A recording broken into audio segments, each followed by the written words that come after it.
Unlike the beginning of other famous mechanical series, when at the beginning of the story, a catastrophic wind of war blows us where the main character of this scene is waiting tightly holding a loaded gun to stab hot copper candies into the opponent's head. In his mind, he was still steadfast that it was all for the Empire, to eliminate the enemy that threatened the Emperor and the people in the Empire. Even though he was still whispering his ideal of life, the enemy soldiers around him were continuously firing in his direction. Alone, he faced hundreds of bullets flying towards him, yet he stood there, observing each bullet, steadfast in his ideals. There was no other reason for his existence than the royal guard.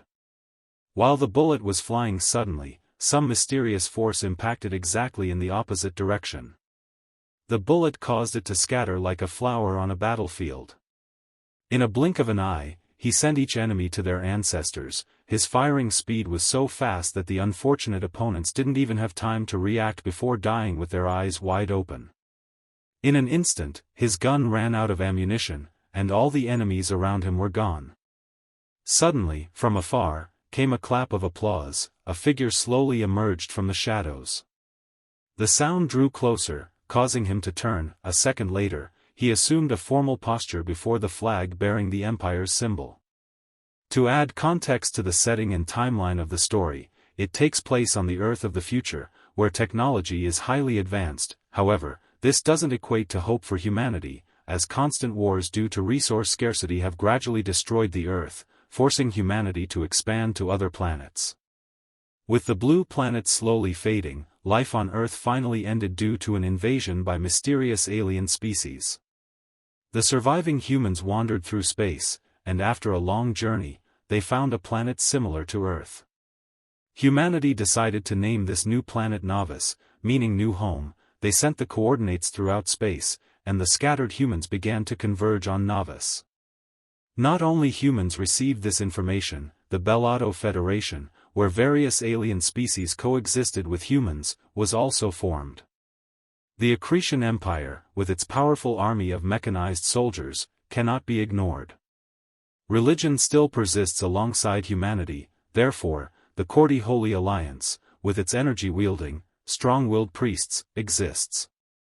Just like the old planets, even on Novus, there is only a limit, so once again with your bottomless greed.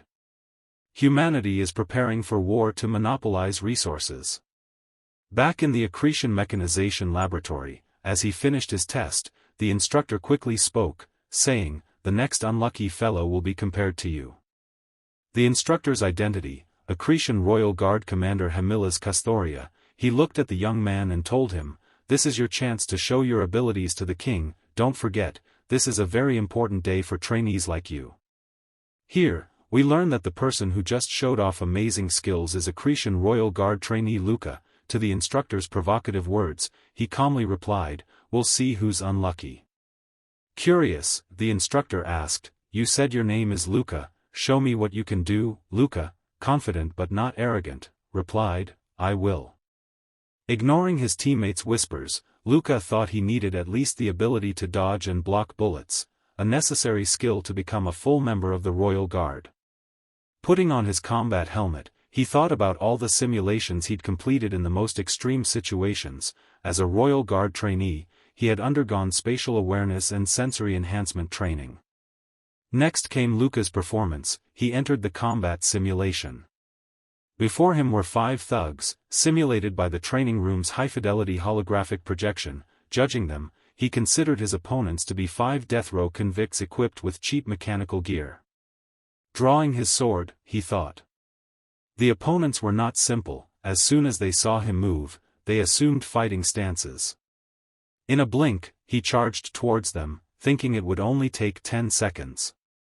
The first opponent's neck was sliced by his sword before he could react. A second later, his head fell, his face showing bewilderment and confusion.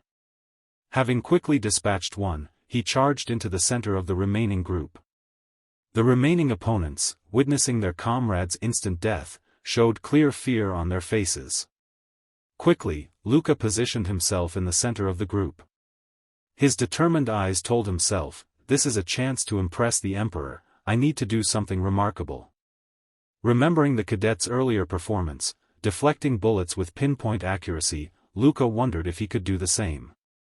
Looking at the 4 remaining opponents surrounding him, Luca showed no fear. Instead, he considered his plan. He hadn't tried it before, but he had to do it here.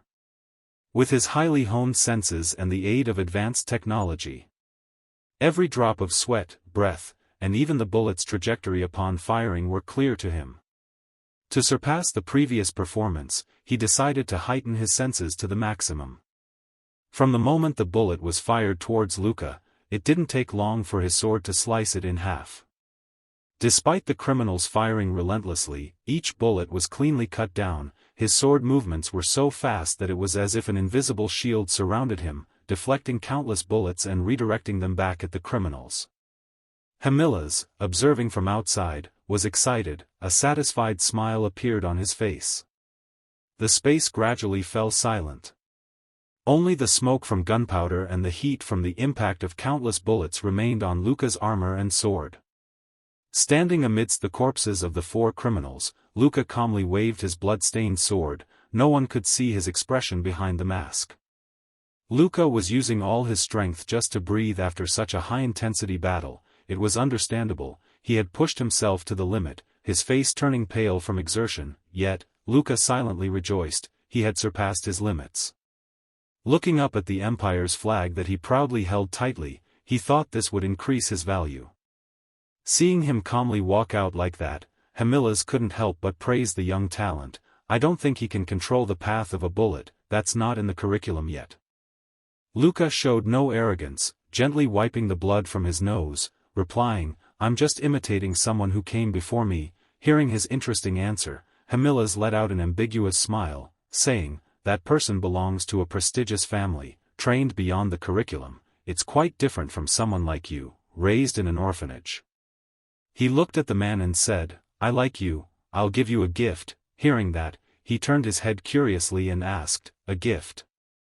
The next second, the man's cold, mechanical hands touched Luca's eyes. The other trainees nearby, witnessing Hamilas's actions, were stunned and surprised. After giving him the gift, Hamilas gleefully let out an ambiguous smile. It turned out he didn't hesitate to take out the boy's eyes. More noteworthy was that Luca didn't change expression or move. Seeing this, the man praised him, you didn't flinch at all, you must have passed the pain tolerance training well. Luca, I like you. Luca's eyes had just been gouged out. Without anesthetic or surgery, the instructor stood there continuously saying he liked him. In such a tense situation, Luca did his best to remain calm and said, what luck.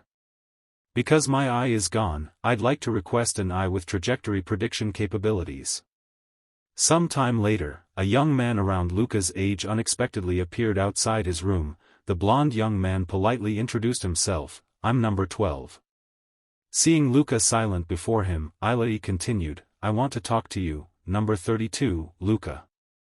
Seeing his silence, Ilai seemed embarrassed and asked again, sorry, is this too sudden? After a moment of silence, Luca finally spoke, come in. Ilai quickly went to the bed, sat down, and then praised Luca, you were amazing just now, I'm very impressed. Luca didn't even look at him, replying, if you want to exchange compliments, you've come to the wrong place, young master. Luca quickly guessed his surname, Ilai Karthika. His eyes and demeanor were characteristic of a prestigious noble. After saying that, Ilai reached into his pocket, searching for something. Luca, without being on guard, rationally analyzed that he didn't need to be too harsh with someone from the noble class. He could assume it was jealousy, but he felt tired for now. Finishing his words, Ilai took out a green pill and held it out to Luca.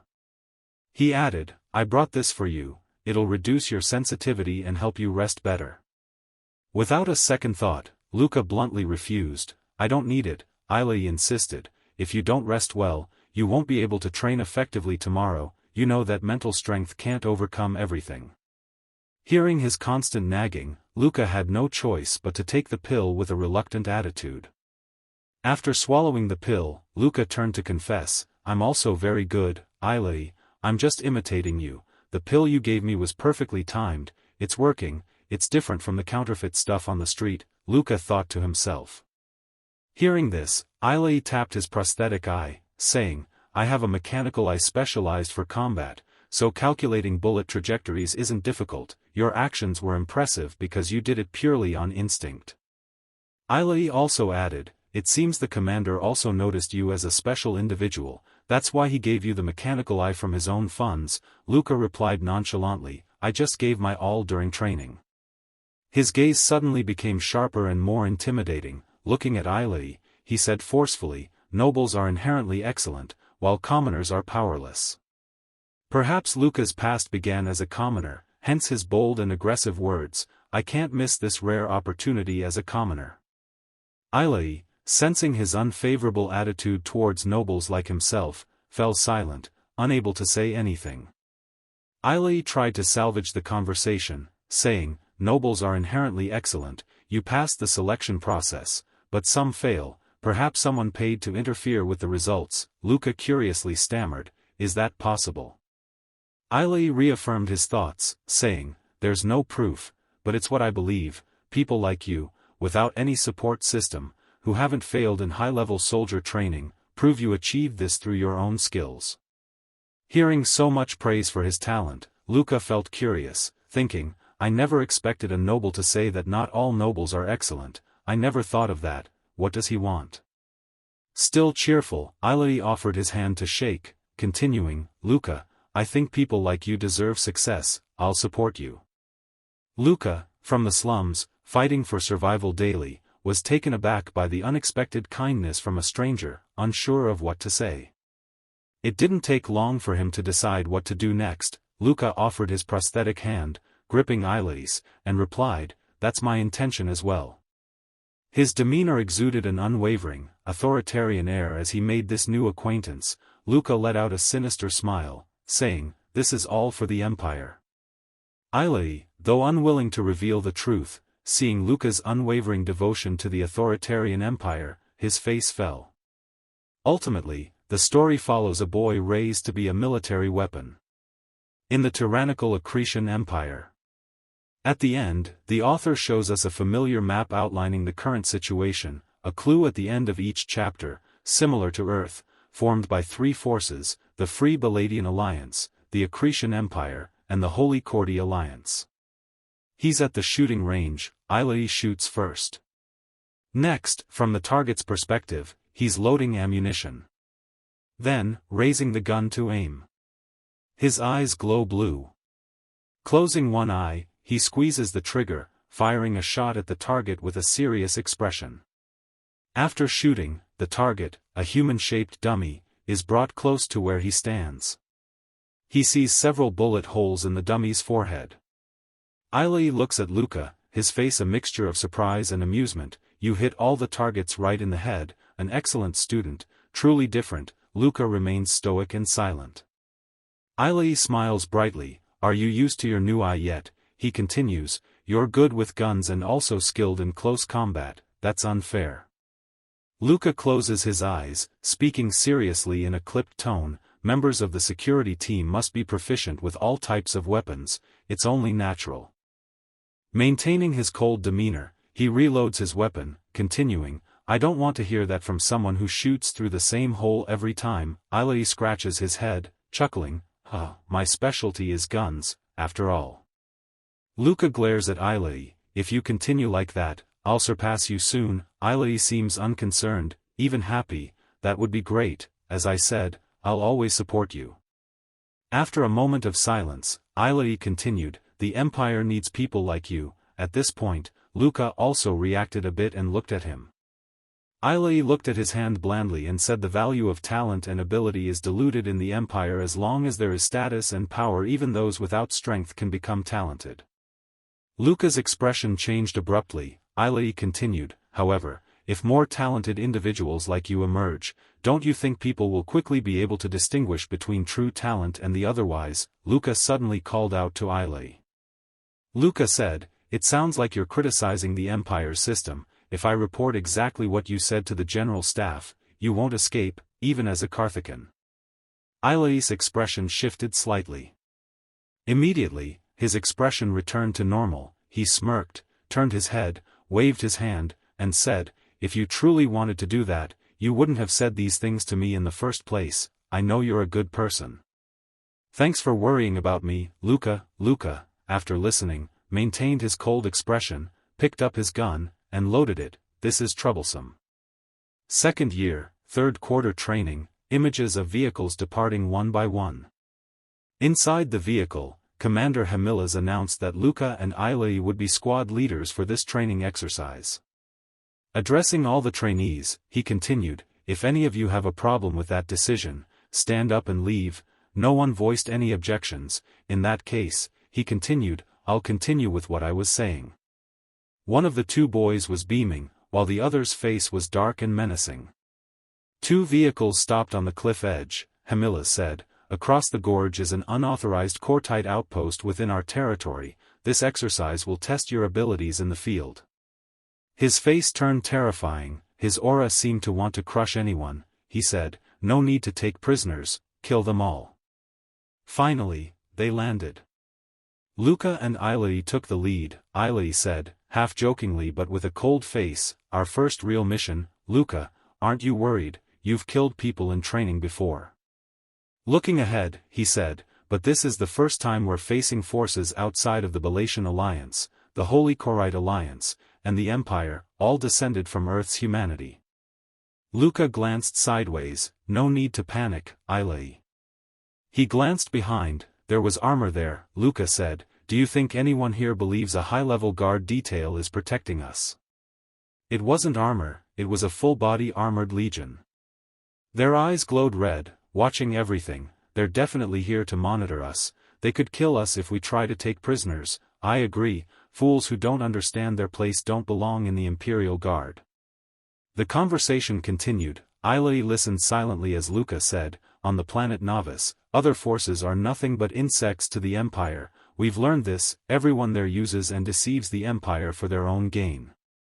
Ailey replied, I know, his eyes gleaming. He spotted a woman and a child below, laughing together. He said, that's what we've been taught. The destruction unfolded. The sky was dark, surrounded by fire. Inside the combat suit was Luca, walking with his weapon in hand. What he first saw was a yellowish light emanating from its mouth. He continued walking forward. Behind him was a scene of carnage. He thought it seemed like no one had weapons.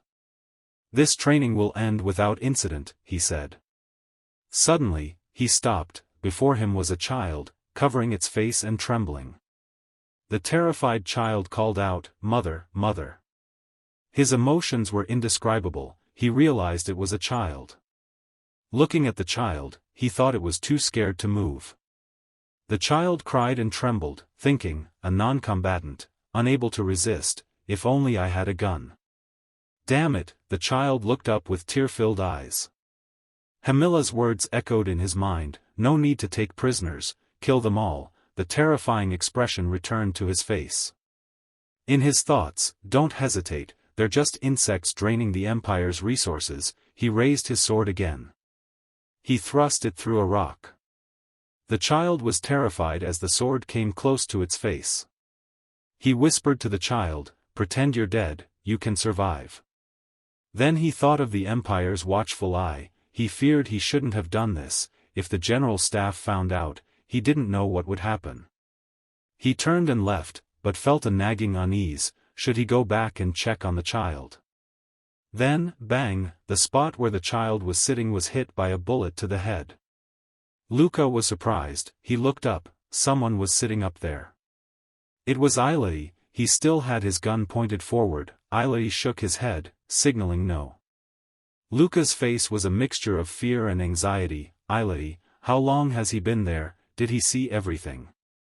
He thought of Ailey's expression, telling himself to remain calm. Ailey wouldn't report his hesitation. However, if any of the trainees saw.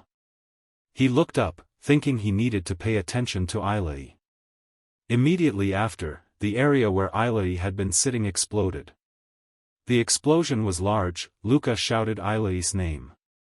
In the distance, a man was preparing to do something. He lost his temper and released his power, saying, go to hell, accretions. Luca was surprised that he dodged it, thinking he caused the explosion just now. Luca and the man faced each other. It looked like Ailey up there. If he caused the explosion without weapons, then Ilai launched himself from above, behind the man. He was diving down when he was suddenly surprised. Without looking, the man swatted behind him, taking Ilai down. Luca was surprised, his expression changed. How could someone use such power? He lost his composure and told Luca, "This isn't a base, it's a settlement, the people you killed were just trying to survive." The men behind him started to speak. "Captain, did he know about this? If he had warned us beforehand, Ilai might have." Ilai lay on the ground, his lower body severed. Weakly, he said, "Luca, I was careless, I have no excuse, I'll take care of him." This seemed to be Luca's thought, blaming his hesitation for what happened. His eyes sharpened. He said, "I've learned countless ways to deal with force users, I'll do anything to make amends." He gave orders like a true commander. "I'll take care of him, everyone else, spread out and secure the base." All his teammates dispersed, surprising the man. He began using his powers. He said, "Where do you think you're going, you bastards?"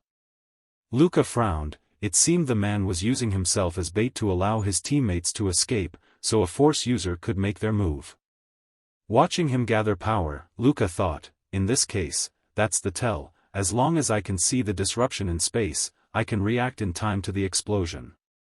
Then, with lightning speed, he dodged all the explosions the man created, closing the distance. The man cried out, showing he was nearing his limit. Blood began to flow from his nose. Luca charged. He preferred a longer fight, but he had no choice, his body would be exhausted if he maintained this speed. When he clashed with the man's power, he knew this was it. Faster, he was even faster. He burst through the explosion, lunging forward with his sword ready to strike. The man gritted his teeth, eyes wide. He never expected this. Luca was right next to him, his sword was almost there. Even closer, face to face, he had him. At the same time, the man used his force to strike the corner of Luca's mask. His power struck one side of Luca's face. One side of the mask shattered, revealing his face, death. His eyes widened, death. Tears welled up in the man's eyes. He looked pathetic. Seeing Luca's face, he could only utter one last sentence, "You're just a child." Luca gripped his sword. He plunged it down. Finally, the man fell to the ground. His sword was embedded in the man's body. He exhaled wearily. Was he completely exhausted? He knew that if the man had truly gone all out, he wouldn't have survived. He breathed heavily. Corrites were fanatics beyond human comprehension. Why hadn't he killed him? Move, don't let emotions control you in battle. Looking at the men on the ground, it was all for the Empire. His bloodshot eyes were terrifying. To kill those who threatened the safety of the Emperor and the people, that was the reason for the Imperial Guard's existence. He looked back at the battlefield. It was devastated. Screams could be heard, "Help, save me, please." The reason for the Imperial Guard's existence had no exceptions. At the Accretion Hospital, in the recovery room, Ilai asked Luca, "How did it feel, almost dying?" Luca was speechless. He retorted, "What do you mean, Ilai, you almost died?" Ilai laughed. Ilai glanced at Luca, "I got new arms and legs this time. What about you? How many replacements have you had?" Luca replied, "My back was damaged, so I got titanium bones and artificial skin. I'll have a completely new body in a few years, so getting it replaced early isn't a problem." Ilai abruptly changed the subject. "The captain definitely knows about the force user, right?" Ilai continued, "The reason we haven't heard anything about it is because it was a test." Luca replied, "So, when our seniors didn't step in to help, they thought we could handle it ourselves. No one died, anyway." Ilai voiced his doubts, "But isn't it strange, I and that rookie were attacked directly by that power and yet we survived. To say that's just a coincidence is strange." His words caused them both to recall the near-death battle they had just experienced. Luca guessed, maybe the force user didn't intend to kill us from the start. He remembered the dying man's difficult struggle and the question he asked, "You're just a child." He felt anger. "I'm a warrior, a soldier, letting me live was his mistake." He ground his teeth, cursing inwardly. that pathetic pity is why the Korean race will continue to die out, regret looking at your comrades dying slowly in hell. Ilai jumped up and interrupted his angry emotions with a question, Luca, why did you lower your eyes on that Korean girl? Can you tell me why? He turned away to avoid Ilai's gaze and snapped, you're talking too much, did you get a new tongue? He murmured, it was a mistake, adding, it won't happen again. It was a response to Ilai, but also a reminder to himself. Some time later, after the battle, the instructor gathered them and announced that he had completed 2 years of training in the Royal Guard. There were now younger recruits, so he should set an example. He called out their names, specifically mentioning Luca and Ilai as top performers.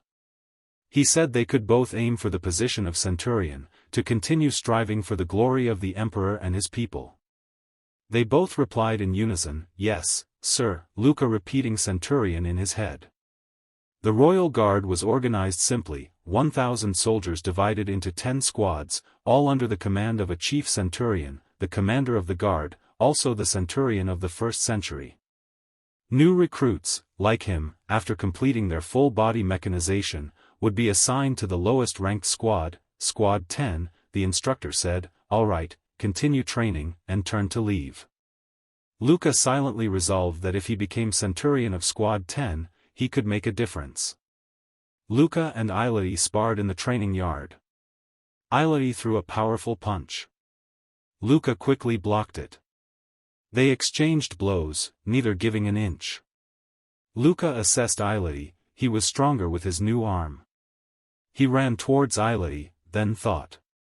But he moved like an arrow, impossibly fast, towards his opponent.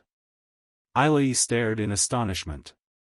His solid fist was about to connect with Ilai's face. But he stopped. He said proudly, that's 124 rounds, and 124 wins, Ilai. They sat down to rest, gazing at the vast night sky. Ilai sighed, I thought I'd win this time, Luca countered, if replacing parts is all it takes to get stronger, what's the point of training? Ilai looked over and said, you seem stiffer after that speech, that centurion business seems to have gotten to you, you're not even trying to hide it, are you? He continued, if I have experience serving in the Royal Guard, I'll be welcomed anywhere. Ilai questioned, you're in a position where your background doesn't matter anymore, why not relax a little? He replied, unlike you, I have nowhere to go back to, I have to keep climbing, or I'm done for. Luca decided to ask what was on his mind, Ilai, you're talented but lack motivation, why do you want to be a Royal Guard? Ilai smiled, do I seem like that? Looking up at the vast night sky, he said, I want to be a scholar, an archaeologist, to study ancient, mysterious civilizations. Luca asked, then why don't you? Ilai calmly replied, the Empire forbids personal research into mysterious civilizations, besides, my family has produced many generals, they'd never let me do anything else. Sensing the underlying meaning, Luca criticized, you're saying you're sad you can't do what you want, you're spoiled, there are countless people in the slums who might not live to see tomorrow, many would be grateful for just one meal. Ilai said, I thought you'd say that, I just told you, my friend. A secret, Luca. He reprimanded, someone might interpret that as criticizing the Empire, you'll be ruined if someone reports this, Ilai unconcernedly affirmed, but they won't, just like I kept your secret, Luca said quietly, I hesitated because my opponent isn't a soldier, even if it weren't for you, I would still come back to finish this. He menacingly threatened, my loyalty to the Empire and the Emperor is because of my talent, the Empire's enemies are my enemies. He reminded, you're no exception, Ilai. Facing Luca's angry threat. Ilai smirked, leaped onto a wall, and lied. Ilai confidently stated, if your loyalty to the Empire truly surpasses simple allegiance, you would have killed me already. Ilai put his hands in his pockets and left, saying only, don't push yourself too hard, Luca. He cursed, fool, but in his voice was the understanding that he would die if he continued like this. In a remote, neutral zone, they were on a reconnaissance mission for their 3rd year of training. Ilai touched a wall and exclaimed, this is an ancient, mysterious sight. There's an energy reaction, even though it's millions of years old. Ailei's eyes lit up with excitement. Ailei turned to Luca. Isn't this fascinating, Luca? There were civilizations that explored the stars before us. He thought he had drawn a line, but he didn't hesitate to cross it. He reminded, don't be careless, Ailei, this reconnaissance mission is part of our training. If we encounter a strong enemy, we'll have to fight. Ailei laughed, unconcerned. Even if I can't defeat them, someone from the royal guard will surely come to help. He gritted his teeth in anger. That's a voice from the group behind them. The present exists because of the past, and those records allow us to predict the future. The speaker was the royal guard instructor, Claude Ramonis. Claude continued, thinking that way, it's understandable that many people are interested in history. Luca observed and silently assessed, Claude, his family is not as big as Karthika but still belongs to a famous family. Claude suddenly changed the subject of conversation to Luca. Can I ask you something, Luca? Claude asked, I think I like you. Do you have a girlfriend? Luca, panicked and bracing for a counterattack, shouted, if you get any closer, I'll consider you a threat. Claude laughed amicably and explained, you don't need to be afraid. If you don't have a girlfriend, I'll introduce you to my sister. Luca didn't respond to Claude's offer, only reminding him, I'm from an orphanage. Claude didn't care whether he was an orphan or a noble, he would end up under my command. Claude patted him on the shoulder, trying to persuade him, my sister is quite pretty, you'd be very popular. Luca interrupted, shut up. Suddenly, Ailei and Luca sensed something. He assigned the bioreactive team. Ailei would support from Claude's side, and he would take the lead. Then, he quickly entered combat mode.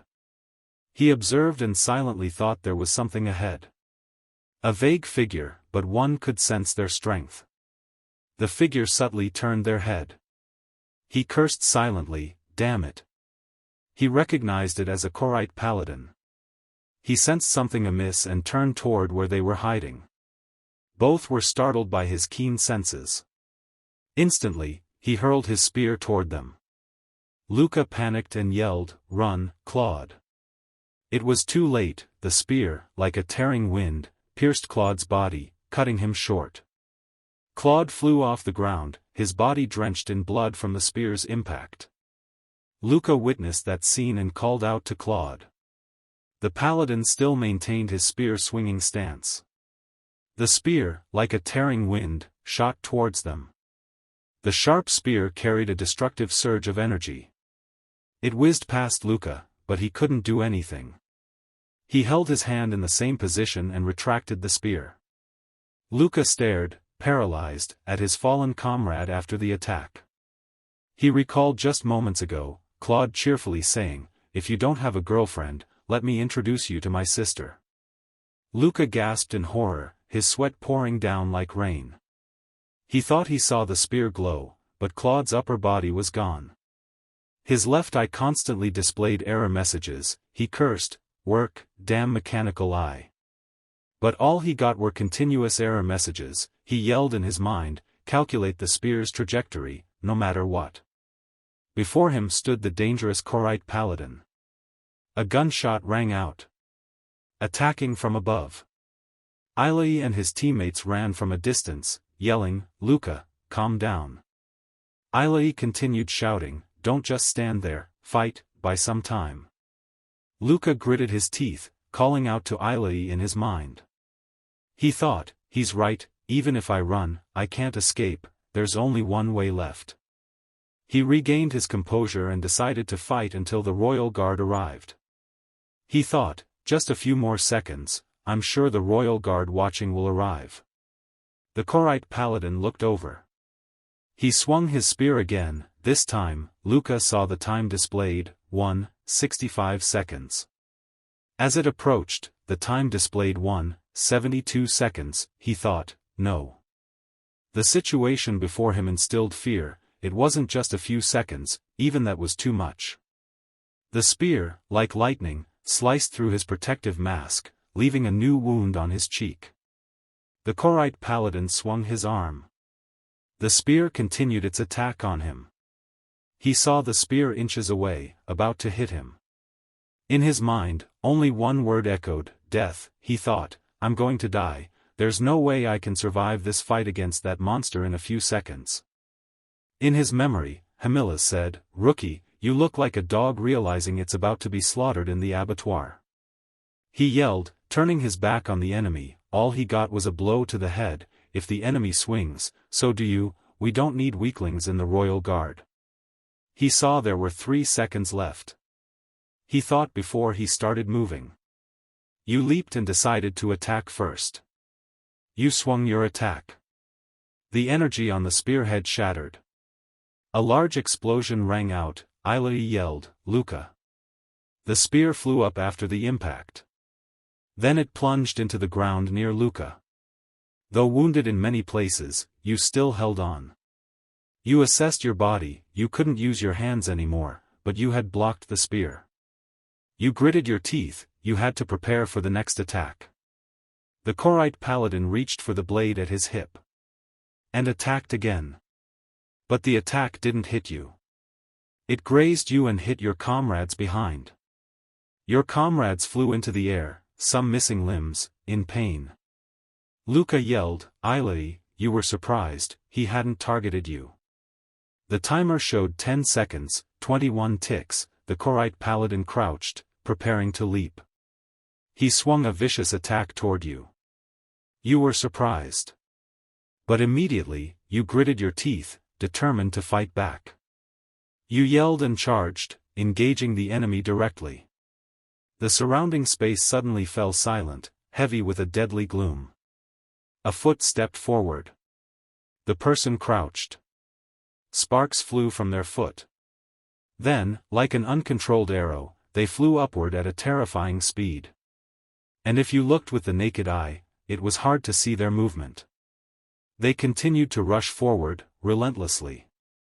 Almost using full speed at that moment. Luca and the paladin prepared to collide. The distance closed, and a fierce battle was about to begin. The Korite paladin attacked first. Amazed by their speed. But at that moment, the Royal Guard arrived just in time. And delivered a fatal blow to the Korite paladin. Electrical sparks blazed on the guard's armor. The guard held their opponent and continued to attack. The Korite paladin didn't yield but counterattacked. Both fought fiercely. At the original energy pillar. The Royal Guard unleashed a decisive blow. The surrounding space was illuminated by the explosion on impact. Luca watched silently. You panted after those life-or-death moments. Smoke and fog enveloped the forest. A vague figure appeared in the smoke, slowly approaching you. The figure emerged from the smoke. It was the Royal Guard. Luca cried out in joyful relief, "You were saved, even though your body was no longer intact." That mighty figure defeated the Korite paladin with superhuman strength. The Royal Guard turned his head slightly. He saw the Korite paladin, his face cracked from the beating. The Empire's Royal Guard, gaining the upper hand, directly sent a Korite paladin flying back to the original stone slab where he appeared.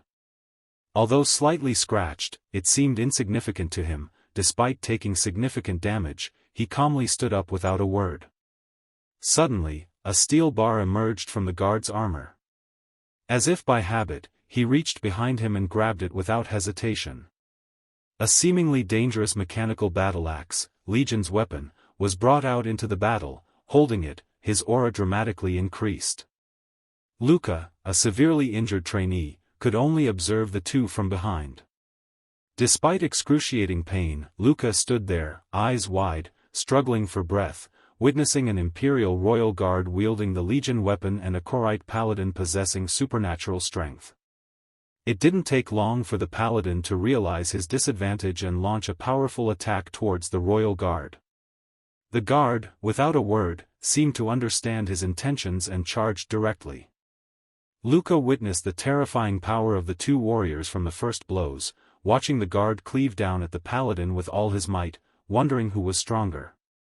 The warriors' blows seemed evenly matched, clashing but failing to truly connect. The paladin and Royal Guard faced each other amidst the terrifying clang of their weapons. Without a word, the next second, both made their own decisions and acted. The new planet's twilight seemed to fall silent before their clash. But that quiet scene didn't last long before they shattered it. Both parried blows, counterattacked, and moved with terrifying speed, flying through the forest. After a while, an unexpected explosion occurred in the distance, on the other side of the forest. The intensity of the battle didn't subside, continuing as explosions grew further away. Suddenly, they reappeared where they had just flown past, still furiously exchanging blows aimed at vital points. Although the surrounding area grew dark as twilight approached, their battle indirectly illuminated the forest, the clash of their weapons sparking countless lights. Luca, an outsider, felt insignificant witnessing this evenly matched battle. He was amazed by their speed, unable to track their weapons. This was the battle of a royal guard. Seeing the stalemate after such a prolonged, all-out fight, Luca could only pray, "Please let the royal guard win." As Luca finished his prayer, the royal guard made a game-changing move. His battle axe activated its rear engine, making his attack much more powerful. Under the terrifying pressure, the paladin's sword shattered into pieces, scattering everywhere. Seeing his advantage, Legion quickly grabbed the paladin's head. Once sure he couldn't move, he activated the jet engine on his mechanical arm. With the help of the jet engine, the paladin's head was twisted backwards. Seeing no movement, Legion silently observed, while the paladin lay motionless in his grasp. A second later, he performed a strange hand seal. The spears that had just torn apart Claude's body, now behind Luca, reacted to his actions. Seeing that familiar light, Luca was terrified, sweat pouring down his face. A thought flashed through Luca's mind: the royal guard, unaware of the speed and power of the spear, might not react in time. He grew anxious. Damn it, if the royal guard dies, I'll die too. Unconsciously, Luca's legs moved. He had to do something. While the spear was still motionless. The next second, it shot from the ground at an almost impossible speed. Although Luca predicted its trajectory and tried to deflect it, he only managed to deflect his own prosthetic leg. In an instant, the spear shattered one of Luca's legs, causing him immense stress and sweat. Luca could only pray in despair, "Please, miss." In the main battle, the royal guard was still unaware of the spear. He remained focused on his opponent, ignoring everything else. Only when it got close, due to the blinding light, did he notice it. The paladin quickly seized the opportunity, grabbing the guard's horn. At the same time, his other hand grabbed the arm holding his head. Faced with the intense light, the royal guard realized that if he didn't act, he would lose. He quickly decided, clenching his other fist and raising it high. Without hesitation, he unleashed a powerful punch at the stubborn paladin. In an instant, the paladin's head received the full force of the war machine's punch and collapsed to the ground. Not stopping there, the pressure from the punch created a sky-high explosion. The flames continued to reach through the tall trees, shining brightly across the sky. Towards Luca while still lying on the ground panting, trying to keep himself awake. He curiously looked towards the aftermath of their fight, wondering, what just happened, who survived. After saying that, he closed his eyes, leaving everything to fate. If Sir Korite survived, he had no other choice. Hearing slow footsteps approaching, he anxiously prayed, "Please, please." Finally, the footsteps stopped before Luca's battered body. It turned out to be a royal guard, the sole survivor. He stood before Luca, praising him, "Good job, recruit." He said, "I took down the knight thanks to you."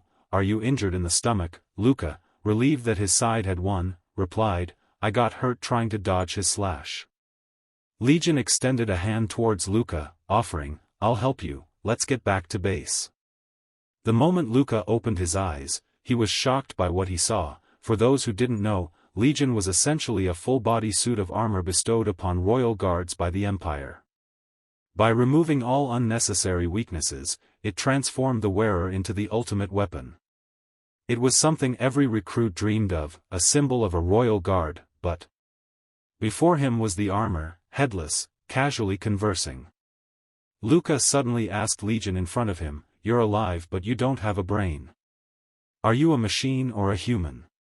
Hearing this, Legion replied in confusion, my brain. He reached up, searching for his missing head, wondering, it's gone. The next second, he cried out in despair.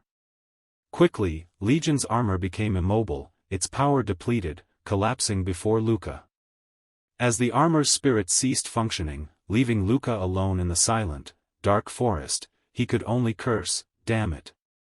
Luca lay there, staring at the armor up close, helplessly muttering, all this time, I've been trying to become a monster like this. Thinking of his wound and shivering body, he thought, it's so cold, my body won't stop shaking, will I survive until help arrives? Luca lay there, helpless, thinking this might be his last sight. Suddenly, a familiar voice called from afar, Luca, are you alive? Seeing the familiar face, he said, Ailey, you're alive, Luca weakly replied, despite his poor condition. But what about the others? Besides us, everyone's dead, the paladin lies there, headless, just like Legion. Ailey sat back, letting out a sigh of relief. How bad is your injury, Luca? Luca, despairing, softly replied, I'm dying. After that, Luca asked, what are you going to do next? Faced with Luca's words, Ailey was speechless, only sitting in silence, then said, look ahead, the life you've always wanted is before you. Luca asked Ailey again, isn't that towards Korite and Bellato, the things you've been searching for, impossible to find within this empire? Luca, using his last breath, encouraged him, I'm fine, if you want to go, go. Reinforcements will arrive soon, when we meet them, we'll have to return to the empire, so go, Ailey. Ailey unexpectedly stood up. Luca lay there, gasping, watching his friend without another word. Seeing Ailey struggling to walk away, Luca thought, he was born into a family of wealth and fame, with the abilities to match, anyone in the empire would envy him. Recalling the image of them sitting under the starry sky, Luca had only one thought, I don't understand you, Ailey. But when you talk about your dreams, that's when you shine brightest, so I hope you live the way you want. Finally, unable to bear it any longer, Luca closed his eyes, surrendering, he still held those desires deep within his heart. Quickly, Ailey's hand pulled him from the depths of despair.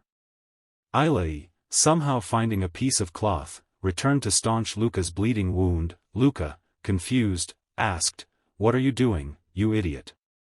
Ailey, seemingly firm in his decision, smiled and replied, seeing you like this, I started to worry you'd actually die. Despite his own life-threatening injuries from the paladin, he cared more for his friend. He said, there's no way I can live without feeling guilty if you die. Helpless against his friend's foolish thought, Luca sighed. Finally, reinforcements arrived. Luca involuntarily scolded his friend, you idiot. Finally, reinforcements arrived. Luca involuntarily scolded his friend, you idiot. Some time later, the scene shifts to a room where someone is intently reading a war magazine. It was Luca. He had been brought to a medical station and had his damaged parts completely replaced. He seemed to be looking at the magazine, paying no attention to his surroundings. Suddenly, he jolted awake at Ailey's question, you're looking at the new parts. Ailey good-naturedly suggested, I recommend the F-24 Reyes model. It has a fast adaptation time, so you'll be back on the battlefield soon, and it's much better than what you're using now. Luca ignored him, scolding, Ailey, don't appear so suddenly. Ailey nervously chuckled, surprise, sorry.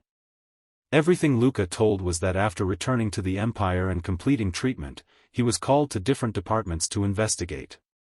They wanted to ask about the case in which 3 practitioners and a royal guard were killed.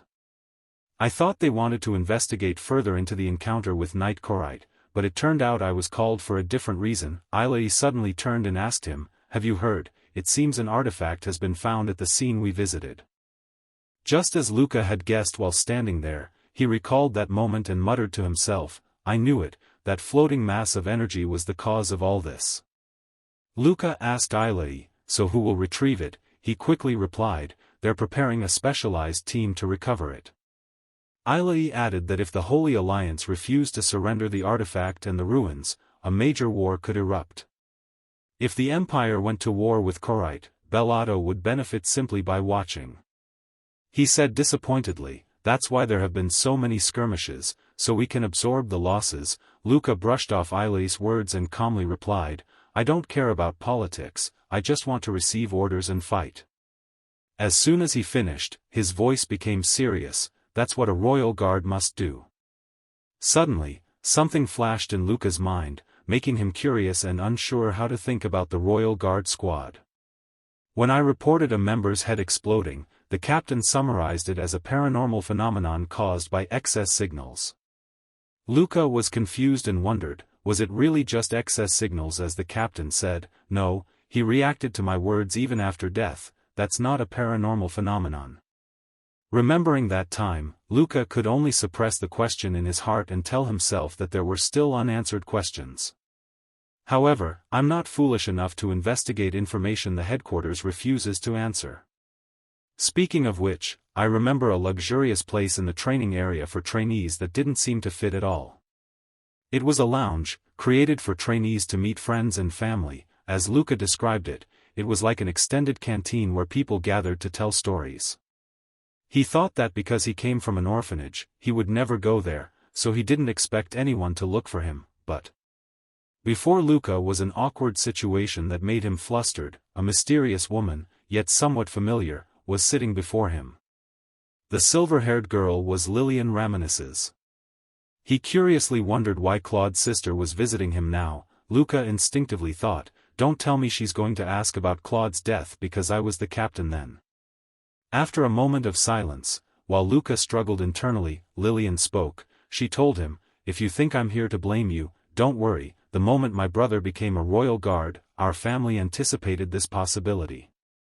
With a teacup in hand, she continued, today, I'm here to see you, Luca.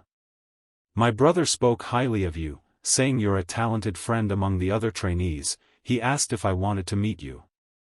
Finishing, Lillian raised her teacup, gazing at it thoughtfully. She told him, I'm sure you know where I come from, I personally prefer it this way, so we won't need too many formalities. Luca asked her, confused, it almost seems like you're interested in meeting me. They continued their awkward conversation by taking turns asking questions to get to know each other. She asked if he objected, I don't know anything about you, Lillian, why don't we try to get to know each other better? Luca asked, why me, isn't my brother's death and wanting that enough reason for you? After careful consideration, she said, I believe you'll benefit from this, many will envy you. But Luca thought differently. It was an offer he had no reason to refuse. For someone like him, to have the chance to marry a woman of such high standing was like striking gold. I've done everything up to now to achieve success in life. If I could marry a noble lady and get closer to my goals, what could be better? However, this opportunity seemed too easy. That's why I felt a little hesitant. Luca unexpectedly gave his answer, I'll have to refuse. Lillian was puzzled and surprised, asking, what? Saying that, Luca quickly turned and left, politely saying, goodbye, leaving Lillian sitting there, bewildered. He thought to himself that he had thought Eilei, with his good background, was foolish for trying to escape the Empire, yet he never thought he would be so foolish as to make a decision based solely on a feeling. His straightforwardness in getting up and leaving like that made him think Lillian would surely consider it an insult to a noble. He hoped nothing troublesome would happen from this. Contrary to his wishes, Lillian's small hand quickly approached Luca's cold, metallic arm. The next second, she grasped Luca's hand. To his astonishment, she shyly said, I think I was too hasty, Luca. Let's be friends. Luca awkwardly told her, that's not what I meant. Before he could finish, Lillian quickly turned and left, not forgetting to say to Luca, I'll be back, see you later. Looking at his cold, metallic hand, Luca didn't know what to say about the situation. Seeing her petite back and long, pure white hair, Luca muttered to himself, it seems she's going to be a lot of trouble. Putting aside the romantic entanglement, let's move on to the physical training room. The scene shifts to Luca standing before a mysterious instructor. He was the royal guard trainer, Kinyuan. Looking at Luca, who was completely different from the time he had trained him, he chuckled and said, I didn't expect you to seek me out. Without hesitation, Luca directly stated his intention. I want to learn from you, the instructor replied. If we're talking about combat, I have nothing left to teach you, you're already very skilled, even considering all the trainees I've remembered, only a few have surpassed your skill. Luca was surprised and thought about the instructor's words, so there are still people stronger than me, I'm not satisfied with just being the top among the trainees. Kinyuan told him not to be so hasty. The trainee's combat instructor, Kinyuan, is strong, but he doesn't have a domineering personality like other instructors.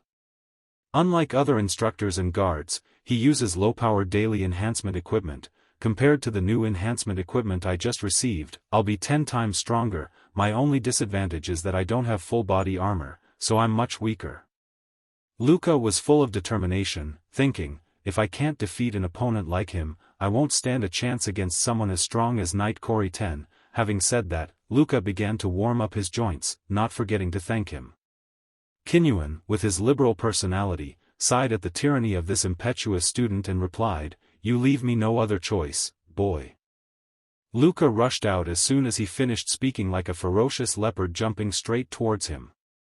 A second later, with a simple parry, Kinyuan easily deflected the first attack. He then asked, want to try the new enhancement equipment? Luca ignored the question and prepared for his next attack. He thought that even though his opponent was a former royal guard, he wouldn't flinch from an attack like this. With his newly equipped arm, Luca unleashed a flurry of punches, but Kinyuan effortlessly deflected them all with one hand. He was positioning himself for a breakthrough. Luca thought he needed to jump to close the distance. As soon as he thought it, he leaped up, swinging his arm to grab him, aiming for a quick victory. Quickly recognizing his young student's simple plan, Kinyuan's expression remained unchanged as he held his ground. Having grasped Kinyuan's shirt, Luca quickly twisted it, pulling him closer to restrain him for a swift punch. Before his fist reached Kinyuan, Luca thought he had won.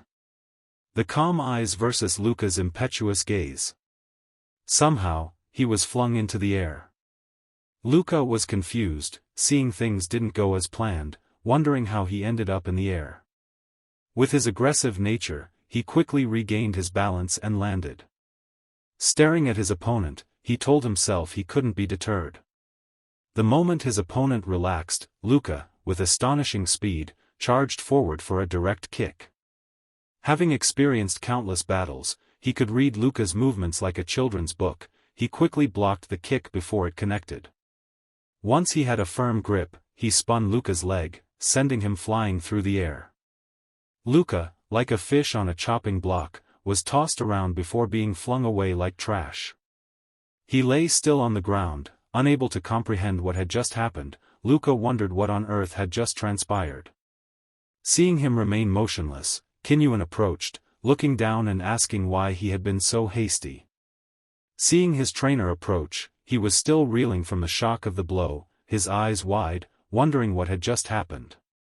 From his perspective, the first attack should have hit Kinyuan's chin. Luca tried to recall the moment. He'd thrown the punch with all his might, yet as he neared, the former royal guard showed no change in expression, not even a frown. Suddenly, he caught the punch with ease, however, the moment Kinyuan touched his hand. He felt the air freeze around him, and an overwhelming pressure from a powerful force crushing his very soul. Recalling the sensation, he panicked, his body swayed as if he'd lost control. More accurately, the energy he'd put into Kinyuan had been redirected, shaking his body. While his mind raced, Luca instinctively sat up, but his head slumped in dejection. Seeing his student's dejection, Kinyuan asked, "What happened?" "That was one of my self-defense techniques." Hearing the explanation, he instantly recovered, springing up and kneeling on one knee, declaring resolutely, "Can I learn it?" Seeing the young man's renewed enthusiasm, he chuckled, then raised his arm. Even though Luca could see it, his hand within the iron armor was trembling. Kinyuan continued, "There's always a price to pay for shortcuts." As he finished, blood dripped to the floor. Only the two of them, one old and one young, remained on the training ground. The others were gone. Kinyuan solemnly knelt, asking, "Luca, what did you learn from that fight?" The young man replied clearly, "It felt like I was entranced. my body moved on its own, and I couldn't control it. Hearing him, Kinyuan's expression softened, a glint appeared in his eyes as he smiled. Archi's victima, he said, it's usually called the Archi's fighting method. Luca couldn't help but ask, isn't that the name thugs use? What you just showed was impressive enough for military use. Kinyuan immediately countered, there are 3 serious problems with Archi's victima. It's difficult to learn, isn't it? Luca guessed, and his trainer didn't deny it. You're as smart as they say, Luca praised, but not happy, his voice tense. He asked, what are the other problems? The brain issues you're experiencing might be a side effect. Kinyuan looked ahead, acknowledging, correct, you can't know the final reason yet. Seeing his determination, he continued, if I can become stronger, I'm willing to face any risk. Despite Luca's attitude, he showed no leniency, pushing himself up to stand. It's not your decision, you're the Empire's property. Do you know how much money has been invested in you? Seeing him turn to leave, Luca struggled to his feet and shouted. Before he could finish, his trainer interrupted, then answer me. To dissuade Luca, he threatened, Victima training causes brain problems, can you swear you'll stop using it? This made Luca hesitate. Looking at the tall, unwavering, yet somewhat lonely figure, he thought the man would know even if he lied. As Kinyuan was about to leave, he solemnly declared, I can't, but I'll try my best not to use it. This answer passed his test. Unseen, Kinyuan smiled, turned, and patted Luca's shoulder warmly. I like your honesty. This sudden action startled Luca. Before he could react, Kinyuan's armored foot swiftly kicked him in the back of the head. He felt his body fall involuntarily.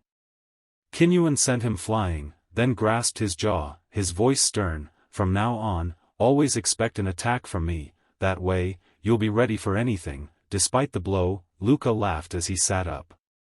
Touching his still aching head, he happily asked, so that means? He nodded firmly, yes, I like quick learners. Back at the base, Ailey worriedly asked, Luca, did you get enough sleep? His face was tense right now without any color, his whole body was tense and his eyes looking at his friend were lifeless like a machine and there were dark circles under his eyes. The two walked side by side down the long hallway and he mechanically replied, I'm just busy. Even so, I thought to myself that it's been a month since I started practicing with Kinyuan every day. He recalled that day, even though he had agreed to teach him Archi's victima, Kinyuan had been extremely strict, reminding him, if you don't have observational skills, even if I tell you, you won't understand. His words echoed constantly in his head. Kinyuan didn't teach him anything specific, he wanted him to observe and learn on his own.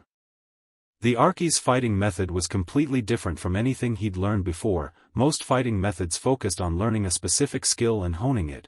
The Archi's method sought to maximize the skills he already possessed. Even though he was exhausted to the point of collapse, he maintained a fighting stance. He looked up and saw his trainer standing there, looking ready to give him another beating.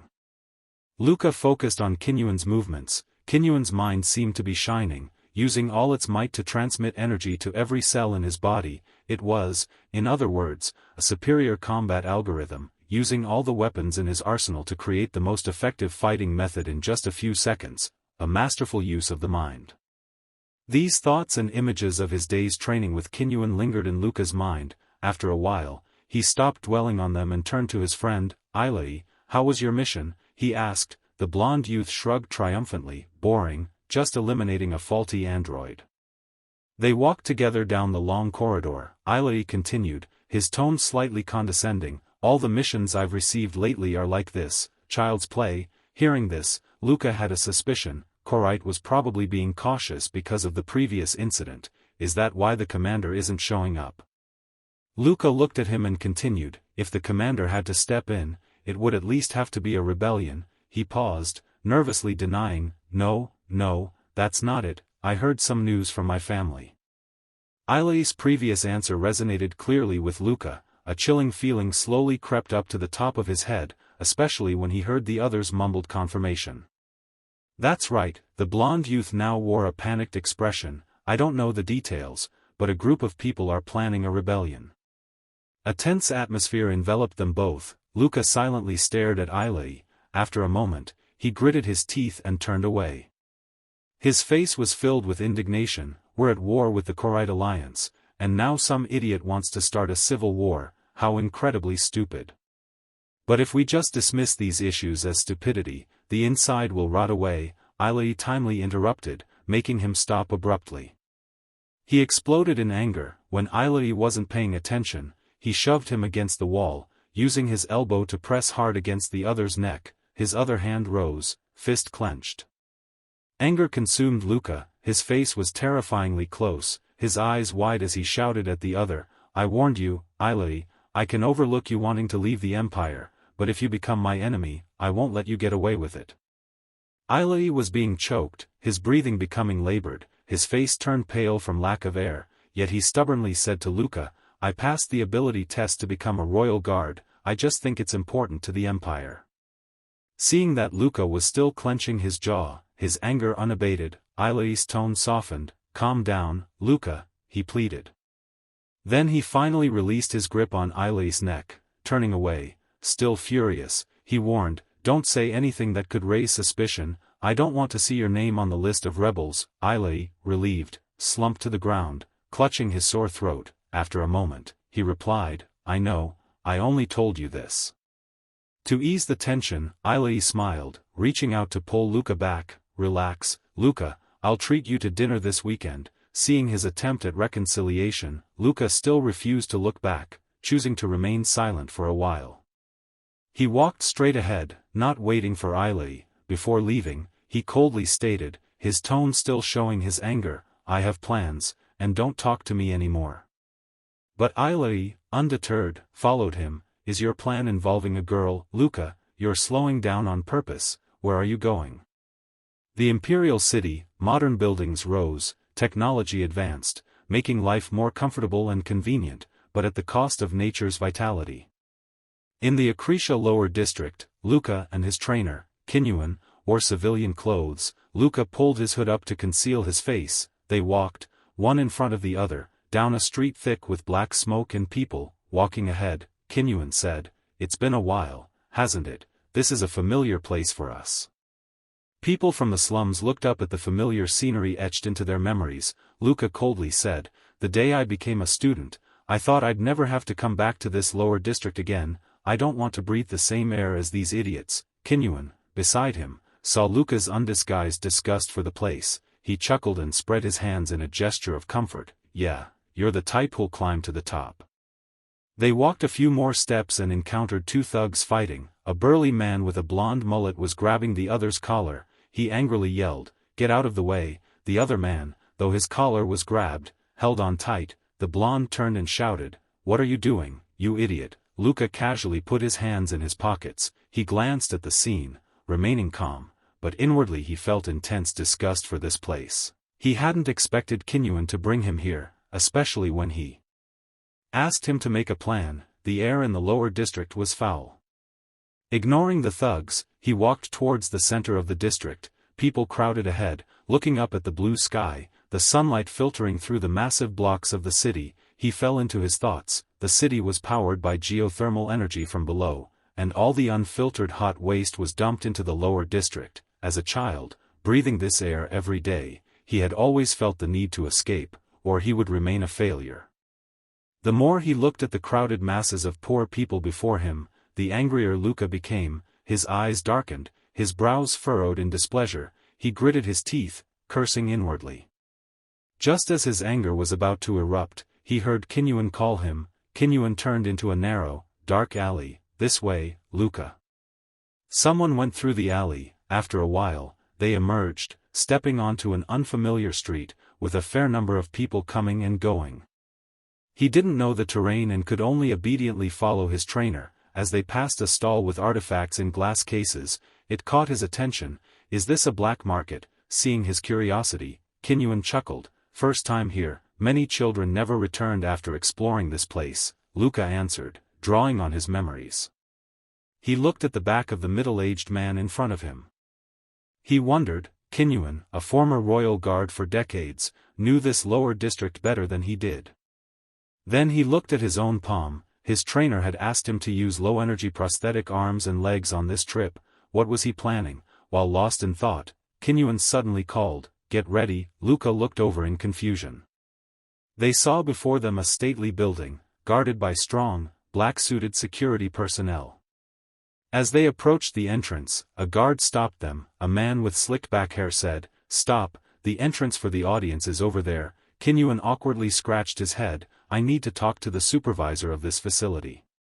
Seeing Kinyuan smile and mention the owner without any intention of violence, the guard's tone softened slightly. "Do you know our boss, Aleph?" Kinyuan, maintaining his smiling demeanor, replied, "Not exactly, I just want to meet him." That provocative attitude angered the guard. He pulled a pistol from his jacket, the black barrel pointed directly at Kinyuan's temple. He shouted, "You crazy bastard."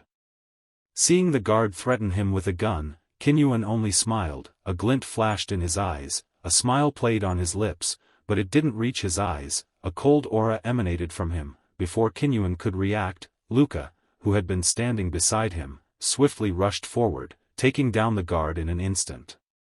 The guard was still stunned when a powerful force hit him, sending him reeling and falling to the ground. His colleague, seeing the situation, quickly drew his weapon. Just as he was about to pull out his gun to shoot Luca, Luca was faster. He handcuffed the guard, pinning him to the ground, and seized the pistol, pointing it at the blonde guard. The whole process took only a blink of an eye. He yelled, "Don't move." Seeing his colleague subdued and terrified of Luca firing, he dared not act. He gritted his teeth and raised his hands in surrender. Kinyuan, who had been watching, smiled. "It seems you understand the situation now. Can you bring Aleph here immediately?" The two guards readily agreed to the proposal of the two men, dropping their guns on the ground. The blonde guard helped his colleague into the building. Watching their struggling figures, Luca narrowed his eyes and asked Kinyuan, "What would you have done if I hadn't been fast enough?" Kinyuan grinned evasively, "Then I would have found another way." Only then could he take in his surroundings. Before them stood a dome-shaped building, like an arena. A long row of electronic screens encircled the imposing structure. Even street thugs wouldn't dare approach this place. It was dark. The atmosphere wasn't pleasant, only a few rays of sunlight filtered in through the windows. He frowned and asked, "Where are we?" Kinyuan turned, maintaining his teasing smile. "The hottest place in the entire empire." This answer left Luca somewhat bewildered. "What?" Seeing Luca's confusion, Kinyuan tilted his head, smiled, his eyes sharpening. He softly uttered two words, "The arena."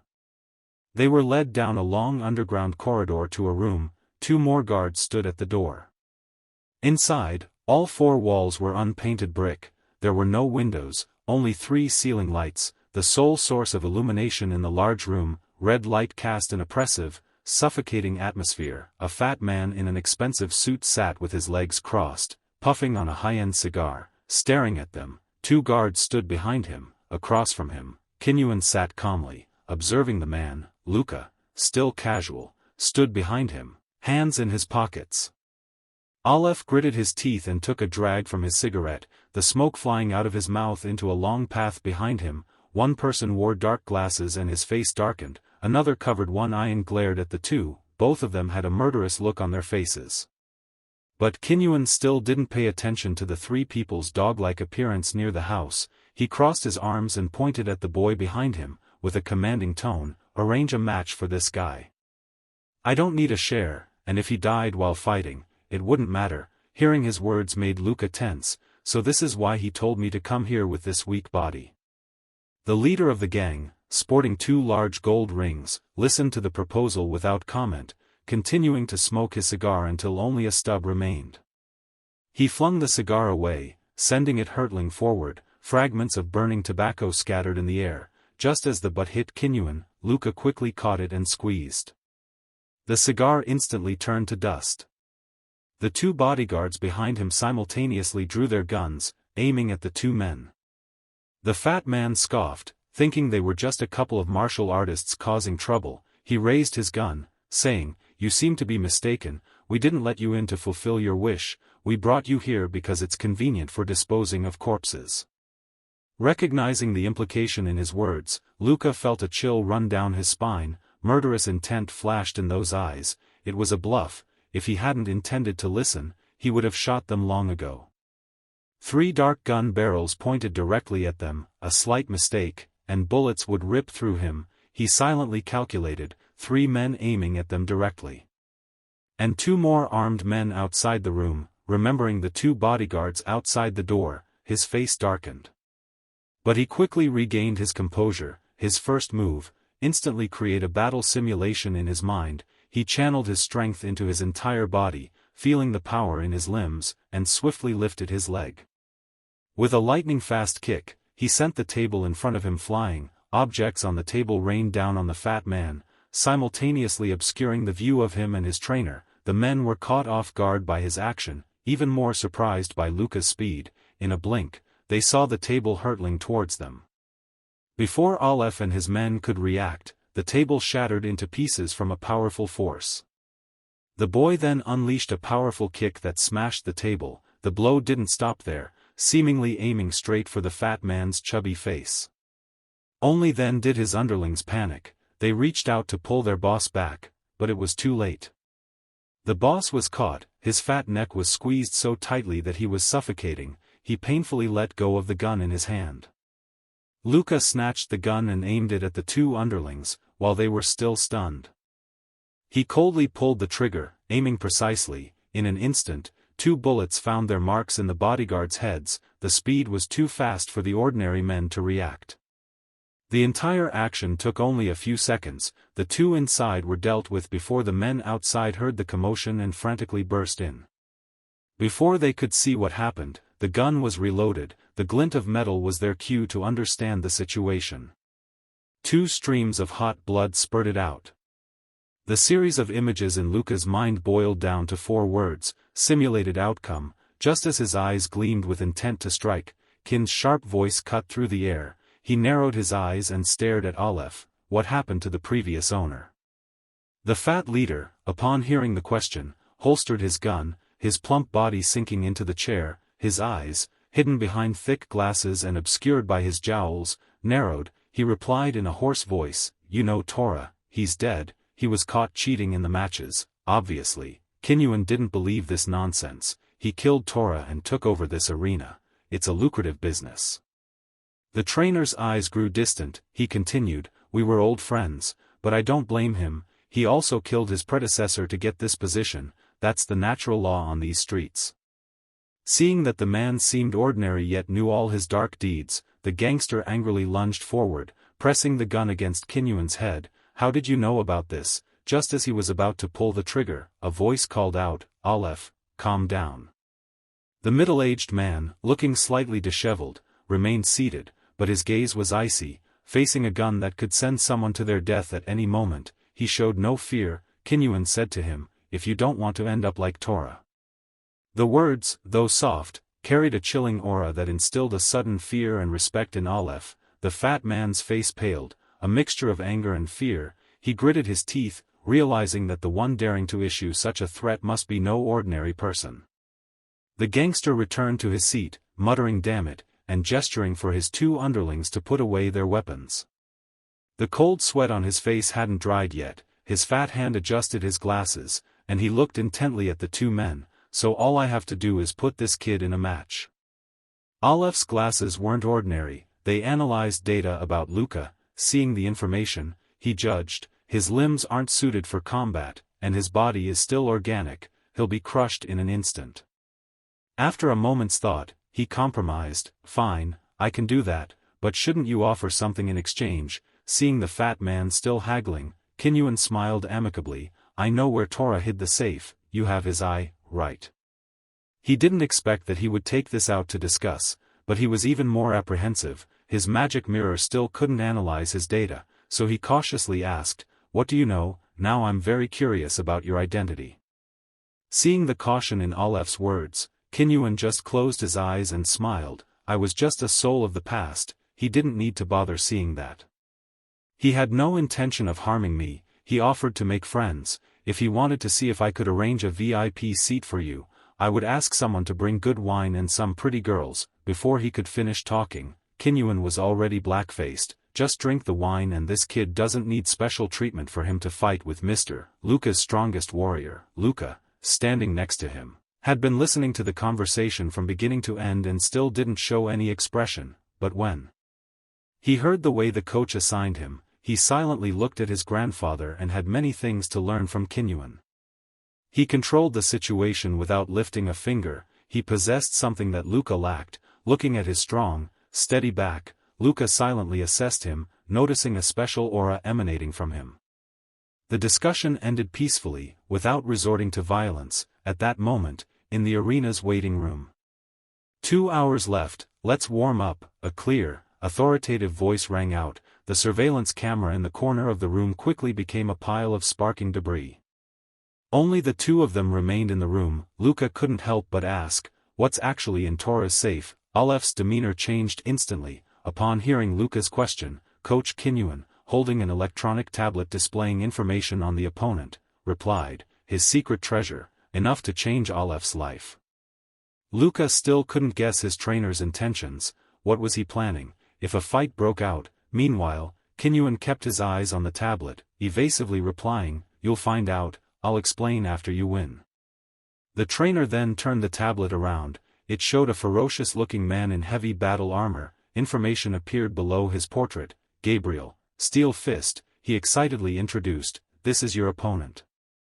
This arena is full of fools who use illegal modifications, trading their lifespan. He's probably one of those who don't care about the future. With your current body, you could die with one blow." Hearing Kinyuan's words, Luca was startled. He received the information about his opponent and muttered, "He modified his body without thinking."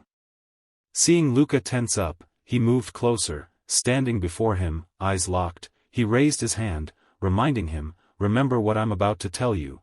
It's the fundamental principle of the Archi's fighting method." Luca's voice became serious. He listened intently. "What is it?" As Luca focused, the trainer's arm in midair went limp, his wrist relaxed, his hand falling. "Be content with what you have," Kinyuan said. Luca's cautious expression remained unchanged. He countered, "I learned that contentment equals failure." Seeing the boy's stubborn youthfulness, he smiled, "Water doesn't fail, it just changes form."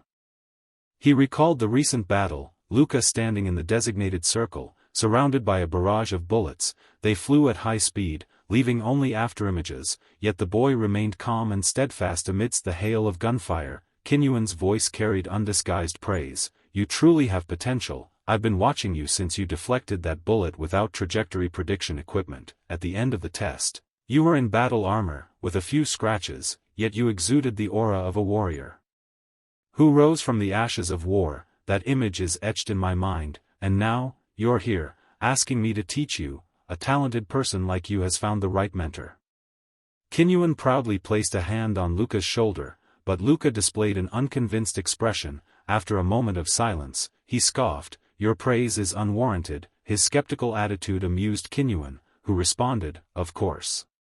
The coach's eyes looked at him full of trust, but his words carried a sarcastic meaning. "This might be the last time I see him. See that his actions and words contradict each other." Luca was a bit tense, his eyebrows furrowed. He looked at him with eyes full of helplessness. The smile on his lips could not be maintained. The preparation time ended, the decisive battle was about to begin. A large ceiling light illuminated the arena, the surrounding audience was silent. The referee's voice aroused the curiosity of the participants watching the match. He dared to challenge Gabriel with an iron fist right in the first match. Could this boy return home today? This introduction certainly aroused everyone's nature. Those sitting next to the aisle looked down at the shadow of the teenager walking on the path from the stands and walked straight out to the lights of the ring. His appearance made the spectators angry. They used all sorts of trash to throw them down the aisle, but he didn't care. "Pay attention and stay steadfast with each step as you go out." The match coordinator hadn't given up on humiliating the newcomer. Fueled by the audience's anger, he continued his taunts, calling the boy, Luca, who was completely hooded, a milk-fed brat. Hearing the name Good Boy, Luca frowned, silently registering the insult. What a ridiculous name. "Who let that idiot in here?" A sudden voice from the audience, a man with a mushroom-shaped haircut, seeing Luca, yelled without restraint to those around him. Making sure Luca heard, those around him also joined in with a series of mocking and contemptuous gestures. Seeing Luca's lack of reaction, they assumed he was terrified, laughing at his small stature. Their faces showed the crazed smiles of depraved perverts. "You're going to kill yourself, aren't you? I wouldn't mind a massacre." I'm getting excited. He continued his steady walk into the arena, hands casually in his pockets. He was lost in thought, the dark desire to witness blood and brutality, the very craving that had driven him to this fight, the lonely figure of the teenager, his indifference to the insults, was all captured and displayed on Kinyuan's monitor. He stopped, the teenager's straight legs standing firm, a sense of anticipation swelled within him. They truly wanted to see his limbs torn apart and his face mutilated. Not bad, actually, it was quite good. Under the bright arena lights, the roar of the crowd was lost to him. Luca grasped his coat, slowly removing his hood. He felt a thrill coursing through him. He felt he was finally home. As the hood fell, the teenager's face was revealed. His eyes held an untamed ferocity, like a wild beast anticipating the hunt. A confident smirk played on his lips as he stared straight ahead, his gaze arrogant. What's wrong, you bastards? The protagonist's memories began to surface. He recalled his past. I don't remember ever having a full stomach as a child. An imperial official visited twice a month to deliver supplies, but the orphanage director always pocketed more than half. For the children, hunger was a constant reality. Even when hungry, I never stopped training. I read every dusty, forgotten book and lifted rusty iron to build my muscles. The other kids in the orphanage threw stones and mocked me. You're stupid, why waste your energy, you're just making yourself hungrier. He held his food, eating while watching them without a word. Because he knew that hunger could make him stronger. Then, he attacked, beating each one of them. The strong devour the weak. He understood the rules of this world. The strong eat their fill while the weak starve. That's natural. The other children, upset, cried and cursed him. Damn you, you're just a two-digit kid like us. If you were really different, you'd be in a one-digit orphanage. In the end, you're still just one of the lower class. But Luca believed there was no need to listen to the complaints of the weak. At age 12, Luca passed the second ability test and was added to the Imperial Guard training list. At 15, he officially became a guard trainee. Luca thought about the weaklings who had insulted him. He thought to himself, you don't understand, you can't possibly imagine the life I've lived. I hope I never have to see failures like you again. So, during his long time as a trainee, he had forgotten this place. He thought he'd never have to return. Back in the present, Luca stood before a monstrous cyborg. The addict screamed, chanting Gabriel's name incessantly. He flexed his limbs, a smug smile on his face. I have to deal with another annoying kid. Aleph must have been smoking something bad today. I don't care, as long as I get paid. Luca frowned, silent, considering Gabriel, the steel fist. All his limbs came from different manufacturers. He didn't care about symmetry or harmony. His life was warped by the burden of his modifications, and the areas where metal met flesh were constantly inflamed. He probably couldn't sleep without painkillers. However, he was incredibly strong, a body modified for the sole purpose of overwhelming strength. Luca's staring irritated him. What the hell are you looking at, kid? He growled. Then, he leaned in close to Luca, his perversion evident. Your face isn't bad either. How about you serve me tonight? Luca smiled, friendly yet mocking. I think you'll need a servant from now on. After all, you'll be crippled today. Gabriel's face contorted with rage. He returned to his stance, declaring, I'll beat you into the ground until you beg to be my servant. The excited host announced, now, the miniature version of Kill or Be Killed begins. Will he be crushed, or will he win? The slaughter begins now. The audience in the arena cheered excitedly.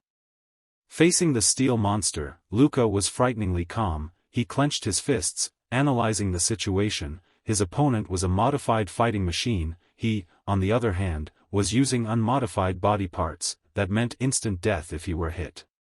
Gabriel was the first to attack, lunging toward Luca with a powerful punch. Luckily, Luca dodged. He countered with a spinning kick aimed at Gabriel's face.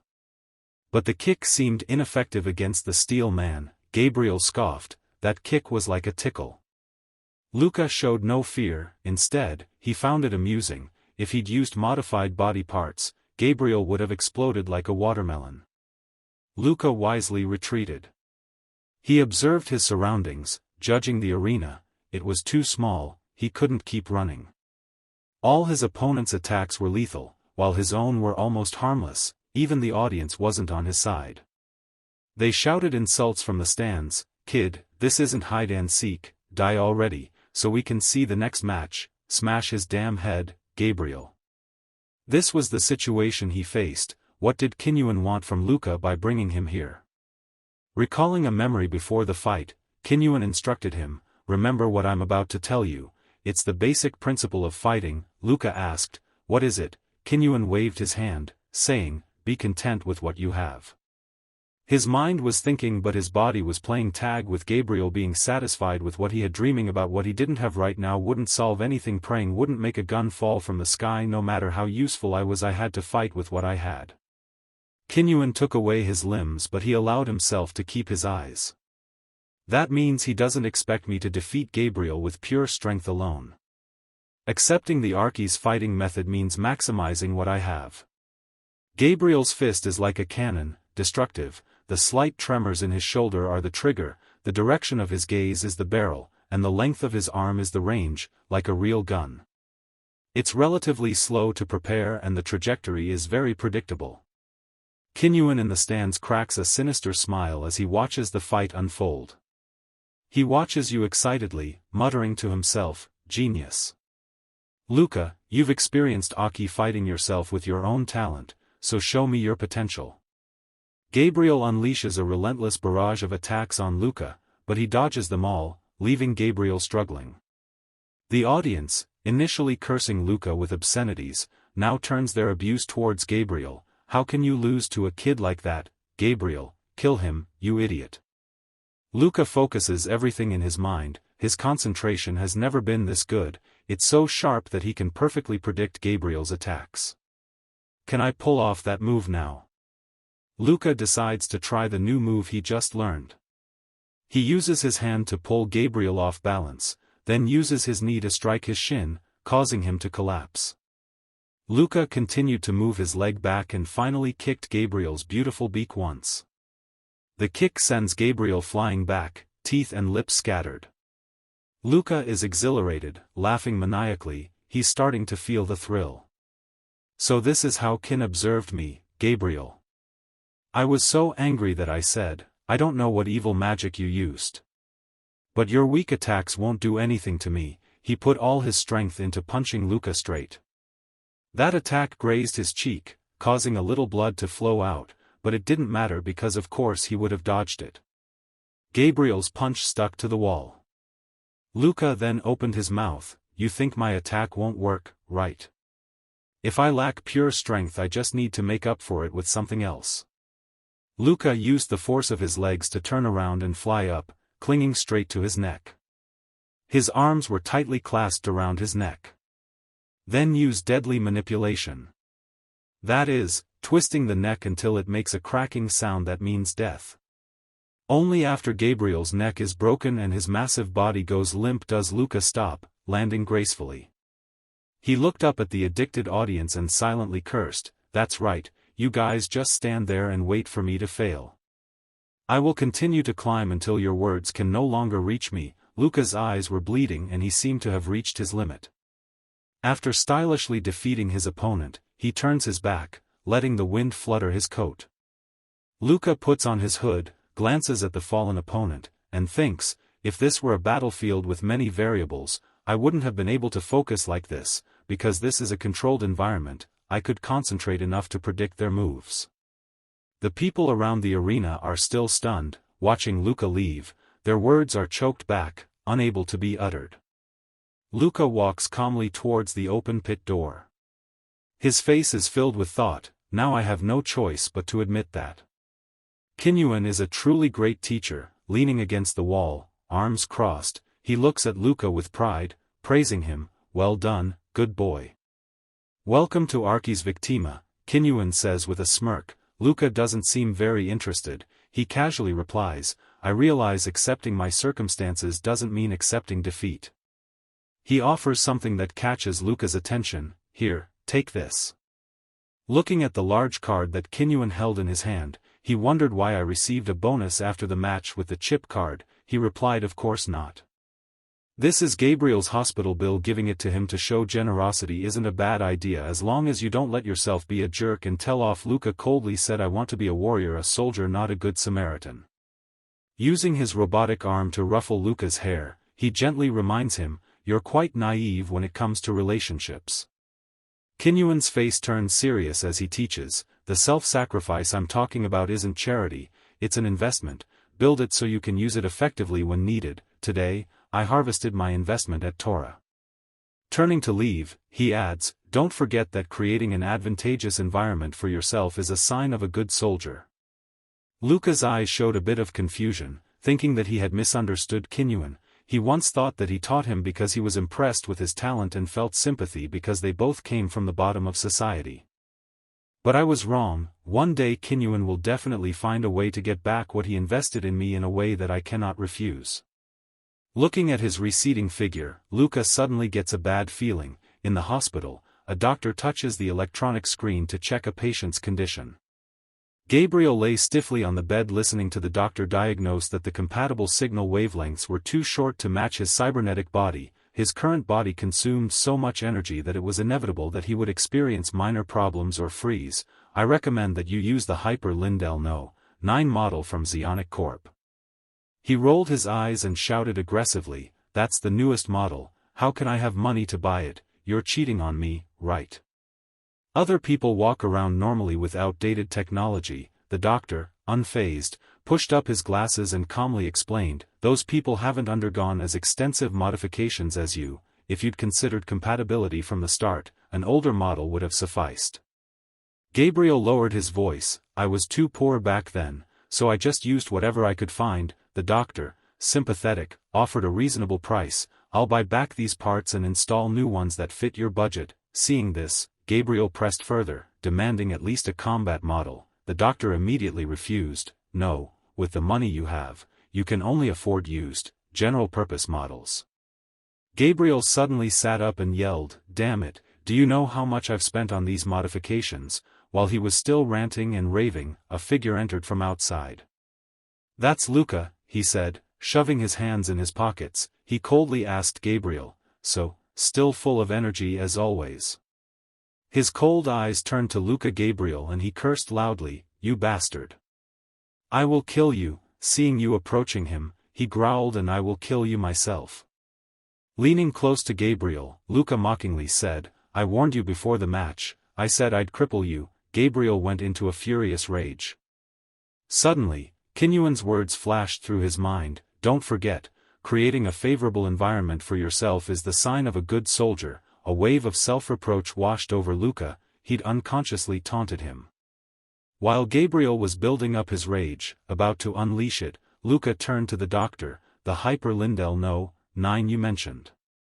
Pulling out a card he'd just received from Kinyuan, Luca asked if the amount was enough. The doctor, pushing up his glasses, quickly replied, yes, it's enough. Gabriel exclaimed in confusion, what the hell is going on? Luca glanced back, don't you see, I'm paying your bill. Gabriel questioned, why are you paying my bill? Luca casually replied, I just felt like it. Gabriel randomly asked, good boy isn't just a nickname on the battlefield, huh? After a long silence, he softly said, the mercy of the victor, huh?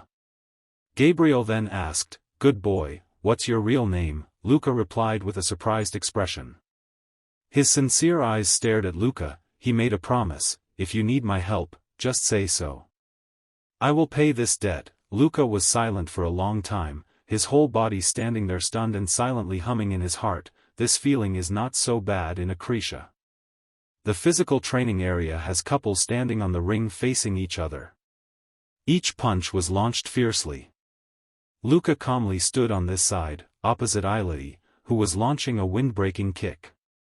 He reached out his hand to help, looking very gentle. The holding hands suddenly loosened. Seconds later, Ilai's whole body lost balance. Luca grabbed his leg and wrestled him back, causing him to fall, creating a large-scale collision scene.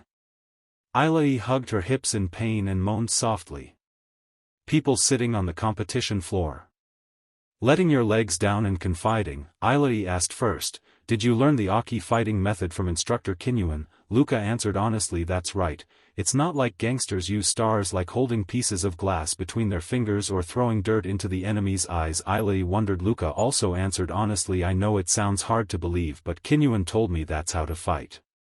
I no longer dream of defeating you in close combat, Ilai said sadly. Luca laughed, replying, but you're still the only student who can face me. My experience in the arena has shaken the foundations of my fighting style. It's as if all the techniques I've practiced have condensed into a single drop of knowledge. Ilai was silent for a long time, glancing at Luca, wondering, Luca seems pretty cheerful today. Thinking this, Ilai asked for a favor. Luca, if you're not busy, could you help me with something? Although a little curious, Luca agreed, sure. In the trainee dormitory of the Akrisha Imperial Guard, the reception room. Luca frowned in discomfort. Confused, Ilai turned away. There was only Lillian with an upset face staring ahead. Luca trembled slightly. Ilai nervously scratched his head. Sorry, Luca, my family has a good relationship with the Ramonis family, so I couldn't refuse. Lillian interrupted, I've tried to visit you many times, why have you been avoiding me? Trying to stay calm, Luca changed his attitude, replying coldly, because I don't care. I hope you understand that's my way of refusing. Ilai, sitting nearby, frantically reminded him, Luca, you could say it more gently, your shouting just made me angry.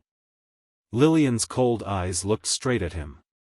She frankly asked, what do you hate about me? Picking up the glass of water on the table to drink, Luca replied leisurely, I don't have time to meet women, unlike you, people like me who come from an orphanage. Once they lose their footing, they never have a chance to climb back up. So wouldn't being close to me benefit you? Lillian asked in confusion. Luca's eyes looked steadily at her with a cold voice, I think you don't understand, Lillian Tomonis. If I relied on the power of a noble like you, it would mean I could lose everything just because of your whim, and I intend to climb up with my own ability. She asked angrily, don't you find it strange that you declare that you don't want to rely on a noble but are close to him? Luca countered, I play with him because he is my friend and someone I can entrust my life to on the battlefield, not because he is a member of the sick family. The two of them argued back and forth, only he bowed his head and cringed in this space. He silently lamented, the atmosphere is so heavy. So you really don't intend to give me a chance? Lillian finished. On the other side, Luca could only silently sip a glass of water and calculate his next sentence. After finishing the glass of water, Luca pushed his chair away, stood up and firmly said, unfortunately, I hope you don't come to visit me anymore. After saying that, he walked away, leaving a heavy atmosphere for the other two. Luca's name-calling stopped him. Ilai ran behind and scolded, you don't have to be so harsh. If I don't decide, she will cling to me, Luca said with a dark face. Ilai walked over and wondered what he said was not wrong, but why do you hate Lillian so much? You can meet her a few times. Because I can't understand why Lillian Raminisses likes me. Luca's eyes changed, his tone becoming harsher. She's approaching someone insignificant like me only because of Claude, who's dead, and spoke well of me. She's definitely plotting something. Ilai couldn't understand his thinking and said, in other words, what are you afraid of? You don't know the reason. If you hadn't investigated me, things would have. Ilai, you like that girl, don't you? Luca interrupted, leaving Ilai speechless. After a while, he stammered a denial, what? Why would you think that? I could tell from your eyes, your breath, and your panic. Luca, kindly explaining, thought clearly in his head, Archie's Victima, now I can see everything. Luca's eyes turned cold. Anyway, I don't care. If you like her, stop beating around the bush and do something about it.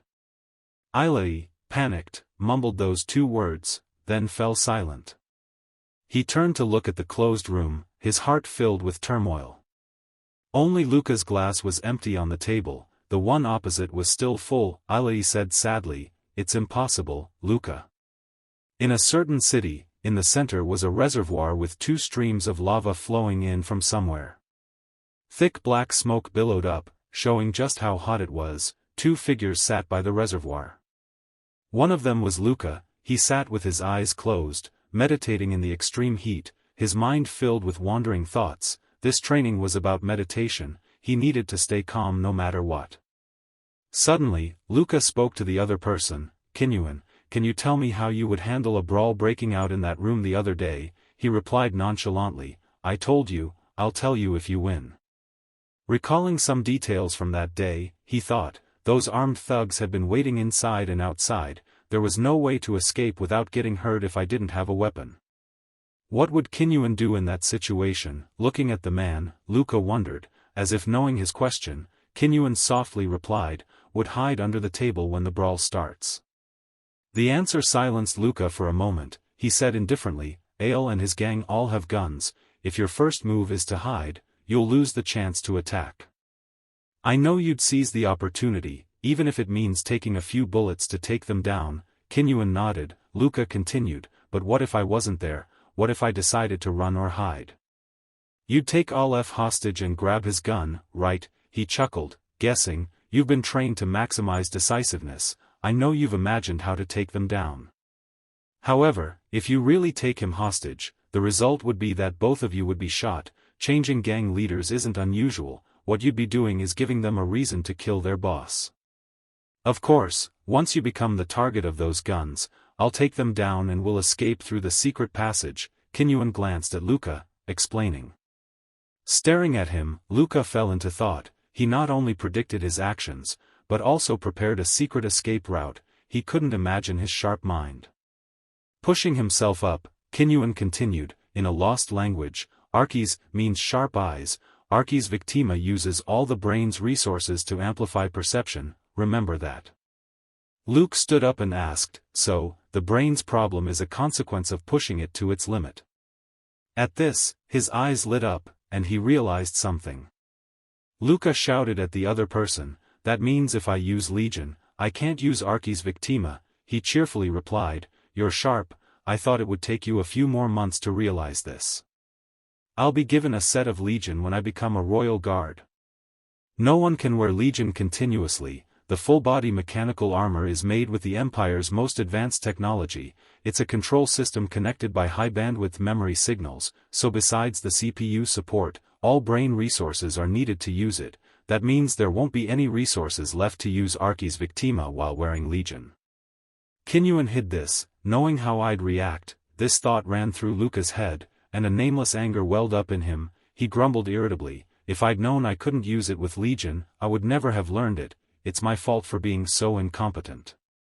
Watching Luca's angry back disappear, he sighed, that's it then, why don't you turn back? Luca coldly replied, thank you for your thorough instruction.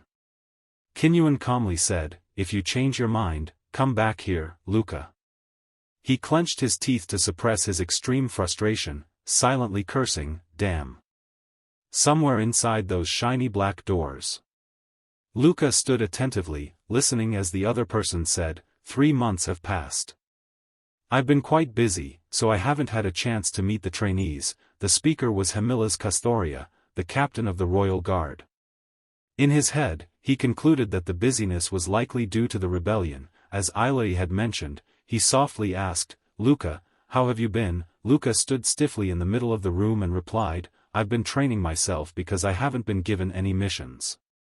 Hamilas leaned his hands on the table, interlacing his fingers. He explained, there won't be any missions for you in the coming time either, you're already skilled enough to be a true asset to us. Luca replied, thank you, sir.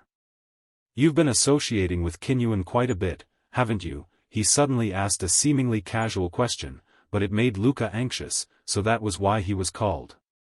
His superiors probably knew everything already, from his visit to the black market in the lower city to his participation in the arena. Hamilas continued, you've been training with Archis Victima under Kinyuan's guidance, haven't you? Luca quickly replied, not anymore. Let me guess, you quit, Hamilas said. Hearing this, Luca panicked and asked, how did you know? He chuckled, cheerfully explaining, because Archis Victima can't be used with Legion, I find it pointless for someone in the Royal Guard. Hamilas realized, he exclaimed, so you figured it out already. Those who aren't capable enough are eliminated by Kinyuan, and the talented ones quickly realize there's no reason for them to learn it. That's why Kinyuan is the only one in the Royal Guard who can use Archis Victima. Luca hesitated for a moment, then tentatively asked, do you want me to continue learning Archi's Victima? More precisely, I want you to maintain a good relationship with Kinyuan, Hamilas corrected, his voice hardening. To that end, you should continue learning Archi's Victima. This is an order. Luca was stunned. He was uneasy. He's wary of Kinyuan's training. Why is he so wary of a soldier who has left the battlefield? I can't ask questions, knowing too much could put my life in danger. Luca softly agreed. Understood, I'll continue to learn Archi's Victima. Hamilas lowered his head slightly, a smile on his lips, but his tone was a warning. Remember, I'm watching you closely. You're the type of person who can rise very high. His subtle encouragement left Luca slightly unsettled. Elsewhere, Kinyuan was turned away, examining something. He said over his shoulder, I didn't expect you to come back so quickly. Luca sank into confusion and didn't know what to say at this time. Kinyuan didn't make it difficult for him but accepted that I told him he could come back at any time, so I won't ask anymore. Now he found his voice to say thank you. Looking at the steadfast back in front of Luca, I fell into deep contemplation and thought he wouldn't teach me anymore, but he agreed quite easily. Sensing the atmosphere easing, he initiated a conversation. Why are we in the lower level area today? Instead of a direct answer, the man reminisced, kids these days still like these things. When I was young, I spent time looking at things like these here. Kinyuan then turned to the shop owner, a man reading a newspaper. Without looking up, the owner replied, if you're looking for something, find it yourself. I don't know anything about toys. Ignoring his nonchalant attitude, Kinyuan calmly said, give me all the toys here. Do you deliver all of them? The shop owner exclaimed in shock. Luca was equally shocked. He wondered why the man was buying all the toys. Looking down, Luca felt a fleeting sense of unease. After a while, they arrived at the lower level of orphanage number 47. He spoke, isn't this an orphanage? Upon entering the courtyard, Kinyuan ordered the boxes to be placed inside, then said to rest for a bit. Luca stood at attention and replied clearly. Hey, Luca, a voice called, drawing his attention. Gabriel, struggling under a pile of items, complained from behind, you called me just for this, he shouted in dissatisfaction, do I look like a porter? Luca put his hands in his pockets, looked up at Gabriel, and repeated, you said I could ask for your help, they wouldn't deliver the toys, so I asked you. Gabriel protested, no, I meant bigger, more spectacular things. Like a fight with another gang, for instance. Luca lazily closed his eyes and said, I don't need your help fighting, you idiot. Gabriel stammered, that's probably true, but, looking at his strong figure, Luca thought, the new spinal fusion has improved his balance significantly. It seems the money wasn't wasted. Looking into the distance, he whispered, but Luca, who exactly is that man? If he's so famous that even Aleph can't stand against him, should have heard of him. He also looked in that direction, warning, if I were you, I wouldn't get involved unless you want to die. Glancing around, Luca fell into thought, this is probably the orphanage where Kinyuan grew up. He does charity because he escaped from here. Laughter and chatter erupted as children rushed out from inside. They ran to the two men, excitedly shouting, thank you, handsome. Gabriel retorted, ugly, making him snort coldly, these kids are too impudent. Hey, a dispute caught his attention. Two children were fighting over a gift. This is mine, I picked it up first. Watching the scene, Luca fell silent for a moment. Yes, conquer with strength, nothing is fair, so be stronger if you want something. The world isn't good enough for everyone to be happy. A voice interrupted his thoughts, Luca. Kinyuan pointed behind him, coldly saying, let's talk for a bit. At the edge of the forest, the evening sky was ablaze with vibrant orange clouds. Leaning against the fence, Kinyuan confided, I've visited the lower levels a couple of times, salaries aren't high. Looking at how fat the orphanage headmaster is, he must be doing a great job smuggling supplies out. He softly asked, did you grow up here? Kinyuan replied, I've long forgotten such things, I just occasionally visit a nearby orphanage. Sitting in the romantic twilight, he softly said, maybe I've visited the place where you grew up. Looking at his trainer, Luca was startled. This scene made Kinyuan seem like a normal veteran. An old soldier, devoid of his former glory. his nervous system exhausted from the overload causing brain damage. That could be me in the future, of course, if I'm lucky enough to live that long. Let's get to the point. He cut off his train of thought, making Luca look back in surprise. Suddenly, Kinyuan's demeanor changed completely. He bluntly asked, "Who ordered you to return?" The question stunned Luca. His eyes flashed, his face grim. Was it Captain Hamilla's? An unexpected silence descended, all movement ceased. Luca's eyes darted around, feigning ignorance. "What do you mean?" he asked, his heart pounding. Don't look into his eyes. Kinyuan understood that even his smallest actions were clues. How did he know it was an order from the captain? How much did he already know? If Kinyuan was hiding something dangerous, something big enough for the captain to be watching him, then he might eliminate him right now. His hands stiffened with anxiety. Seeing his anxious state, a voice warned, "Calm down if you want to live, Luca. If you attack me with your full strength, it will be difficult for me to restrain myself from killing you," he casually warned.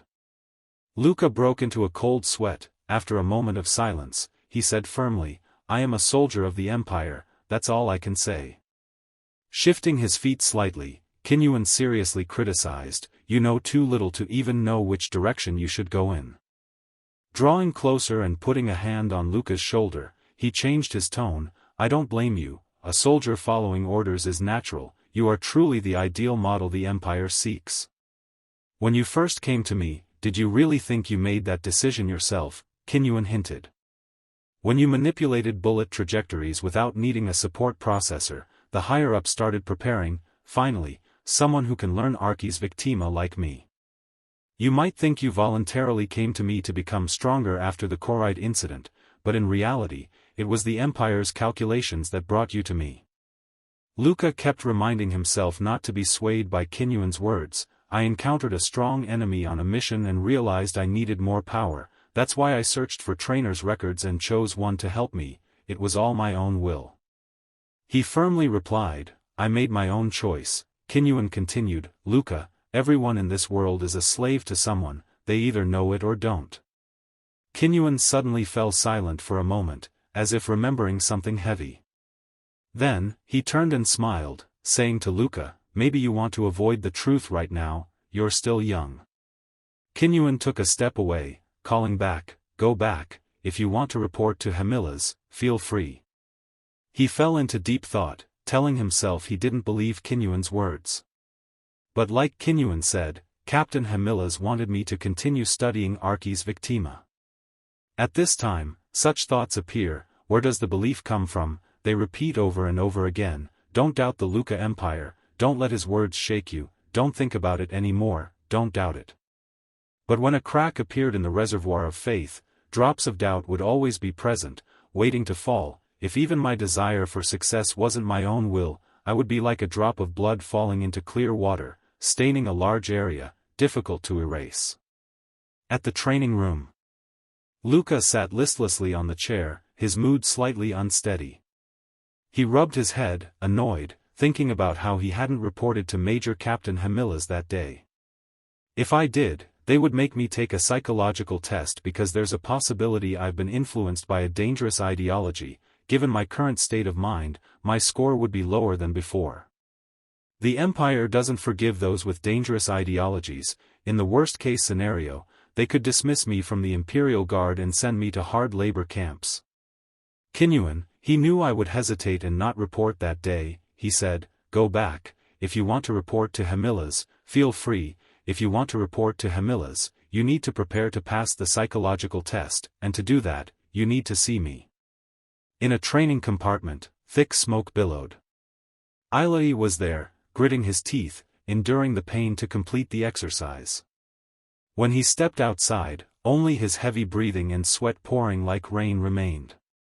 Suddenly, a water bottle flew from somewhere. Ilai quickly reached out to catch it. It came from Luca. He maintained his throwing stance, his voice serious, saying, "So you're training too? I see you in a different light now." Holding up the water bottle, Ilai replied, "I lose, you probably make me feel uncomfortable. You came all the way here to cheer for your friend, I'm glad." Approaching, he smiled and said, Luca stood there, calmly saying, "Naturally, I have a request. This made Ailey click his tongue lightly. Luca got straight to the point. The noble families cheat on the aptitude test, right? Ailey, sitting on the chair, wearily replied, that's an open secret, but those who aren't qualified will never pass the training. Luca's eyes narrowed. He whispered, Ailey, how did you pass the psychological aptitude test? If you have a secret, tell me. At this, Ailey's drinking motion paused. He glanced at Luca and whispered back, you know that's an extremely dangerous question to ask me, right? Plopping down on the chair, Luca said in a somber tone, I checked, there's no one else here, and I'm doing this for the Empire's benefit. After hesitating for a moment, Ailey dared to speak, I won't ask why you need it. Luca, as he had guessed, there was a way. What is it? Luca asked. Ailey closed his eyes, looking serious, I guess there's no other way. Then, honestly instructing Luca in stunned silence, create a simpler version of yourself to interact with the outside world and make your true self an internal observer. Basically, we're sealing off the parts of yourself that you want to hide inside. That's how you pass the psychological test. Luca, still dazed and confused about what Ailey was rambling about, asked, what are you talking about? The other side continued to enthusiastically explain, there are cases where ordinary people lose their memory or change their personality due to psychological trauma. We're doing this consciously. Luca, still clueless, muttered, is that really feasible? Damn it, I guess you wouldn't say this if it wasn't. Our brains are constantly in a state of confusion. If you continue acting like a loyal soldier, that loyal self will truly form on the surface of your mind. 2 months before the aptitude test began, every morning I woke up and prayed, giving thanks to the Emperor. I imitated what my father did. The only problem is, if you do that for too long, your true self might waver, you could forget who you really are. Luca felt a little confused. Where did he learn that?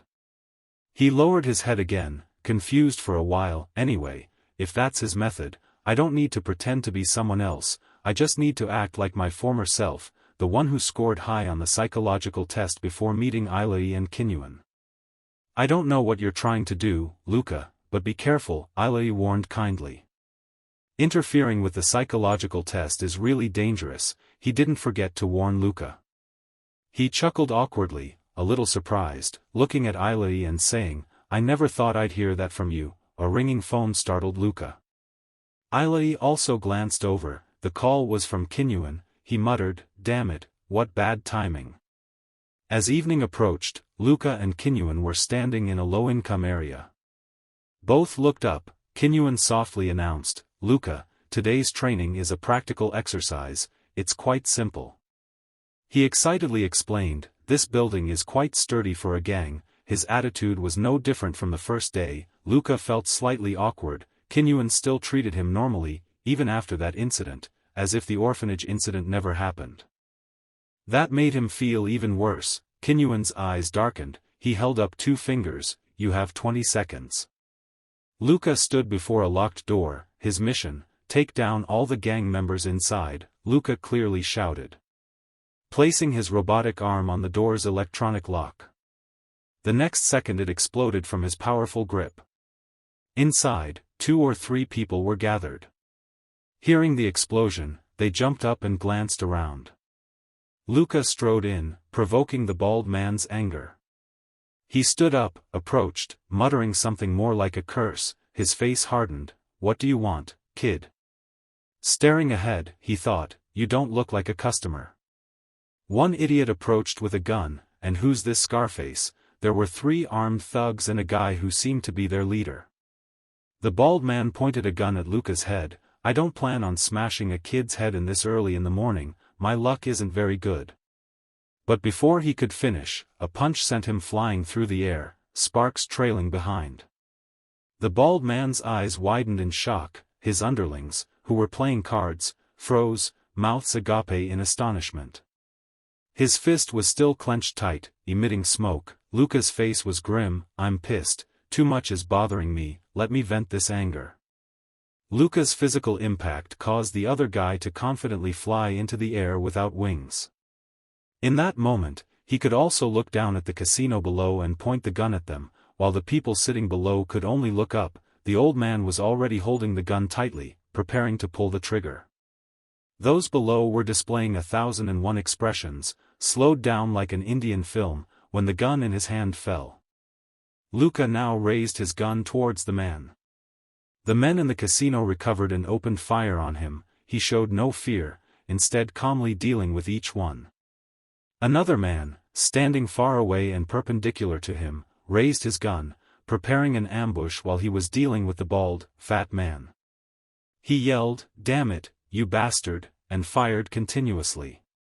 But quantity rarely equals quality. Despite firing many shots, none hit their target. Luca couldn't help but exclaim, "Such terrible aim, it's unbelievable that someone like him could make a living killing people with such poor skills." It was indistinguishable whether it was the enemy's gun or Luca's pointed towards the slightly ajar door. A middle-aged man burst through the door and said, "What's going on, what's happening here?" Luca pointed his gun at him and said, "I'd knock myself out if I were you. You don't want to lose body parts you've worked hard for." Another man held an electric baton with a vacant stare. Suddenly, a space lit up like the protagonist's aura. The man was writhing on the floor. Luca approached, observed, and deduced that he could still sense someone in the restroom. Thinking is doing, so without hesitation, he pushed open the restroom door to check. Indeed, a girl was unconscious in the dark corner of the room. A terrifying face, radiating uncontainable anger. An unknown voice, seemingly belonging to two people, cursed the bastards.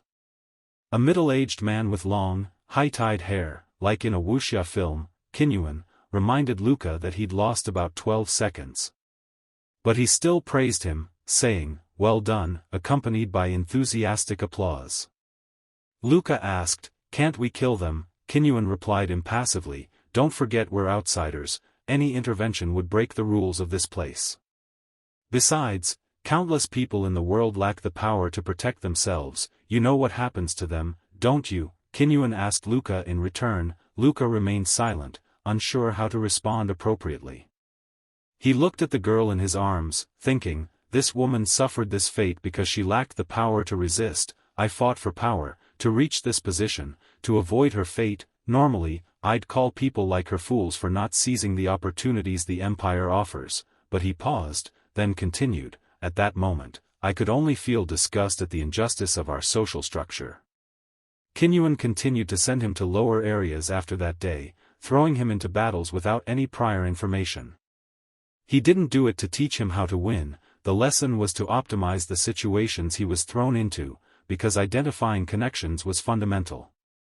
Of course, I needed to overcome this by interpreting the surrounding circumstances and making the best decisions. Kinyuan continued to send me into battles without saying anything. Luca and Kinyuan entered where Gilda lived. Gilda greeted them with a radiant smile. Kinyuan said, "Gilda, get me a black coffee with a layer of oil on top." Gilda turned and asked Luca, "And you, Luca, would you like a glass of milk?" Luca replied, "I'll also have a black coffee, no oil." They sat down at an empty table. Luca then asked Kinyuan if they needed to visit Gilda's workshop. Kinyuan replied, "She's the girl you saved." This single sentence evoked memories in Luca. He thought about recently saving the girl from a gang. She told them her story. She'd been kidnapped and endured terrible things for months, but thankfully, her spirit remained unbroken, and she could return to normal life.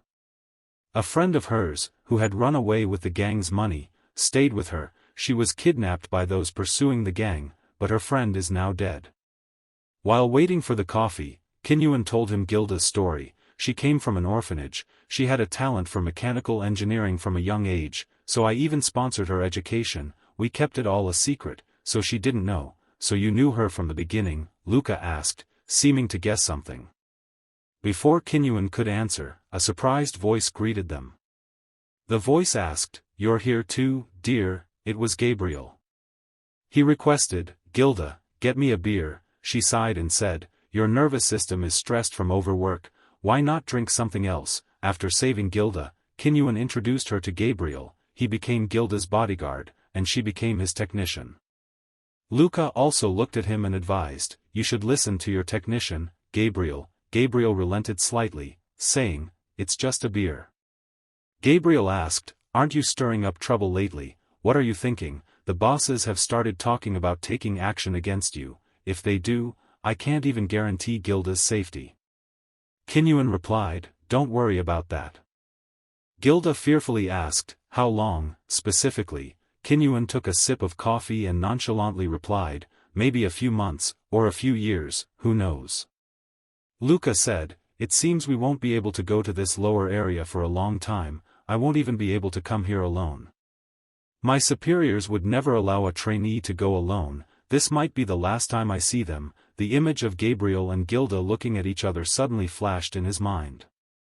This is probably the last time I'll see them. Gilda shyly smiled and said, you'll visit, right? Of course. No one answered. Luca continued his train of thought, and Gabriel added, you're taking on more risks working in your field. Kinyuan put his coffee cup down and said nothing. Luca told himself, don't pity them, Luca. Not being able to come back here anymore is probably best for the current situation. On the other hand, he wondered, how can people drink something this bitter? Pure black coffee isn't bitter, is it? The scene changed to the high-ranking commander's office. Luca stood before Hamilas, reporting on some important matters. Hamilas said solemnly, Kinyuan continues to conduct strange activities. He became a cadet at a rather late age than normal. He would never have been given this opportunity, but at that time the Empire needed to accept impure elements because at that time chaos was everywhere. I wasn't even sure what kind of person Kinyuan was when I was just a rookie. He was already one of the key members of the royal forces. We believe he was reporting on secret operations. Luca was stunned and slightly scared. Even the high-ranking commander didn't have access to his file. Hamilas continued, anyway, it seems that Kinyuan's fondness for you is true. He told him, I've sent many students to him, but none lasted long. Hamilas, if you don't know, let me commend you. You're excellent, but you're also in a position to be negatively influenced. A psychological evaluation will be scheduled, make sure you attend. He had almost no intention of letting Luca refuse. Luca politely bowed and said, yes. In his heart, he thought, just as I predicted. Hamilas told him something that sounded quite serious. Luca, let me be frank, there are two outcomes for trainees who take on this kind of mission. They are either left behind to keep the secret or are raised to the heart of the royal forces as a reward for their contributions. I hope you'll belong to the latter group, Luca replied in a firm voice, I only follow orders. If this operation ends well, I believe you will protect me, Commander. Quite pleased with his answer, that's right, if your results are worthwhile, I'll have your back, precisely, I'll adopt you as my son. He combined his name with his surname and laughed happily, Luca Castoria, that sounds pretty good. He was shocked, what? The high-ranking commander wants to adopt him as his son. The high-ranking commander's name is Hamilas Castoria. The Castoria family is one of the most prestigious families in the Empire. Even after entering the examination room, he was still thinking about it and muttered, damn it. A robotic voice spoke, Luca, we will begin the psychological evaluation. All right, he replied. The robot asked, I notice a joyful expression on your face. Is something good about to happen? Of course, Luca wouldn't easily share his joy like that. He nonchalantly said, it doesn't concern you, begin the test. Ilaï's powerful fist punched forward. He continuously hit the punching bag at a rapid pace. Then he finished with a kick. Ilaï's sweat dripped onto the floor. Not stopping there, Ilaï continued, drawing back his arm. He hit the punching bag with a powerful blow. He breathed heavily, exhausted. After a while, he took some ointment. Then he painstakingly applied it to his knuckles. Luca, sitting beside him, spoke, you've trained to the point your joints are worn out. Are you really the Ilaï I know? Ilaï smiled, slightly rotating his wrist, and replied, did you pass the psychological evaluation all right? Luca said, it's all thanks to you. Ilaï, though unaware of what he had gone through, said, if you need my help, don't hesitate to ask. He seriously said, I can't tell you now, but just once in the near future, could you do me a favor? He silently looked at him for a moment. Then he said, if you're in danger on the battlefield, even if the chances of success are low, I'll still come to save you. even if it costs me my life." Ailey laughed at that. "That's enough, Luca," he cautiously said. "You'll know what I need soon." "Hopefully I'm just worrying too much," Luca said, though claiming he wasn't curious about Ailey's request was a lie. He didn't need to find out.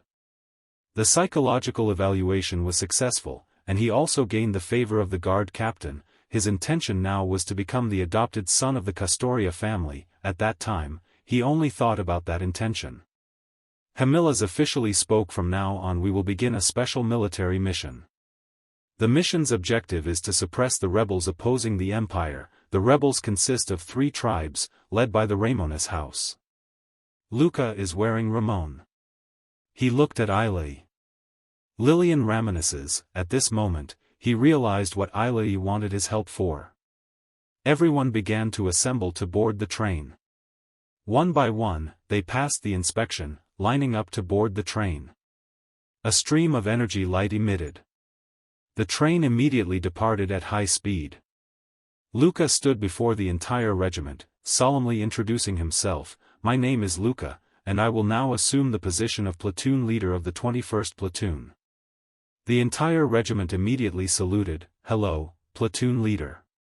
He thought to himself that it was unbelievable that they would assign the position of central captain to a guard cadet. Surely the superiors only saw this uprising as a practice exercise. The platoon is divided into 21 squads, totaling 27 people. Sergeant Kodrak is the deputy platoon leader, my assistant. Seeing that the platoon leaders were all young trainees, the army had added experienced fighters as the core. Perhaps they also know that he is a tool to train the trainees. Demanding unwavering loyalty from soldiers to an officer who hasn't proven his ability is very difficult. He must use all his strength to command and lead. What should he do now? There are 2 options. The first is to leave everything to Sergeant Kodrak. He only needs to give a few orders, and Kodrak will act on his own. This is a commonly used option. The second option is. Luca spoke up. "I'm more capable than you guys." This statement truly surprised Kodrak. Continued, "So you guys have to listen to my orders, and if you don't listen, you will be severely punished," he thought, expressing his dissatisfaction and then kicking him down with force. Everyone present in the ship immediately frowned in displeasure. Kodrak intervened, placing a hand on Luca's shoulder. "Lieutenant Luca, could I have a word with you?" Without further ado, he grabbed the man's wrist. Then he threw Kodrak towards the ranks of soldiers. They quickly caught Kodrak. He added, "You dared to touch a commanding officer's hand. Do you think you can disregard me simply because I'm young, Sergeant Kodrak?" Luca slowly stepped forward. "I have the same background as you, raised in a low-class orphanage in the lower districts, but why is there such a difference in our status?" Luca's face darkened menacingly. "Because I'm superior.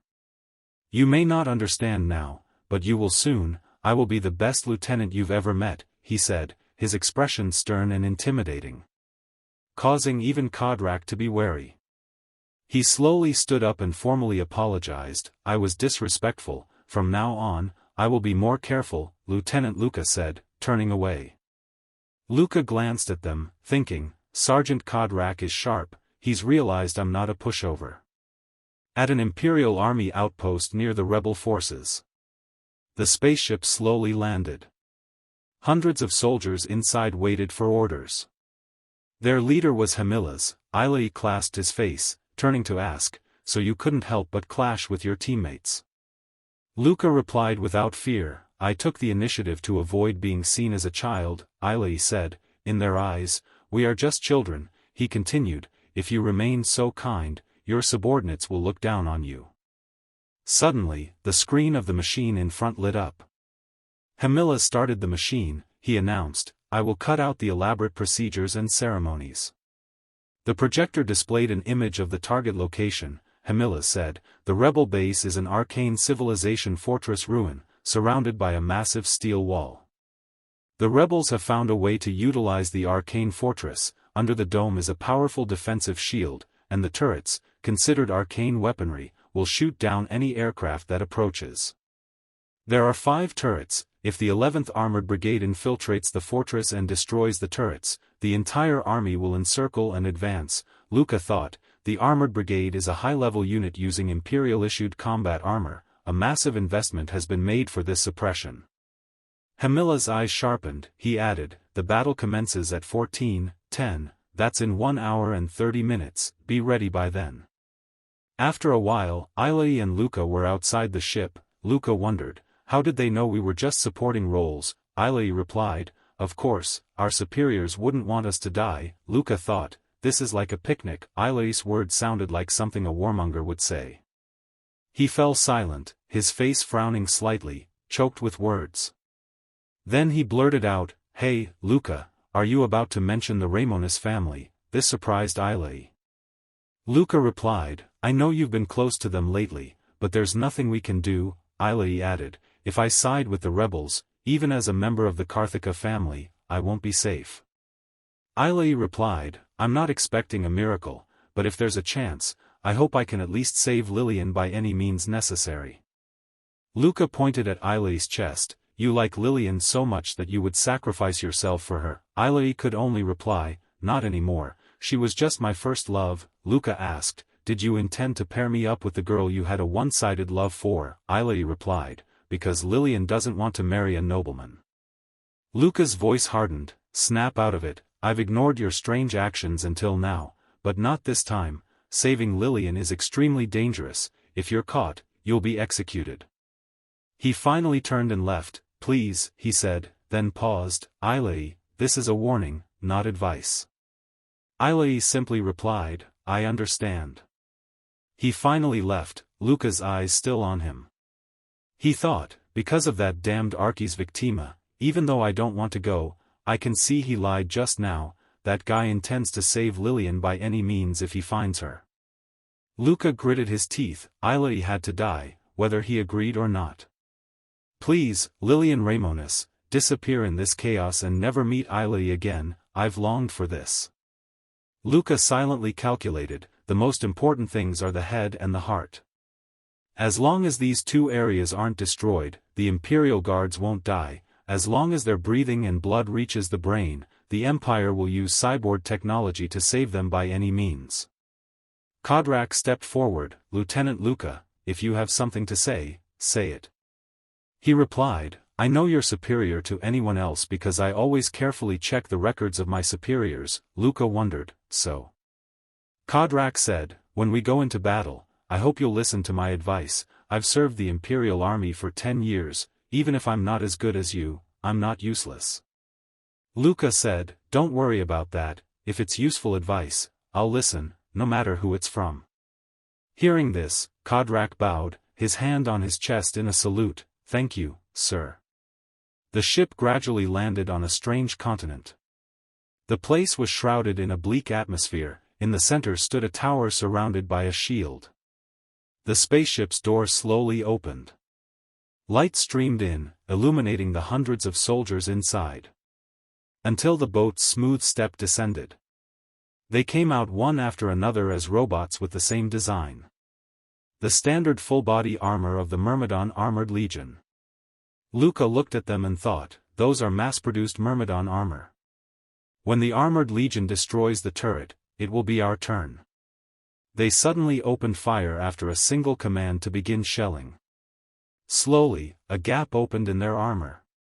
From it, a powerful barrage of fire erupted, propelling their bodies upwards like rockets. At a certain point, the Myrmidons aimed towards the central tower. Then they simultaneously plunged towards their designated targets. They evenly dispersed their attacks against the protective barrier. Instantly, the shield was impacted. It continuously generated violent gusts of wind. Until they converged at the top of the tower. A special system was activated. The Myrmidons separated their sides. From there, hidden projectiles were unleashed like cannon fire, immediately reacting violently with the internal storm within the tower, causing continuous explosions. A few Myrmidons fell. The remaining ones immediately activated their cannons. Due to the continuous impact, a large explosion erupted. It swept away everything in front of it, flames continuously rising high. Then it dissipated, the smoke and dust slowly clearing. From within, glowing red eyes appeared. It began to glow with a strange red light. It continued to charge and then fired a powerful energy blast at the fortress as a counterattack. A myrmidon rapidly launched towards the tower, using an energy-charged spear. It struck the protective shield with great force. The sharp and powerful spearhead impacted the shield. The tower's shield continuously received powerful blows from all directions. At one point, it could no longer withstand the assault and shattered into hundreds of pieces. The Myrmidon army began to advance. Luca observed the entire process. He was thrilled. The Myrmidon successfully entered the fortress. Now the most important thing was whether they could disable the turret. If the Myrmidons failed to disable the turret, the battlefield situation would become difficult. According to the strategic computer's assessment, the estimated time to disable the turret was 1 minute after the Myrmidons infiltrated. If the Myrmidons couldn't deal with the turret, our forces would suffer significant losses before they could advance. Everyone's faces were grim, extremely worried about the outcome. After a moment of anticipation, the system suddenly announced that the turret had been disabled, moving to the next phase. Everyone in the squad was overjoyed. The battlefield was a place of risk and tragedy, but it also pumped adrenaline into people. Luca smiled. He was no exception. He was someone who found joy and a sense of accomplishment even in this hell. If he didn't, he would have gone mad long ago. He spoke up, "Let's go, the ship's door is open, it's time to prove our abilities." A two-dimensional map appeared, showing our forces advance on the tower. This was the plan. Infantry platoons would simultaneously advance from all directions of the fortress. Command wanted to seal off all escape routes for the rebels. The arcane evil fortress's underground tunnels had a maze-like structure. The explored depth was at least more than 100 meters. Although there was a previously drawn underground map from research, because the rebels had made improvements inside, the accuracy was no longer certain. The battlefield was thick with the smell of gunpowder. The troops began to pour in with their weapons. Luca found a strange door. He wondered why they had narrowed the entrance to the underground facility to prevent the armored legion from entering. The door was breached. The troops cautiously advanced. Luca looked around inside. It was dark. He said, "From now on I will go in front and lead her in the back holding her gun." He replied, "Going first is very dangerous. The platoon leader will most likely encounter traps or ambushes from the enemy." He looked back at Kodrak, doubtfully asking, "You're worried that you'll be punished if I die?" Kodrak, sweating, replied, "If you're being straightforward, then yes, if you know that." Luca immediately put on his armor, his voice stern, "I don't care what happens after I die, Kodrak, whether you or your platoon are demoted or docked pay is none of my concern." "Say it again." "I'll go first, take the lead and follow closely behind me." After finishing speaking, Luca immediately rushed forward. Kodrak was left standing there, worried and panicking. He felt a chill run down his spine, as if a whole platoon had their guns pointed at the back of his neck, but he didn't have time to dwell on it. Luca was focused on meeting Lillian Raminuses before Ilai and resolving everything. Ilai must be entering from a different route and is somewhere inside the fortress now. If he's willing to sacrifice his platoon to advance, he could breach our defenses quickly. I could also use my troops for a rapid advance, but I can't sacrifice my loyal soldiers for my own feelings. I have to take this risk myself. Above Luca, an automatic weapon barrel was already aimed at him. Kodrak quickly caught up, shouting as he activated the Archi's combat technique, maximizing his senses. His strength increased dramatically. With a single downward slash, Luca severed the gun barrel from the cave ceiling. His pupils constricted, his strength surging, his sight, hearing, touch, smell, and even taste were heightened. He licked his lips, finding pleasure in identifying the airborne chemicals with his tongue. He could glean a lot of information this way. Having decided, he leaped forward, following the zigzagging path of the cave ceiling. His incredible speed stunned the entire platoon. Luca continued to dart forward, not waiting for them to follow. His body felt taut with energy, his heart pounded faster, his blood vessels dilated, his blood pumping relentlessly to deliver glucose to his brain. the pressure exhilarating him. Everything was irritating, especially the slow pace of the soldiers in his platoon. He wanted to punch Kodrak in the face.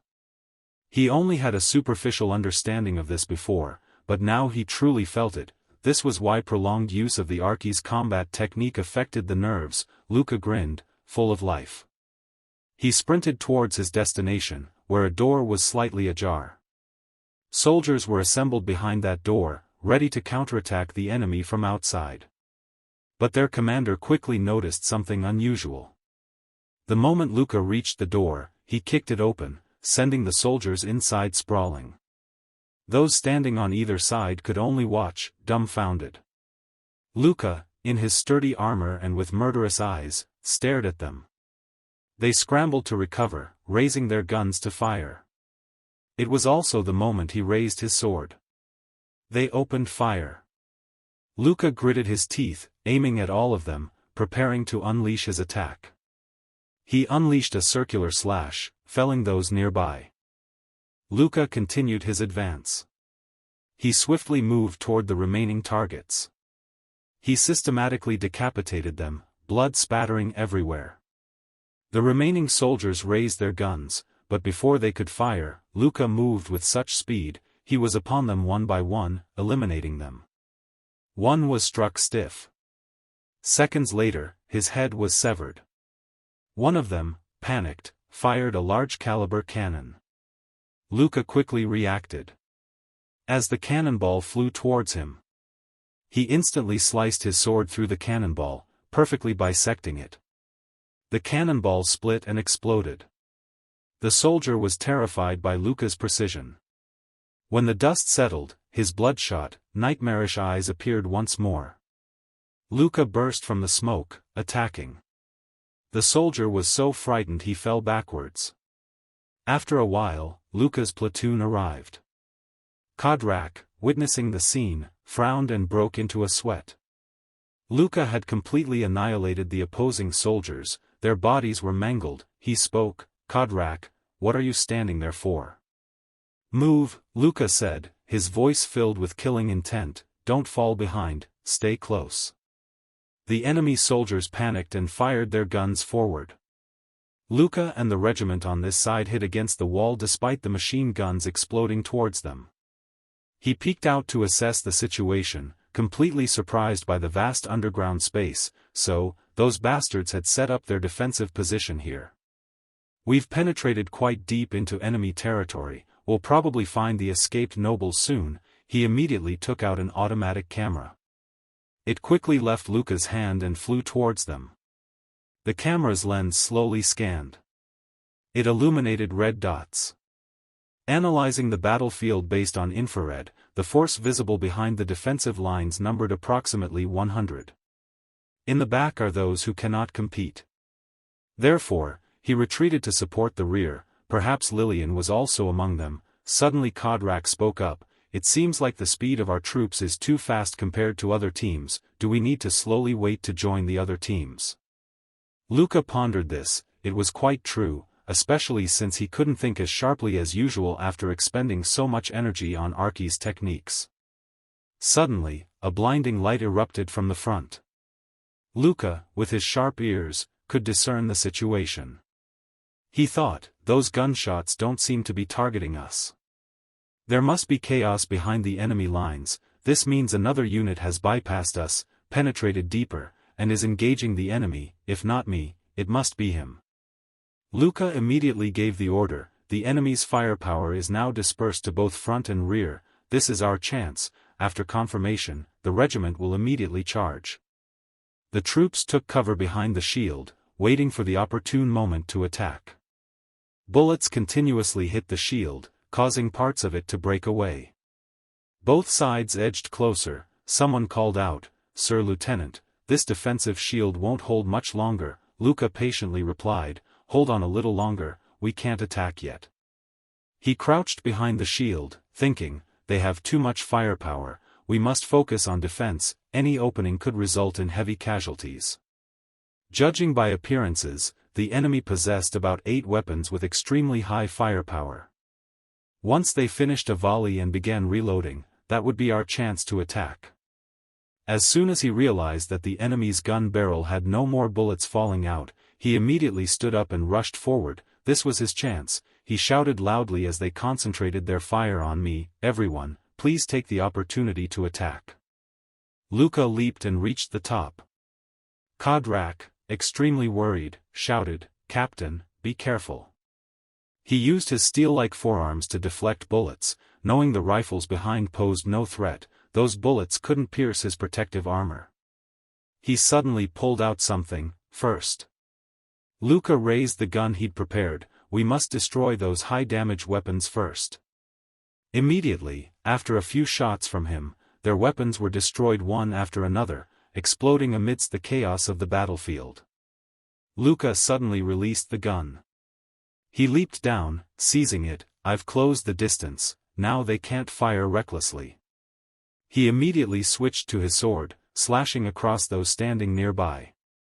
A large explosion erupted in the center. He muttered, "Now you'll die with me." A man from the opposing troop raised his hands in fear, shouting, "We surrender." They obediently lined up, heads bowed, hands behind their necks, awaiting capture. Luca instructed as he walked, "Tie them up first." Kodrak replied, "Yes, Captain." He looked ahead, his brow furrowed. Under the floor were the bodies of other soldiers. He knelt down to examine them. These were Eiladi's soldiers. It was Eiladi's unit that had spearheaded the attack, dispersing the enemy, but their reckless advance, lacking defense, resulted in many casualties. Luca gritted his teeth, his heart filled with anger. I don't understand why he did this. Was he so desperate that he had to sacrifice his own men? Damn Eiladi Karthika, that was a terrible decision. Between being a loyal soldier of the Empire and someone who always wanted to help Eiladi, if forced to choose, he would have to abandon one. Facing this conflicting situation was truly agonizing. He clenched his fist. "If I meet Lilian Ramonis now, I'll have to take her down immediately. Then, even if Eiladi hates me, I can still help him, prevent him from becoming a traitor, and thus save his life. That's my only choice right now," he said suddenly. "Kodrak, secure these prisoners first, and wait for the other units to arrive for the arrests. I leave the situation here to your judgment." Kodrak suddenly called out, "Sir Lieutenant."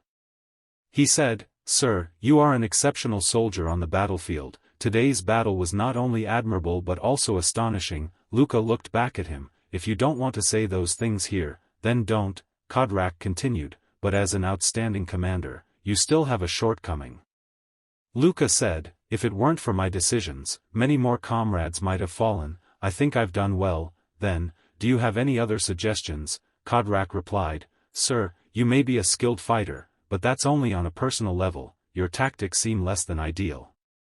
With such an autocratic way of always following one's own wishes, it will be impossible to become an excellent commander." When Luca heard these useless comments, he immediately became angry at my way of doing things, being so arbitrary and personal because everyone was not strong enough. It could be said that if I wanted to attack quickly and strongly, everyone would not be able to keep up with my actions. I want you all to achieve victory and support me in this campaign, but you simply aren't strong enough to do what I want. Personally, I don't want to show off my strength and put you all in danger, so I have to make risky decisions to give you better opportunities.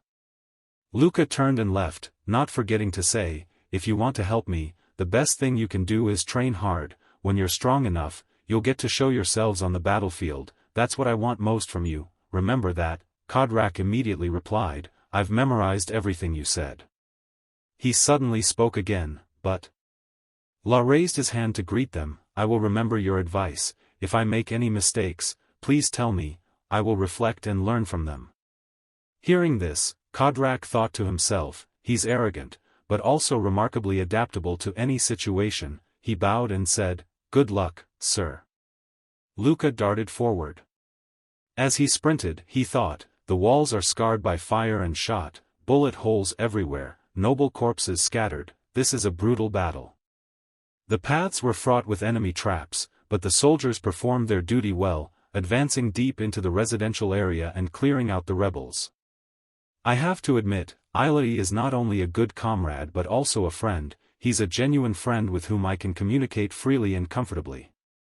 Eiladi, But are you sacrificing soldiers for your personal goals? These soldiers don't deserve to die like this. A wise commander sees right from wrong and would never put their soldiers in such danger. Even if you find Lillian, how are you going to get her out? She's definitely going to die. I understand you're heartbroken because you love her so much, but you don't need to die for her. You're currently desperate and out of control because of your actions. A sudden cough made him falter. A soldier's severed head lay beneath, begging, "I surrender, I'm from the Ramones family." Luca looked at the rolling head. "Whether you surrender or not is irrelevant to me. Where's Lillian?" He looked away and slowly said, "I don't know where she is." Noticing that detail, his expression darkened instantly. He'd glanced away, the act of a liar.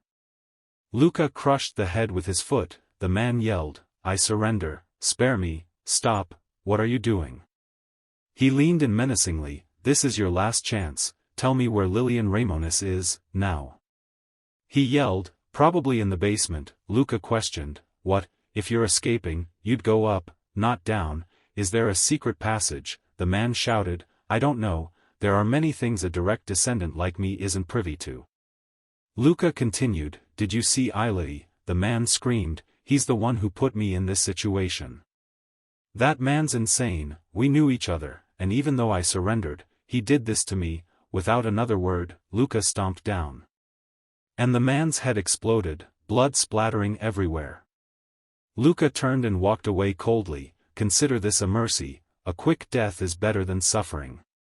He thought, I hate killing, but today I feel no remorse or sympathy, that's war. As he moved, the sounds of gunfire and screams grew closer. He could smell the gunpowder. If you've reached the point of no return, what am I going to do with you? Eilai had reached his destination and was slaughtering anyone who stood in his way. Luca's memories brought a persistent unease about Eilai. What if he acts against the Empire? Now is the time for me to make my choice. Luca entered the building, where bloody corpses lay scattered on the floor, leaning against the walls. His face grew serious.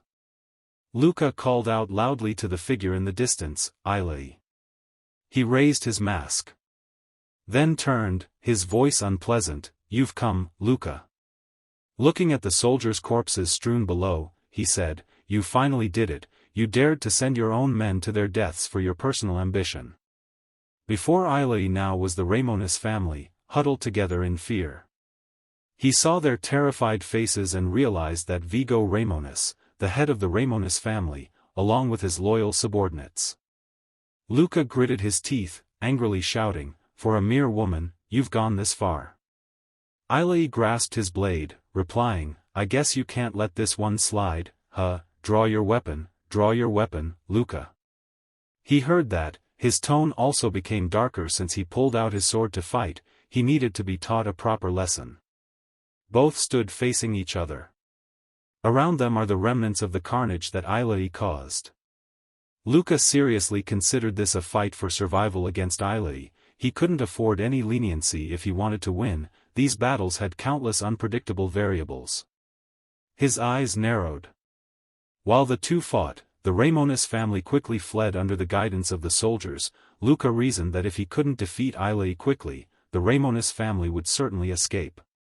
Therefore, he calculated that he needed to take down the Ramones family first, even if it made him Eilai's sworn enemy.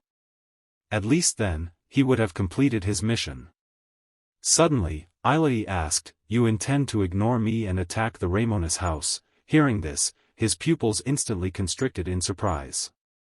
He finally opened fire. Luca quickly darted in another direction.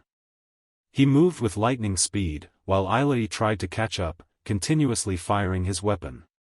Eilai's expression showed he was trying his best to hit him. Luca thought, predicting Eilai's attacks is nothing special, but this is just his opening, the real difficulty is yet to come.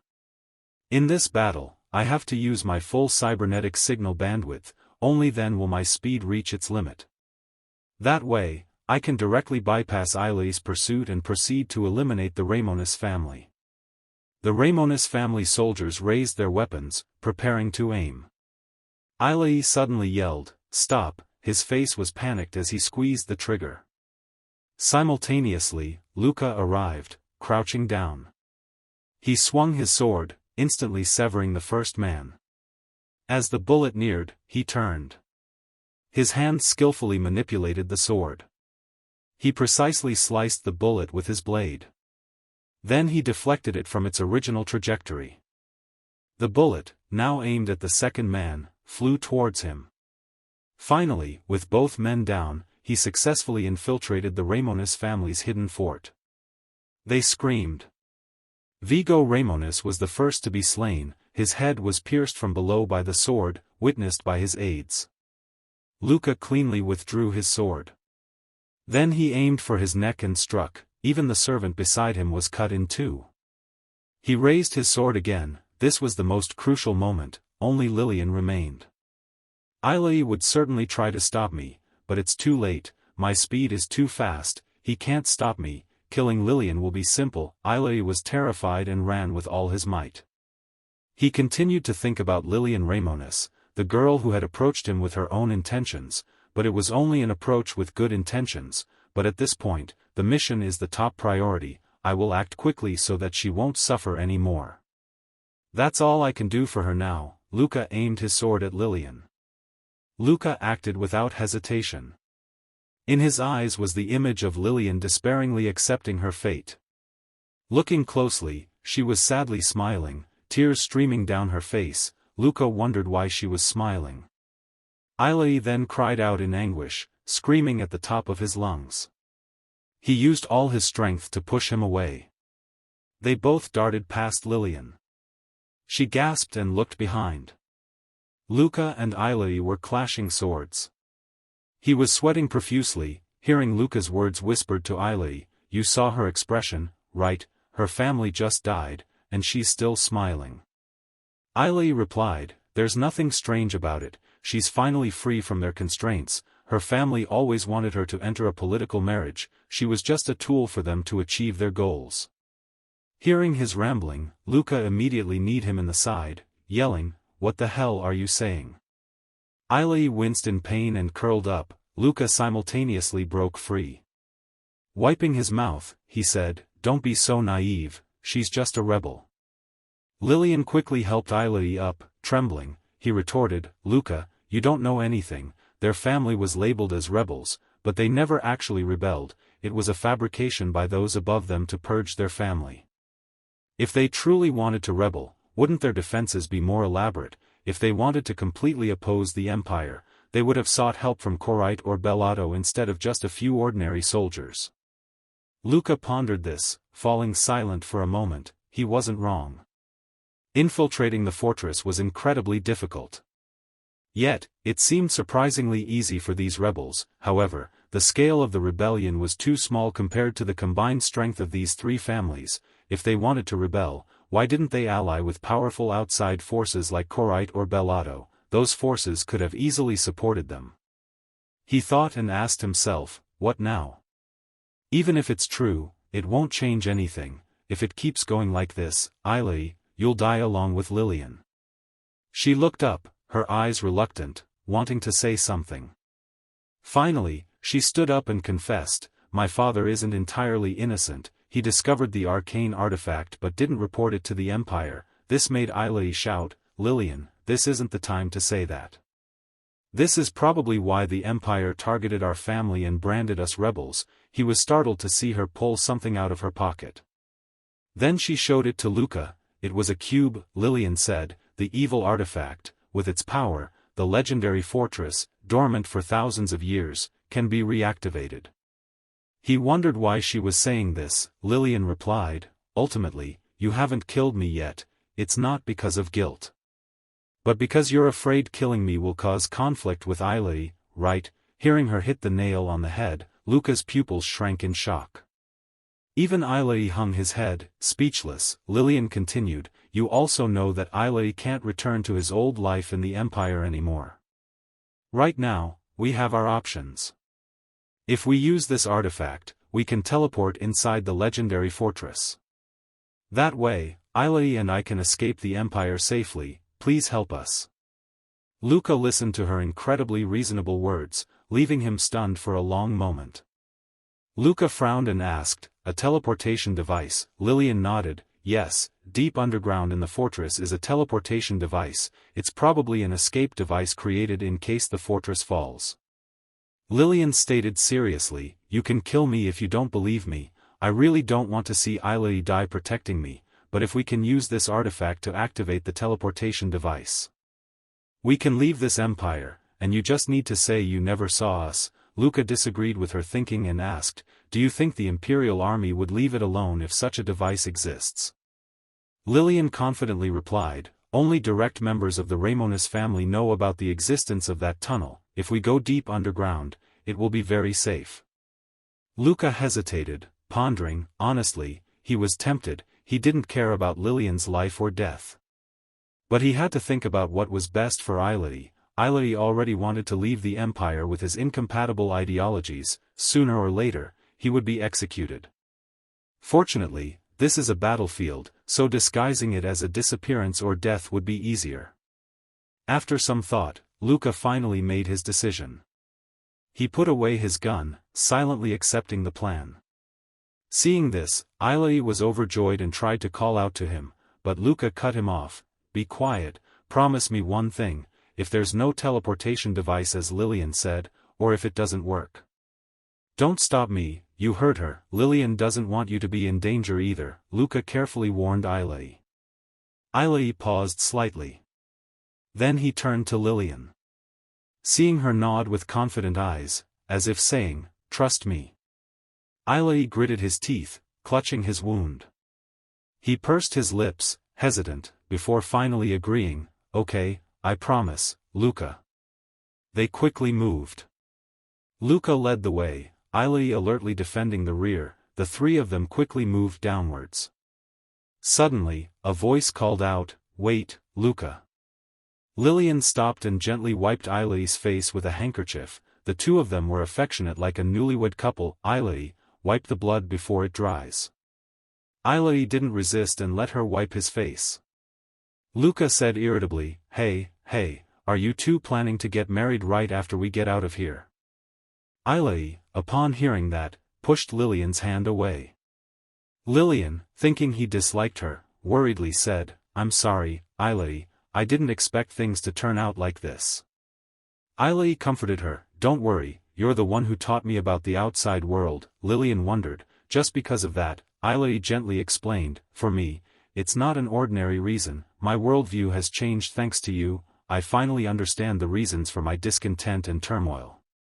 Thanks to you, otherwise I would have gone crazy a long time ago, I'm not abnormal, I'm just different, Ailey chuckled wryly. Luca, witnessing everything from the side, became wary of Lillian, she was the one who influenced Ailey's incompatible ideologies.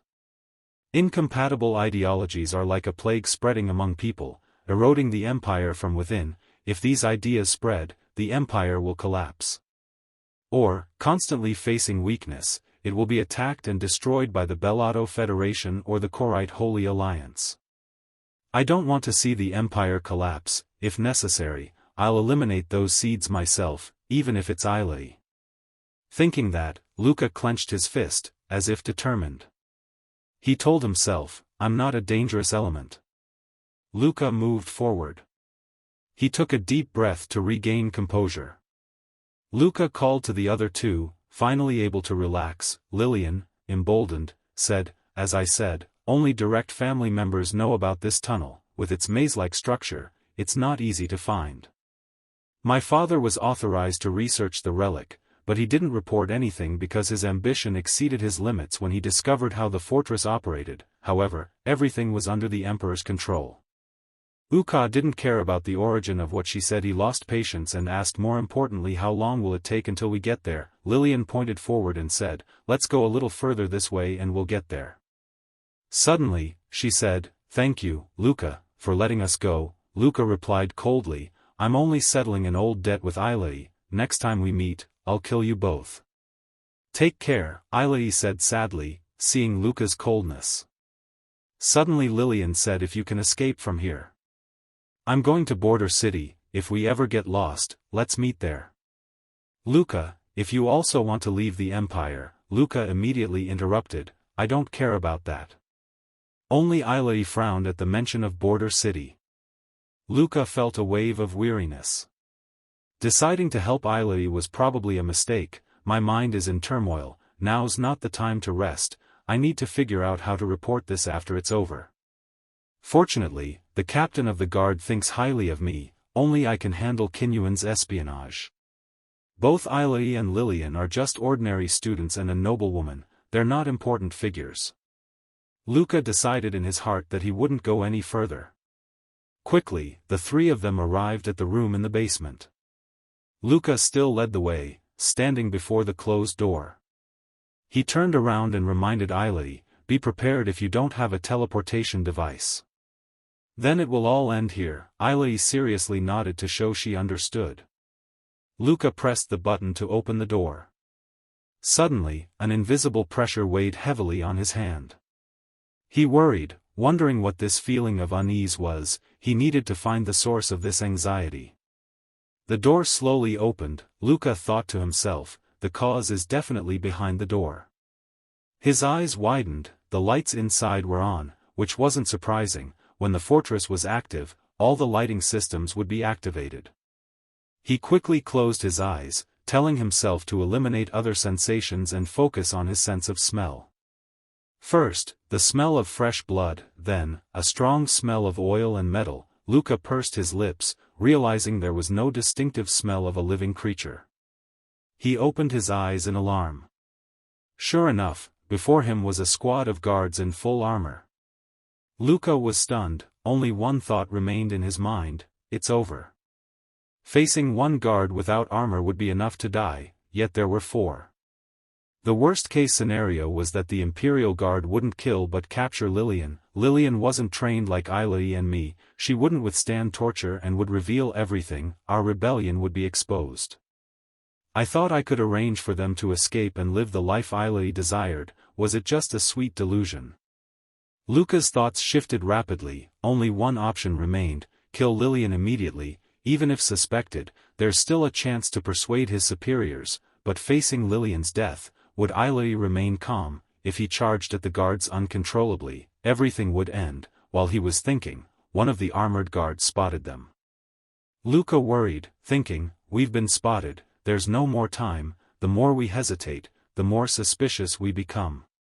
This is the last chance. Thinking this, Luca turned around. Suddenly, a bullet pierced Lillian. Luca stared in stunned disbelief. The armored guards were also shocked. Smoke still billowed from the gun barrel. Lillian's eyes widened. Even in death, she couldn't believe who killed her. Ailey, cold and emotionless, held the smoking gun.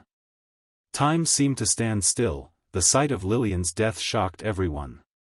The first to regain his composure was an armored guard. He asked, Luca and Ailey, what was that gunshot? Ailey lowered his gun and calmly replied, I executed a prisoner who was no longer of value. The guard rebuked, you didn't know they were rebels, and you brought them here. Ailey, report the situation from the beginning, then we'll decide what to do. Ailey calmly replied, all right. Only Luca hadn't recovered his composure. He stared blankly as the armored guards left. After a moment, he snapped back to reality. Luca wanted to ask questions, but the words wouldn't come. He could only purse his lips, swallowing his words. Looking at the backs of those people getting farther and farther away along with Ailey. Luca still couldn't believe what just happened. Lillian's still warm body lay on the ground, uncared for. Returning to the Hamilla's defense team, he read the report and praised the outstanding performance of the 21st Team Captain Luca. Luca humbly replied, thank you, Captain. Hamilla's began to lavish praise on Luca, constantly commending his combat skills. He was the best squad leader and student Hamilla's had ever seen, but he felt Luca needed to significantly improve his relationship with his subordinates. If he needed to learn how to manage subordinates, he should seek advice from Kinyuan. Suddenly, he asked, according to the report, you didn't execute Lillian Ramonis immediately, but took her to the lowest level. Do you have a specific reason for choosing Lillian as a guide? Luca worriedly thought, it's finally here. He replied, as prepared, Sir, Eilai and I plan to seize the spatial displacement device to prevent the rebels from escaping. We believe that capturing someone with weak combat abilities like Lilian Ramonis was the most reasonable choice to avoid casualties. Camillus nodded, seemingly accepting the answer, a fairly reasonable judgment. But Luca, I have another question. Luca knew what he was going to ask and answered immediately. You must be referring to the relationship between Lilian and me, sir, Camillus added. Not only that, Eilai also interacted with Lilian Ramonis. Luca seriously replied, Eilai and I are not the kind of foolish soldiers who would jeopardize a mission for such matters. You, Captain, must understand this better than anyone. Honestly, I partly wanted to give Lilian hope. If she could complete her task as a guide, she might live. We could only see it as the only humane thing we could do for her. Camillus looked directly into his eyes, the eyes of someone who had been through countless battles, seeing through everything. Luca was startled, his eyes widening. He worriedly thought, that's enough. Suddenly, Camillus smiled, all right, you must be tired, let's end it here. Luca breathed a sigh of relief, turning to leave. Excuse me, sir. Suddenly, Camillus called out, Luca. He uttered a sentence that was neither beginning nor end, but hit the bullseye of Luca's heart. The Ramonis family seems to be more powerful than I thought. Your squad wiped them out so cleanly. Luca silently reminded himself to stay calm. Everything was in the report. His squad had been ambushed by rebels due to hasty pursuit, leading to the entire squad's annihilation. But why did he seem to be probing him? Even the slightest carelessness would make him sweat cold. Luca bit his lip, turning back with difficulty. He pretended to be calm and said, if it were my squad, that wouldn't have happened. It seems the top student position this year is already in my hands.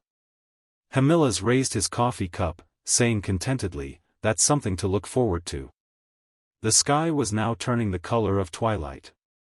Luca sat on the train, nodding off wearily. He had been dozing off on the way back to the capital. It was understandable. He had been under constant stress for days. His mind was still haunted by the terrible events that had happened. Eilai, Lilian, the arcane fortress, the ancient artifact, the spatial displacement device.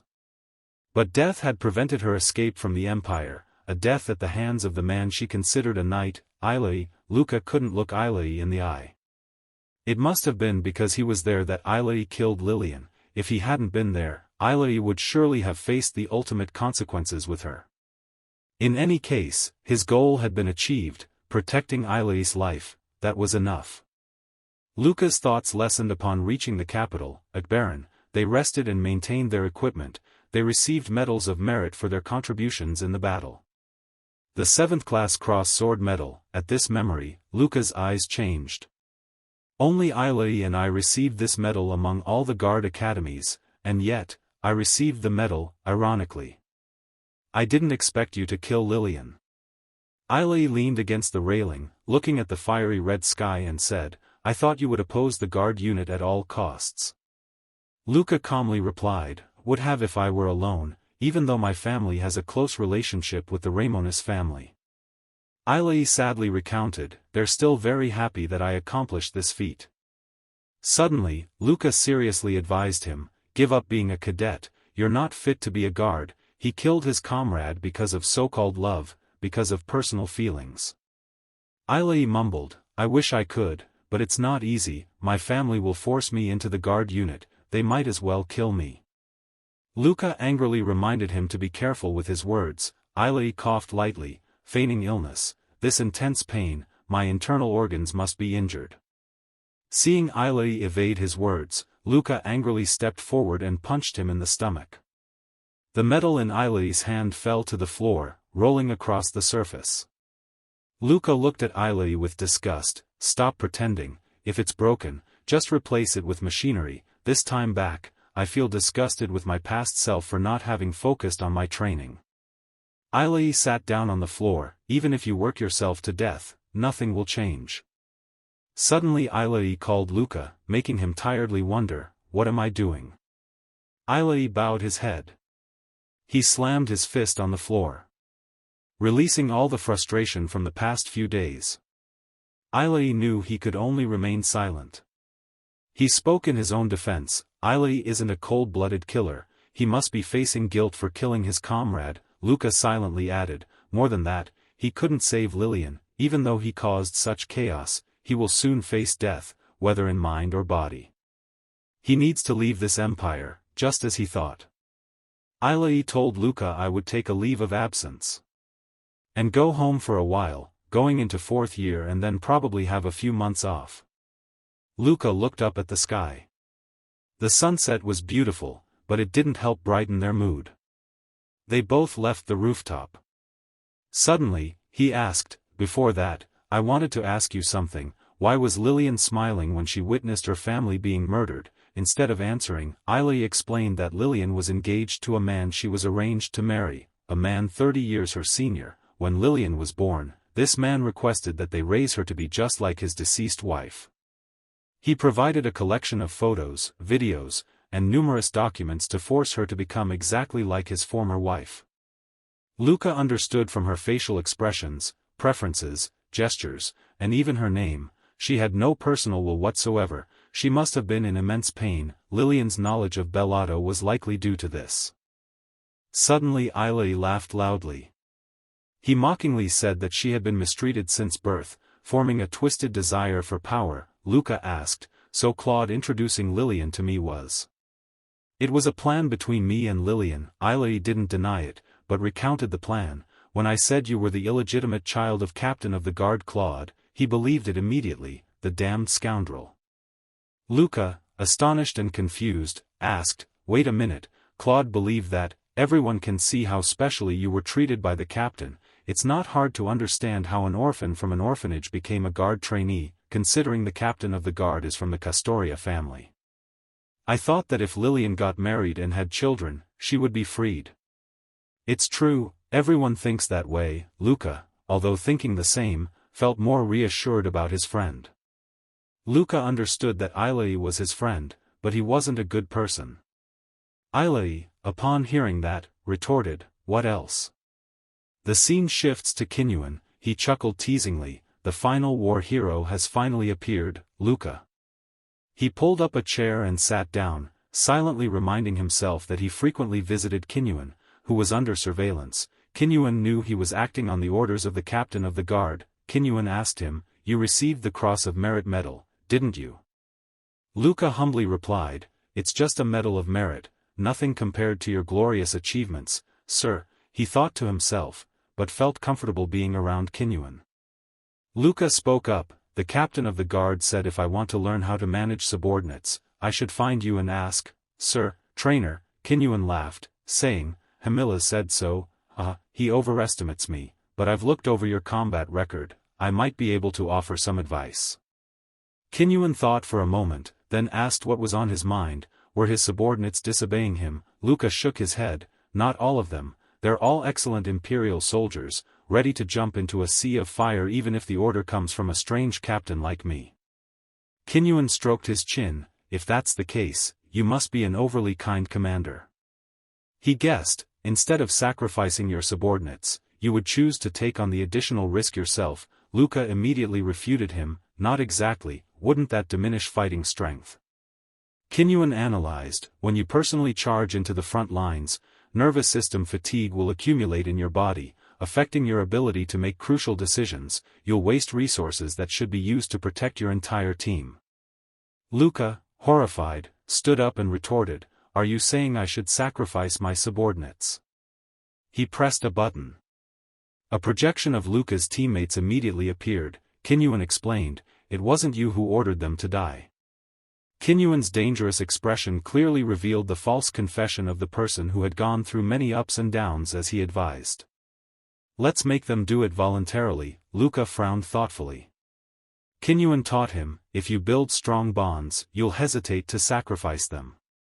Kinyuan's dangerous expression taught him the secret to maintaining control in all relationships, using guilt or pangs of conscience. Luca listened silently as Kinyuan continued, you need to experience and get used to that. If you can't, you'll never stand above others. Luca clenched his fists and stood up. Luca stood up and left, determined to say from now on I will proactively use my subordinates. Kinyuan watched him leave, sighed, and concluded, you're really suited to be a good person, Luca. The next day, Luca stood dazedly waiting at the airport. He stood silently waiting, unable to help but recall the previous day's surprise from Hamilla's. Luca, you'll be going to Krathia Academy. Luca was astonished and disbelieving. What? Hamilla's teased, you seem surprised. It's only about 2 months, this will be a good experience. Luca, honestly, I didn't think I'd be chosen. Luca thought to himself, traditionally, only those with outstanding training achievements get this opportunity.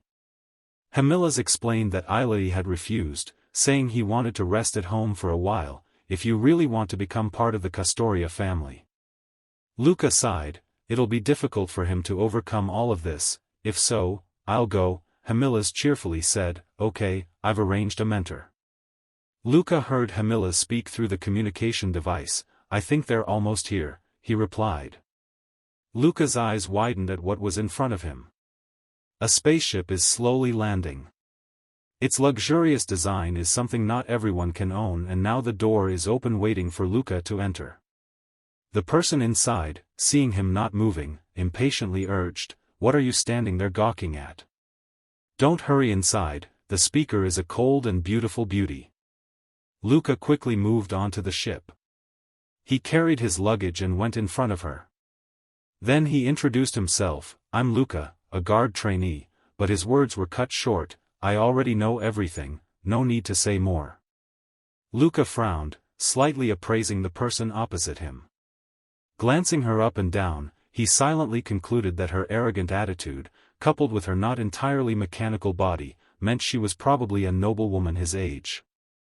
Luca sat down and asked, I'm here on orders from the captain of the guard. How long does it take to reach Krathia Academy? Are you the guide sent by the captain of the guard? The girl shrugged, even if you knew now, would it change anything? Luca clenched his fist, silently vowing to break this spoiled young lady's arrogance, typical nobles. He suddenly mentioned Lady Castoria, making her jump. She frowned, how did you know? Luca calmly explained, it's just deduction. How many people would dare to be uncooperative with orders from Captain Hamilla's Castoria of the guard? The girl was suspicious. You didn't already know my identity beforehand, did you? Luca didn't answer, instead suggesting she ask her father if she was curious. Luca thought to himself, this must be the captain of the guard's daughter, if he sent his beloved daughter here. He's definitely fulfilling his promise to take me in as his adopted son. Luca Castoria doesn't sound bad either. Thinking this, Luca couldn't help but smile happily. Suddenly, the girl spoke, you guessed right, the captain of the guard is my father. I'm Giselle Castoria, but don't ever act like you're ordering me around, I find it incredibly unpleasant, she frankly stated her dislike. Seeing her unapproachable demeanor, Luca thought, Lillian is more pleasant, nevertheless, he politely said, if you're uncomfortable, I apologize. He suddenly paused, wait, why am I apologizing to her? After everything I've been through, I won't suffer just to satisfy these nobles. I hate this kind of life, that's why I compromised and accepted this academy mission. The captain of the guard will understand. Luca sighed in resignation. He bluntly said, forget it, I won't grovel to someone I hate, let's just get this over with, you guide the way, and I'll follow, is that okay? Giselle gritted her teeth and clenched her fist on the armrest. But ultimately, she calmed down and turned to ignore Luca. Luca massaged his temples. He thought to himself, this journey is going to be tough. The spaceship landed, Giselle led Luca. Throughout the journey, neither of them spoke. Giselle only said, follow me, I'll take you to the dormitory. In front of the academy gates stood a large statue. Below the statue was an inscription, the Empire honors its founder and protector of humanity. This was a giant statue depicting Dino Cracia, standing majestically in the middle of the school. Luca stood there, astonished. He couldn't help but think, this is Krathia Academy, which I've only ever seen in pictures. Their footsteps echoed powerfully on the ground. All the students turned to look at them. When they saw her, all the students simultaneously parted, making way for them. In the crowd, a student was pushed forward by someone behind them for taking up space. The student fell to the ground, and Luca witnessed everything. His face darkened, even with a good background, these people have no manners whatsoever. Suddenly, a voice rang out, "What are you doing?" Jizzle asked, "Don't you have a color-changing function?" Luca questioned, "Why would a trainee need that?" Jizzle impatiently replied, "If you're not properly prepared, how will you cope if something happens? My father always reminds me, it's just the color of the clothes, why make such a fuss, it's completely different from my first impression of her." Finally, he conceded, "I apologize," he said. Jizzle, irritated, said, "If you keep disregarding the rules like this." Suddenly, someone in the distance recognized them. The person called out to Luca. He turned to see his familiar friend, Felix. Felix excitedly greeted him, "Welcome, I thought you wouldn't come without Eilei." Luca waved his hand, "Nothing like that." Felix politely addressed Jizzle, "Have we met somewhere before?" Jizzle Castoria, "I'm Felix Eigen, a guard trainee in the same class as Luca, may I borrow Luca for a bit?" She waved her hand in agreement, "Of course, let me know when you're done." Luca thought, "Thank goodness for Felix, at least there's some relief." Felix quickly put his arm around Luca and whispered, "Lady Castoria is with you, the rumor that the captain of the guard favors you seems to be true." Luca honestly said, "I was also surprised to find out she's the captain's daughter. Initially, she completely ignored me. If I met her outside, her nose wouldn't be intact." Felix wasn't too surprised by his attitude. Smiling, he continued, "Get used to the nobles. What does the captain of the guard have planned for your future? Who knows, you might even become their son-in-law." Luca frowned, reminding him, "Don't jump to conclusions." Felix confidently replied, "No, I'm serious, you'll be interacting with nobles more in the future." Remembering Jizzle Luca's arrogance and thinking to himself, "Your son-in-law is so delusional, I know my personality is not good, if my wife also has a bad personality like me, I'm afraid all relationships will disappear with the wind." Moreover, I also agreed with the captain that I could monitor Kinyuan in exchange for being adopted into the Castoria family. This is a secret agreement, I don't need to be a son-in-law, I will become an adopted son of the Castoria family. Have a nice dream. Felix suddenly asked Luca, "Have you fixed that?" Luca was dubious, "Not yet." "Why?" Felix handed him a new one and reminded him, "Keep this one safe then." Luca looked at the item in his hand in astonishment. Felix embraced his girlfriend and left, teasing Luca before he went, "Girls usually admire students sent on missions like you." Luca put the item away, his face impassive. He thought, "Felix gave me the necessary information for living in this academy, perhaps I'll become closer to him after this incident." Felix also mentioned the dormitory. "Generally speaking, it's like this. This place is for those of humble origins like myself. Even if we're talented or children of fallen families, we have to stay here because those of us from lower backgrounds lack the financial means to find our own accommodation." At this thought, Luca showed his displeasure. Jizzle continued to guide him, and he silently thought, "So even here, there's a hierarchy, it should be this way, what's the fun in an easy climb to the top? Let's go around a bit." Suddenly, he was surprised by what was before him. The android led him to a room and introduced, "This is your room, Sir Luca, if you need anything, just send a message." Luca was stunned, "This is better than a palace, I'm sure nothing is missing." He touched the luxurious sofa, thinking, "This is where fallen nobles and people from lower backgrounds live, the standards are different, perhaps this is where exceptionally talented people gather, even if they aren't suitable to be soldiers." Luca sat down on the sofa in deep thought. He closed his eyes, lost in thought. His outward appearance was quite different. Earlier, outside the dormitory, Jizzle had led him there and said, "This is your room." She began to instruct him, "After classes end, the dormitory head will come and guide you. This is my contact ID, call me if you need anything." Seeing her talk so much, Luca wondered, "You don't hate me?" Jizzle replied, "I have no intention of neglecting my father's mission." Luca silently re-evaluated her. It meant she also had responsibilities, not just a spoiled young lady. Luca politely said, "I'll call you if something important comes up." She nodded, turned, and left. He thought, it has to be important. Suddenly, she stopped and said, and one more thing, I'll give you some sincere advice. Don't get too close to the dormitory head. Luca wondered, why? Back to the present, the footsteps outside the door grew louder. A girl was approaching his room. Jizzle's words echoed in his head, she's not simple, she's the craziest person in Krathia Academy. It's best not to get close to the dormitory manager. Luca cautiously looked towards the outside of the dormitory. Looking at his door, he recalled asking, why? Outside, a long, slender finger pressed the doorbell. Luca opened the door with a serious expression. The girl outside hesitantly said,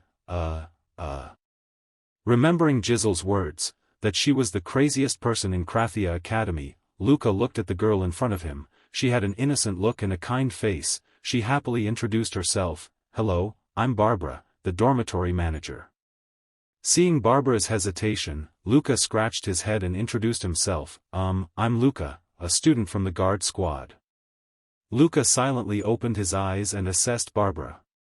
Barbara shyly greeted, nice to meet you, Luca, I rushed here after school, did you wait long? Luca looked at her sleeves and clothes, noting the worn sleeves and frayed collar. There was no family name, only her given name, definitely someone from the lower class. She's the craziest, but she doesn't seem like it, maybe she just dislikes people from lower backgrounds. Thinking this, he replied, no, I just arrived too. Barbara hesitantly asked, how should I call you? Luca readily replied, call me whatever you like, I'm also from a lower class background. Barbara happily replied, okay, Luca, you're amazing, it's true what they say, someone from the lower class becoming a guard squad student. Luca also praised her, Barbara, you're just like me, you're also from that area, and becoming a dormitory manager is a great accomplishment. Luca secretly thought, she must have worked very hard to get where she is today, just like me. Barbara cheerfully walked forward, follow me, Luca, I'll introduce you to the dormitory, no refusal, it's the dormitory manager's responsibility. Suddenly, Luca paused. He noticed droplets of water in her hair and wondered, she already showered after school, she must have been in a hurry. But if she's hard-working, it's understandable. At the academy's main building, Luca arrived on time at the lobby to find Jizzle. Jizzle frowned, assessing him from head to toe. Finally, she concluded, you're dressed as I told you, go to class, my father ordered that I share a class with you for a week. Luca grumbled, a whole week, I'll go crazy. Both of them quickly went to the classroom. Suddenly, a voice called out to Jizzle. Hearing the familiar sound, Luca immediately recognized it as Barbara's. Sure enough, Barbara approached, shyly greeting, long time no see, Jizzle. Jizzle's face darkened, get out of my sight, Barbara. Barbara trembled in fear, her eyes welling up, I just wanted to greet you.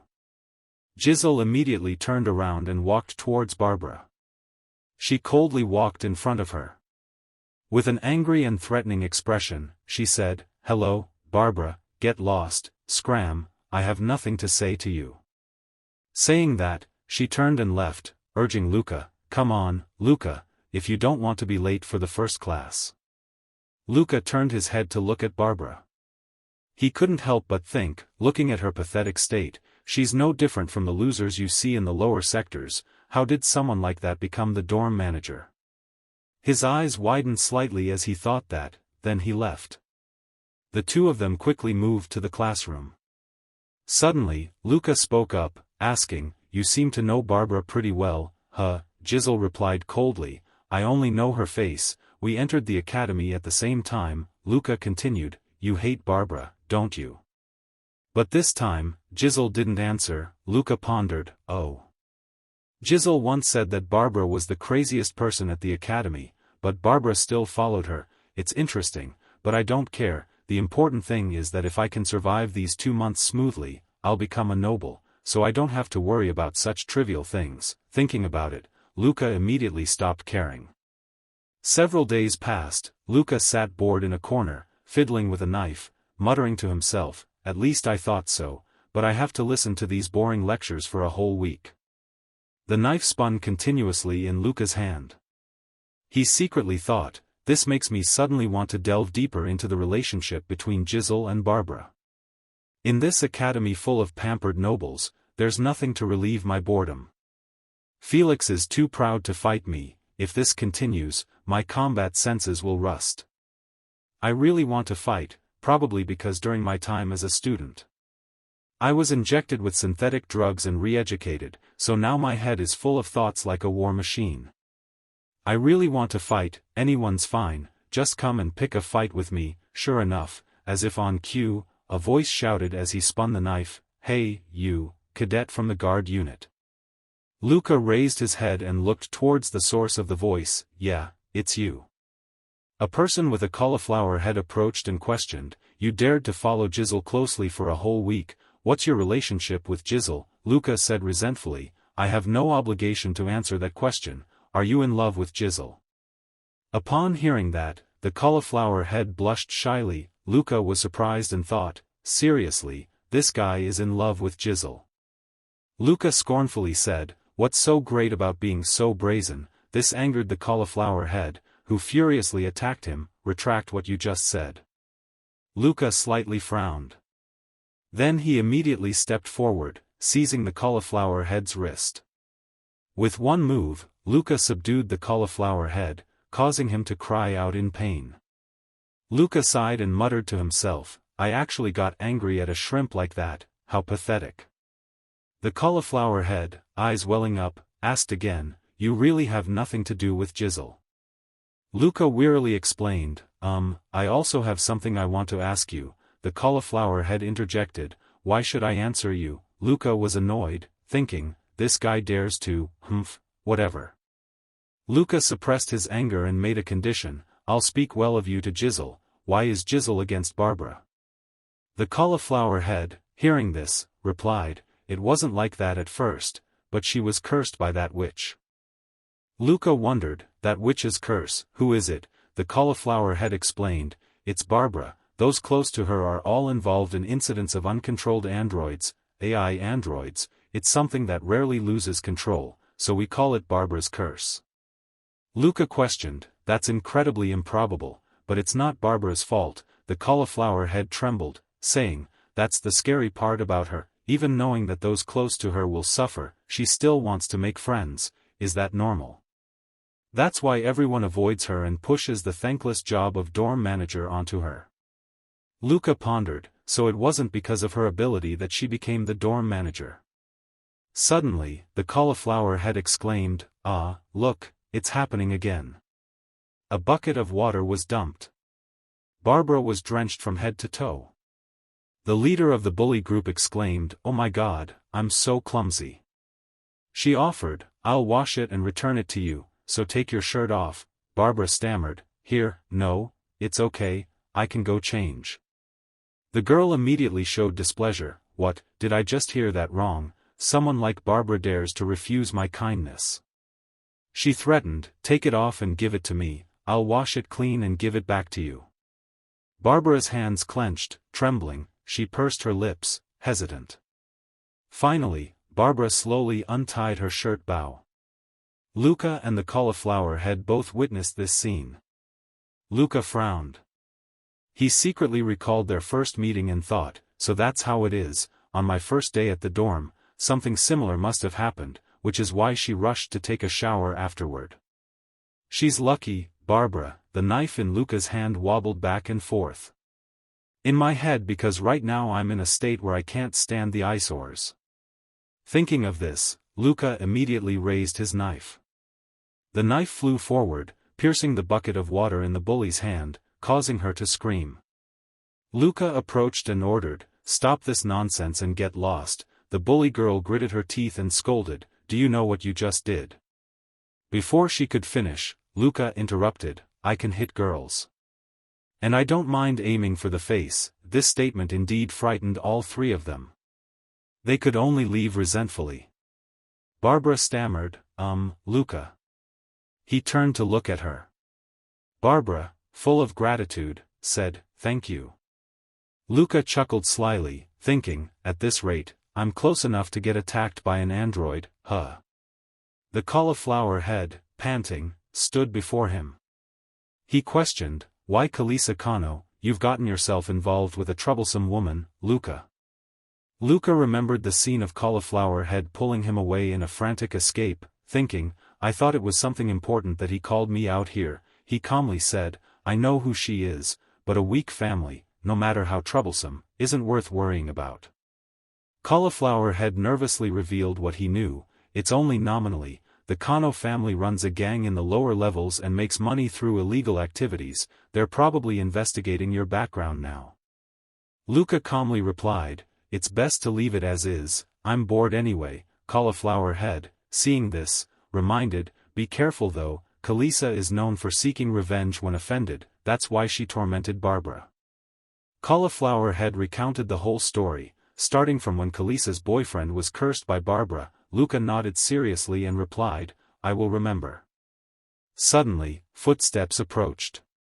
Jizzle appeared impatiently, clicking her tongue. Luca suggested, "Why don't you greet Jizzle, you like her, right?" Cauliflower Head's face turned red, and he exclaimed, I just need to observe from afar. Instead, you absolutely have to speak well of me to Jizzle, okay?"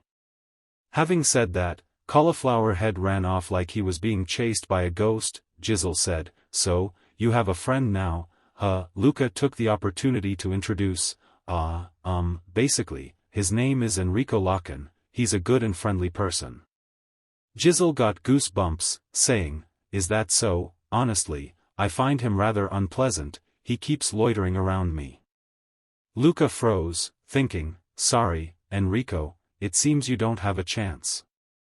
The sky had turned twilight, and the students were leaving school. Inside the professor's office, a scolding voice echoed, "Luca, I hear you threw a knife at a student in the academy." Professor Gide Alban of the Cadets Guard reminded him, "Even if it's just a small knife, causing trouble like that is really troublesome. I understand this place makes you feel stifled, but try to restrain yourself a little."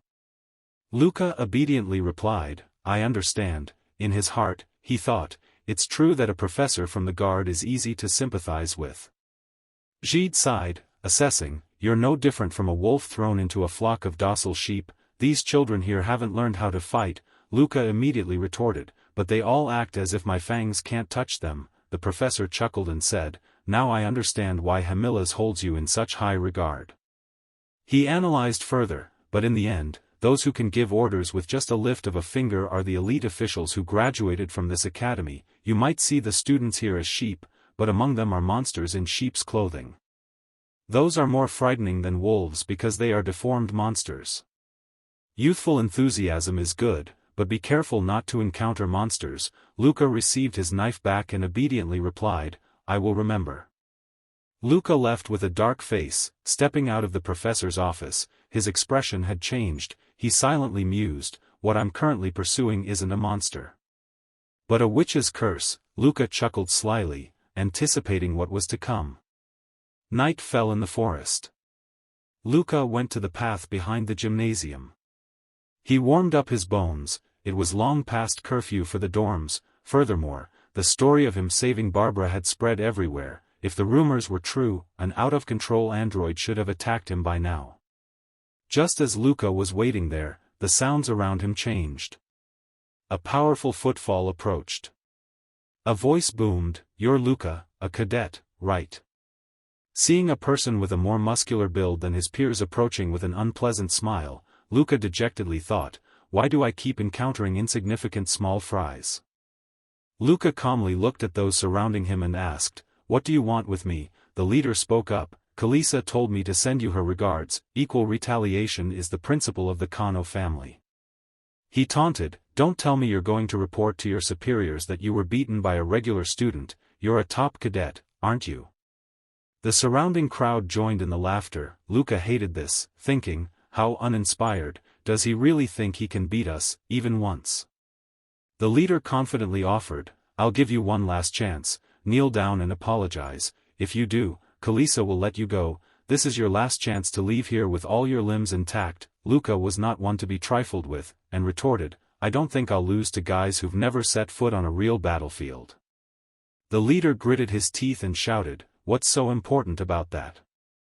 His mechanical arm bulged.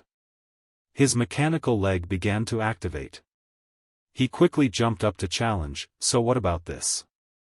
Luca clicked his tongue in disdain as he watched the installation of a machine frame that was too overloaded for his body's endurance.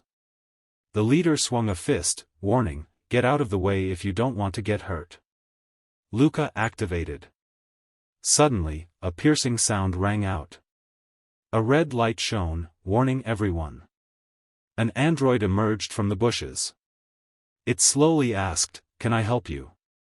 The leader immediately scolded his subordinate, "You idiot, are you sure you investigated thoroughly? You said there wouldn't be any patrol team at this time." The subordinate retorted, "I investigated very carefully, androids aren't allowed to operate in this area." The leader angrily cursed, "Then what the hell is that?"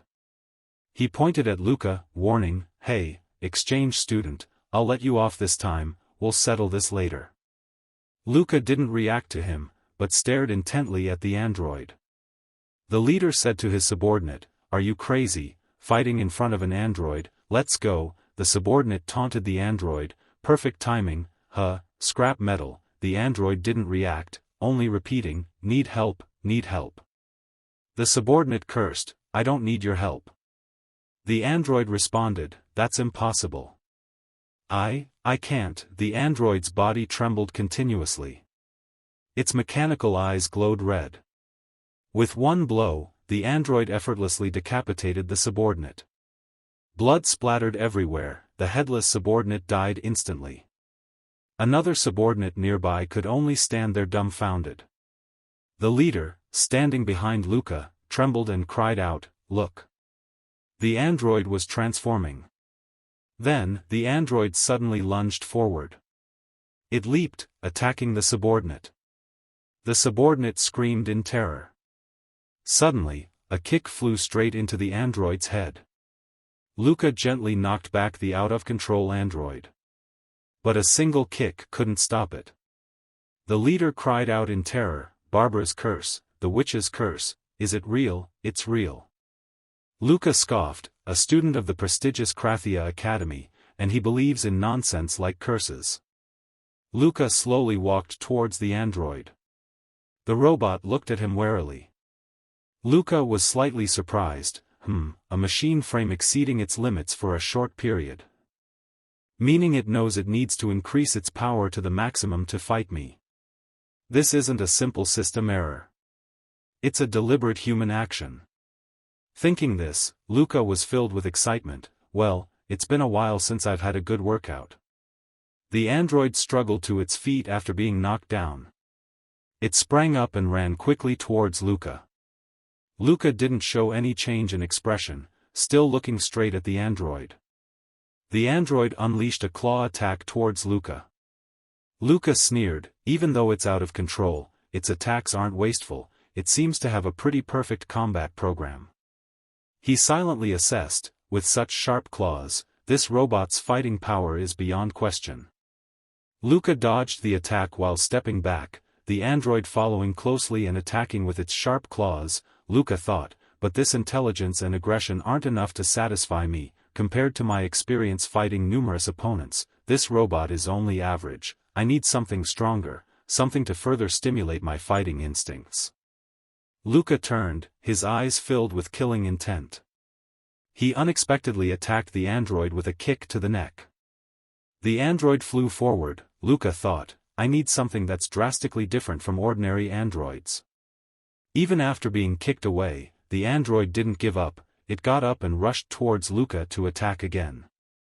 "I owe you a scornful smile. If you're programmed to fight, then show your difference." Luca threw the weapon towards him, behind the android to attract its attention. His aim was successful, causing the android to turn its head towards Luca's weapon. But the android, alert, quickly turned back around, searching for Luca in front of it. Luca suddenly appeared behind the android, seizing its sharp-clawed arms. If this is all the fighting skill it has, it's completely unsatisfactory. That terrifying fighting prowess caused the observer to grit his teeth in astonishment. Luca slammed the android to the ground, forcefully wrenching its arms free. "Without any creativity in actual combat, you're no different from the robots I've defeated before. Luca confidently stood on the android's back, while it looked up at the man in front, pleading in a robotic voice, "Help, need help, need help." Luca sneered, his voice full of contempt, "Do you still want to fight me? If so, get up and continue." He thought to himself, this isn't enough to satisfy my urge to fight. The man fled in terror. Luca looked at him with contempt, truly pathetic. Suddenly, the wind around him picked up violently, along with a blinding light from above. Flying vehicles had arrived at the battlefield, but Luca had already defeated the android long ago. Luca sat silently outside the academy building. He stroked his chin thoughtfully, gazing at the distant sun. After the robot battle, he received a request for cooperation from the academy's security. Luca recalled the words of the security investigator, Julian Campbell, "The person who programmed and controlled that robot is definitely someone within the academy. Security is urgently investigating to find the suspect. The nobility absolutely don't want their children investigated, but with a student already murdered, this can't be ignored." Luca responded to Julian Campbell, "You're saying the culprit is likely from the nobility. What if it's someone from the lower classes?" Julian shook his head. "Logically, that's impossible. Breaking through the security defenses to access the academy system is something ordinary students couldn't do." Luca looked questioningly at him.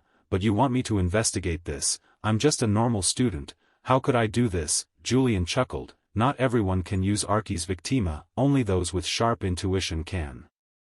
Luca's eyes grew wary. He thought, "That's it." Julian continued, "If you don't know, I can tell you something interesting about it."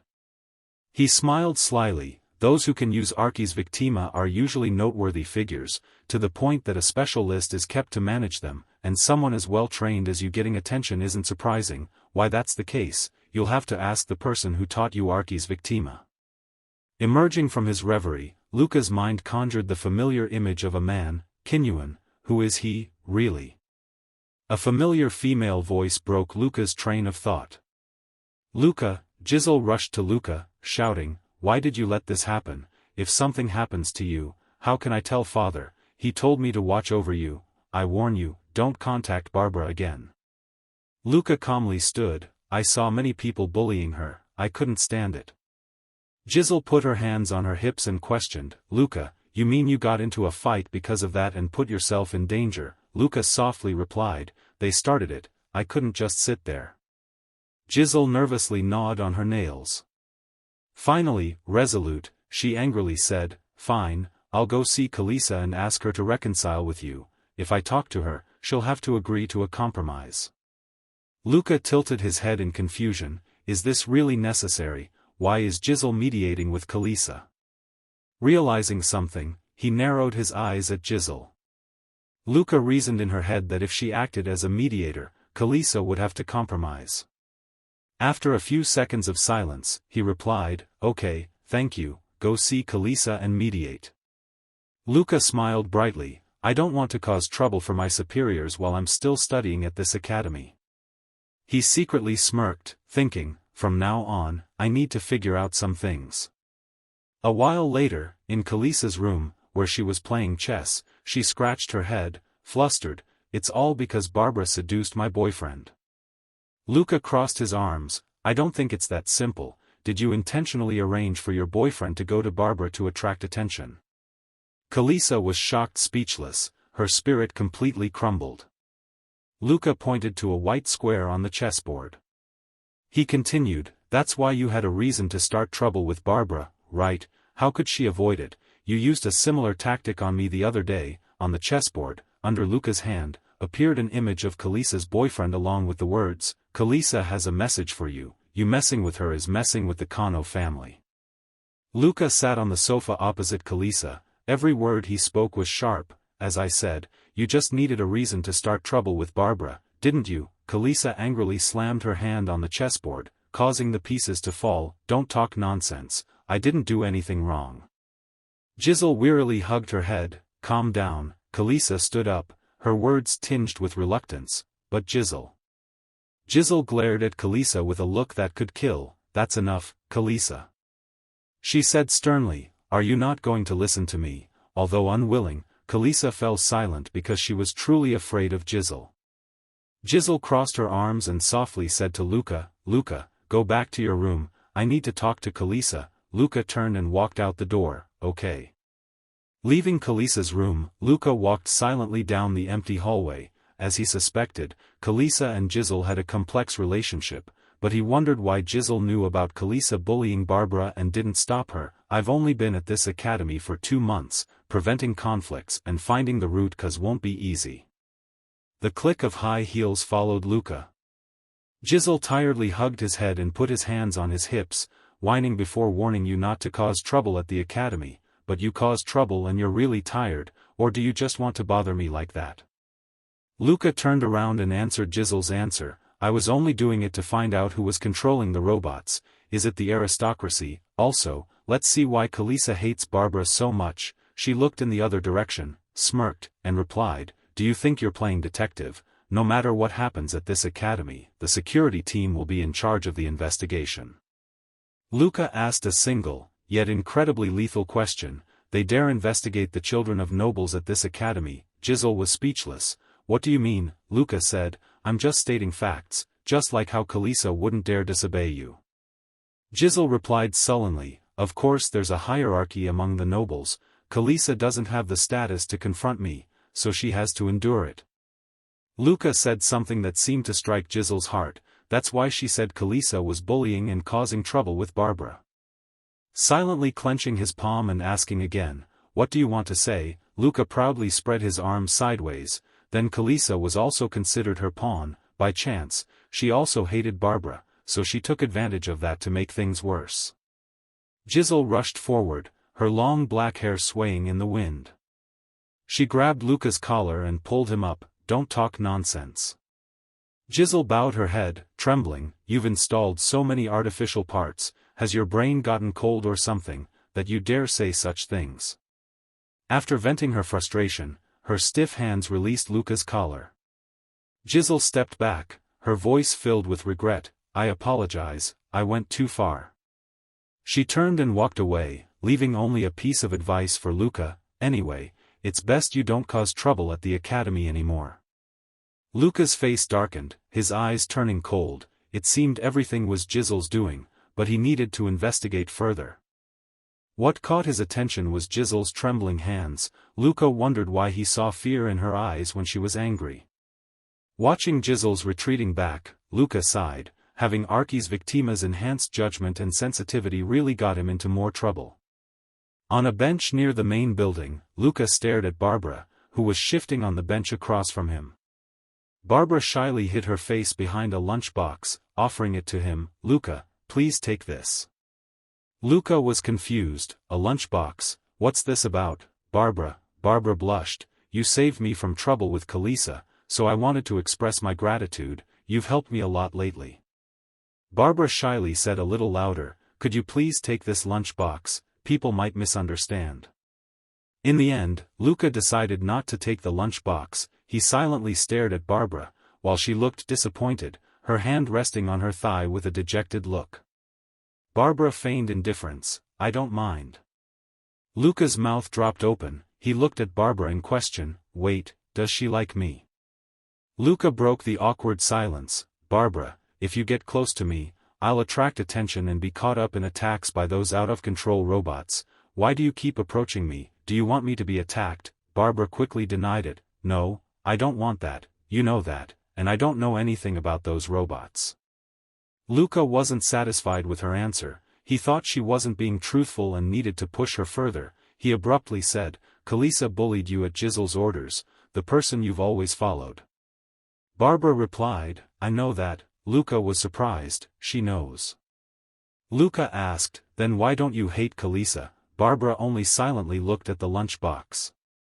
After a moment, she looked him directly in the eyes. "Luca," Barbara sneered, her eyes full of contempt, "why would I tell you that?"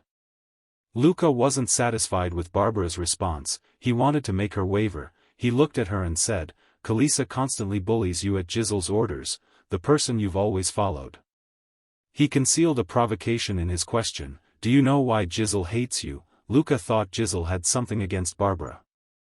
Barbara turned to look at Luca and called out his name. A flood of past memories surged back, Professor Gide's words echoing in Luca's mind, including the mention of a wolf in sheep's clothing. Barbara sneered, her eyes full of disdain. Why should I tell you? From her expression, Luca was 100% certain, the wolf in sheep's clothing was Barbara. The scene shifts to Luca's house. He's talking to Julian Campbell via a holographic screen. You met Kalisa's boyfriend. Julian leaned on the table, smirking. To be more precise, her ex-boyfriend. Just as I suspected, Kalisa intentionally let him approach Barbara. His background, personality, and abilities, he's no match for Kalisa. Choosing you as the investigator was the right decision. Luca stared intently at the screen, his expression serious. So Kalisa used her boyfriend as an excuse to bully Barbara. Luca wondered, if I point out the suspect, can the investigator handle it? Julian shrugged, 1 or 2 people, maybe, but if it's the wrong direction, the risks are huge. Luca chuckled, you're more righteous than I thought. Julian immediately countered, no, not really, including you, there have been 6 cases, this time, someone even died. Julian wore a thoughtful expression, his resolve firm. I just want to cuff the person who did this and thinks they can get away with it.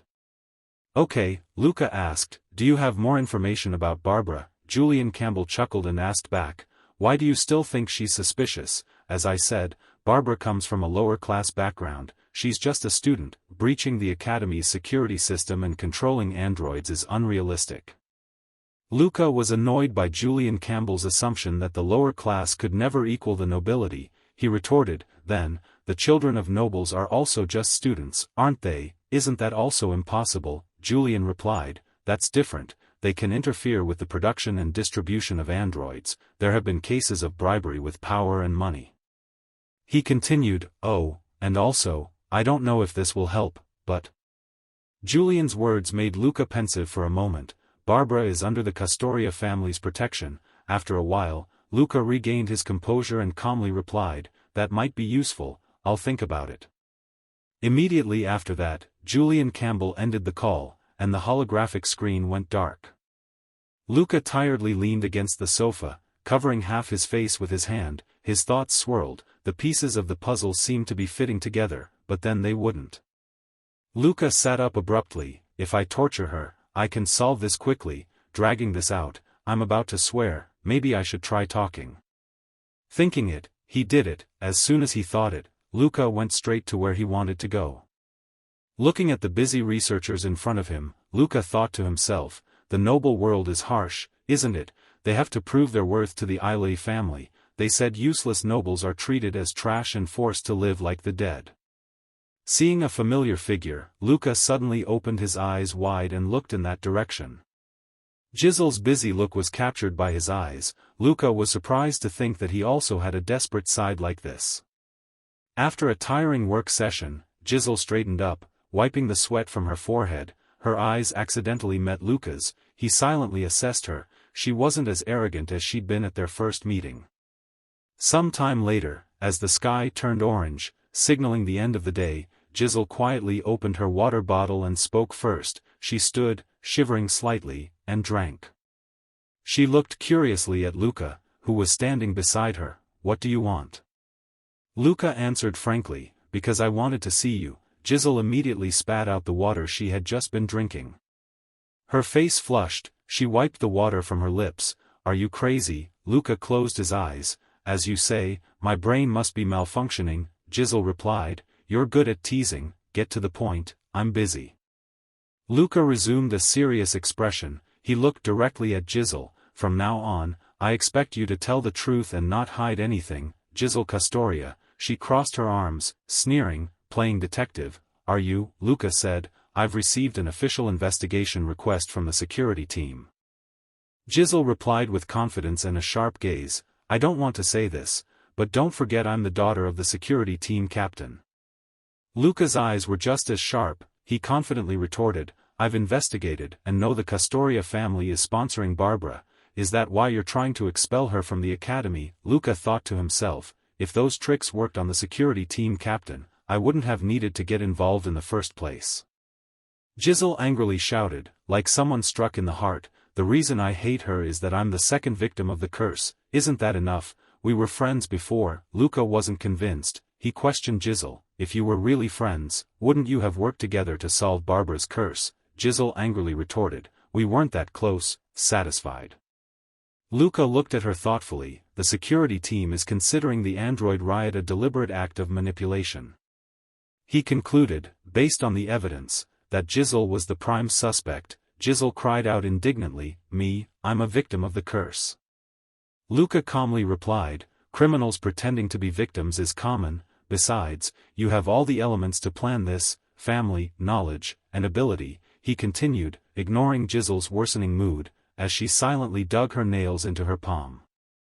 Jizzle shook her head and turned to leave. "You're crazy, Luca, you should back off." Luca tried to reassure her. "Calm down, Jizzle, I'm not necessarily suspecting you." Luca softly urged, "If you know anything, you should tell me. My intuition tells me." Before he could finish, Luca felt a chill down his spine. He looked behind him and saw a familiar pair of shoes, belonging to someone everyone knew. Barbara spoke first. "Ah, Luca, I found you." Jizzle, hearing the voice, turned around as well. Barbara, carrying a lunchbox, looked directly into Luca's eyes. "You weren't at your usual spot, so I was worried." Luca's spirit tensed, his heart clenched. Looking at the innocent Barbara at the doorway, Luca thought, "How did she know where I was? There were no signs of being followed. Did I miss something? It's impossible." Luca grew frustrated. That expression. Who would believe she was bullied, and she's standing here in front of the prime suspect, Jizzle. 10 minutes, just 10 minutes, and I could get the whole truth. Why do I have to hold back? He thought, "I just want to grab her by the neck and slam her against the wall." He angrily shouted, "Stop smiling, Barbara, you damn it." Barbara flinched and stepped back, tears welling up. She stammered, "Luca, why are you saying that?" Barbara's whole body flushed, her hands and feet trembled. "I like you, Luca, you even saved me from Kalisa." Barbara spoke each word with difficulty. "If there's a misunderstanding, let's talk." Luca lowered his hand, holding something white.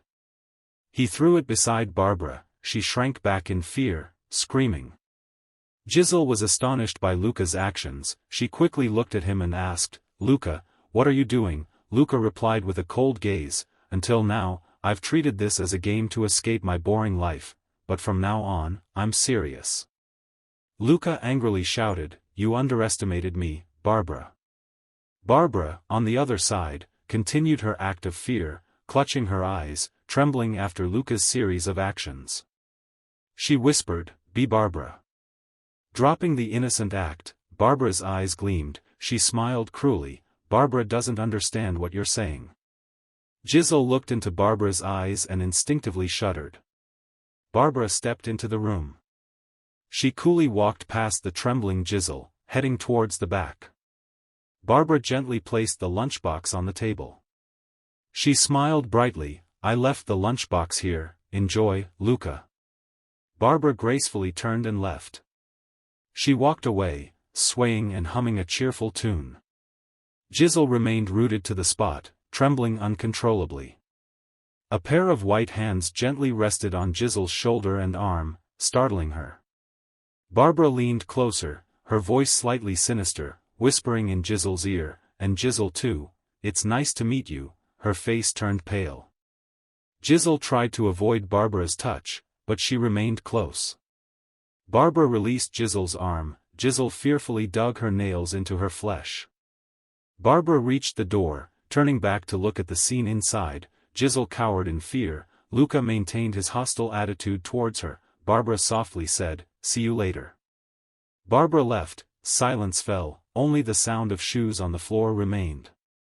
With Barbara's presence gone, Jizzle collapsed to the ground. Luca stared at Jizzle, then awkwardly smiled. He concluded in his heart that everything was now clear about the real perpetrator of this case and the relationship between Jizzle and Barbara. Luca raised his voice and called Jizzle. She stopped Luca from continuing, "Don't ask anything."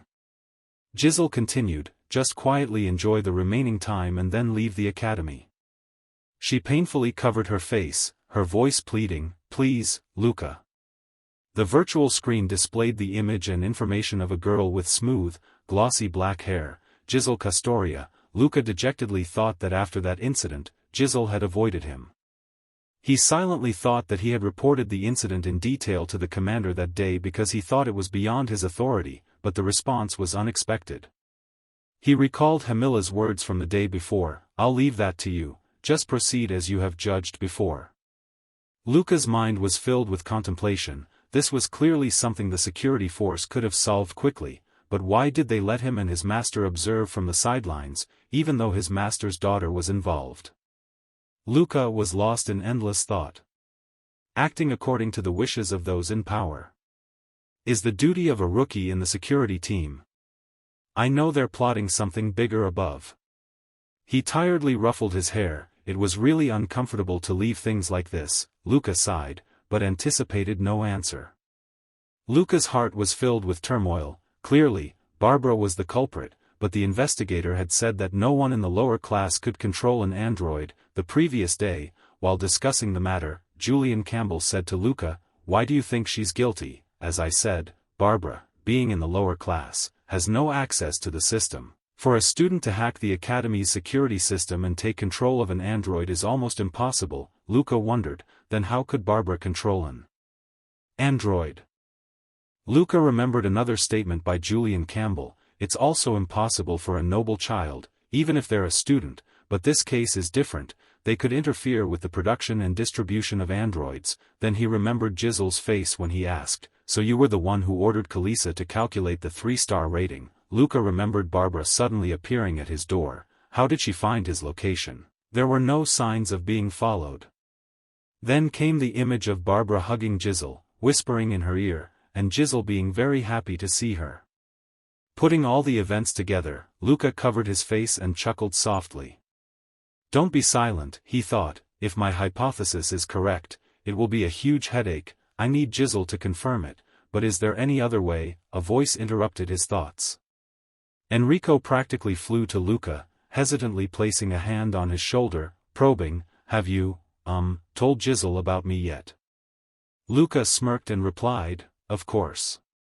Scene change. Giselle spoke, asking Luca, "This is what you consider important?"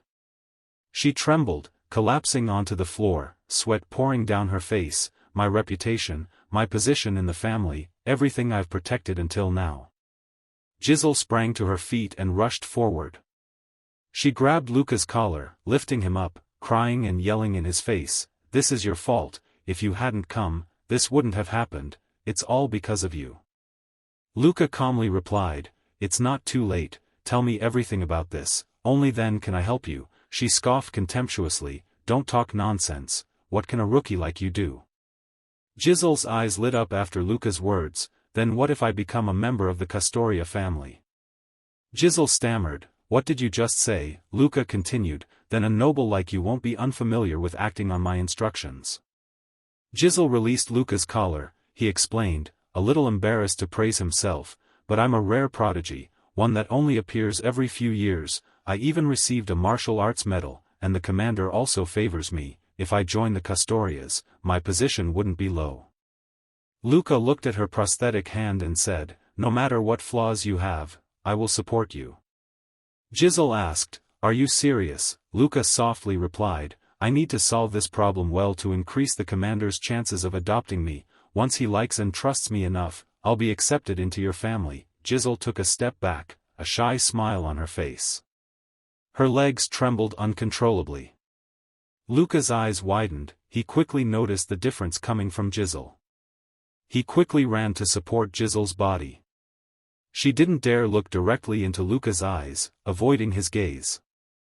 After a while, Giselle quietly revealed a shocking truth. I was the one who controlled the android, Barbara's curse, I created it." A while later, they both sat on the steps of an archway. Luca sat silently beside Giselle. Giselle broke the silence. "Actually, Barbara was like my first friend, not just an acquaintance, but someone I could open up to."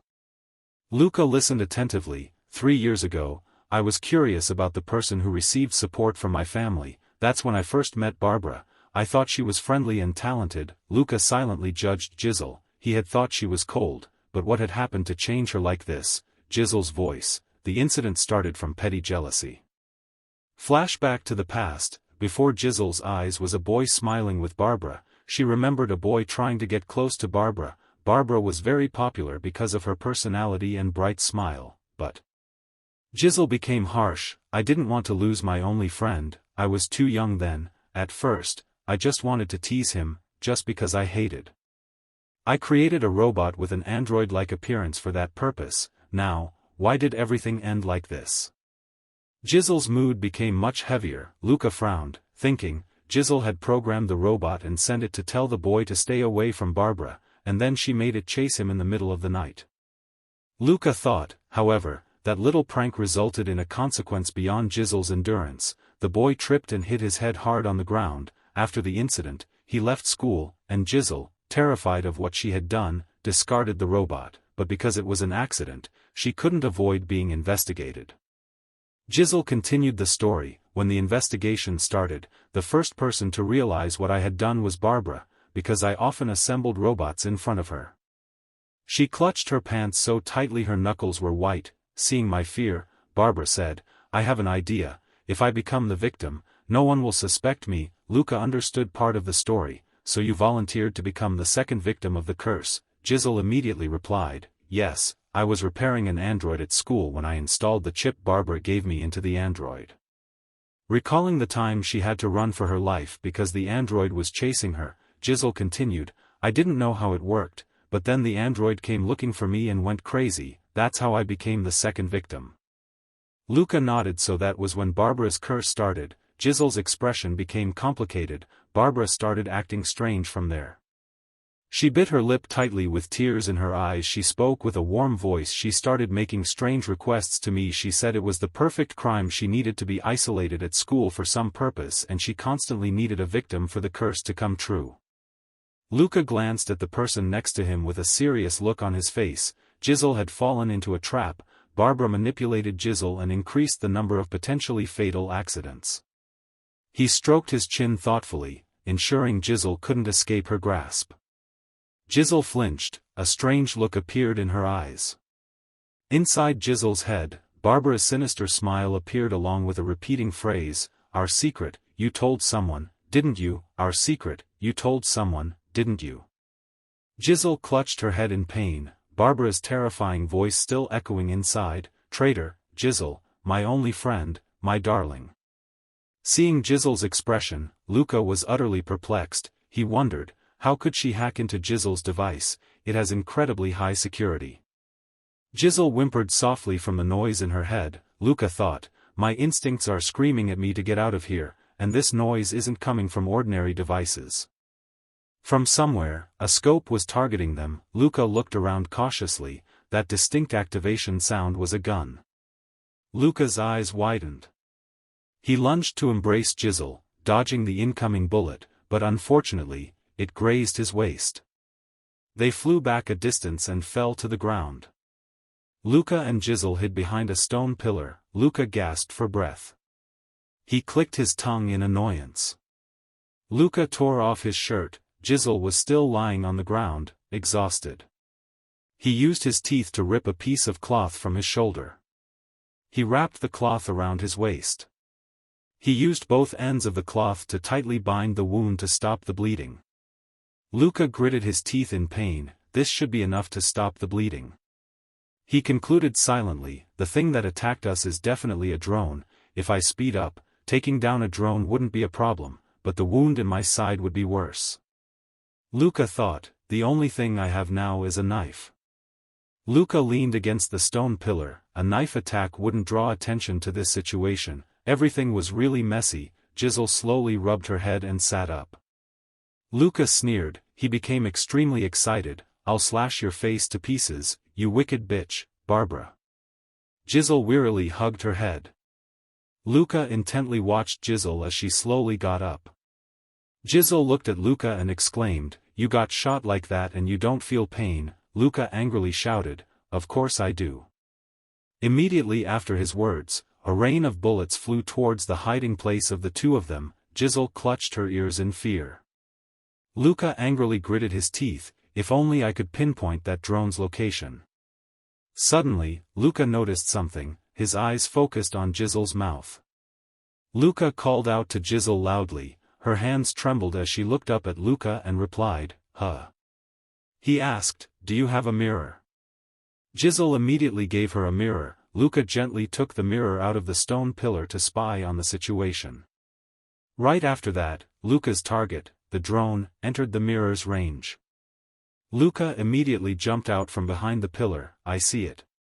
He moved so fast that even Ron couldn't keep up. It is alert and looks around constantly. Luca then hid back behind the stone pillar. The drone continuously fired bullets and then, boom, it exploded. Luca hid behind a stone pillar so he was not affected much by the explosion.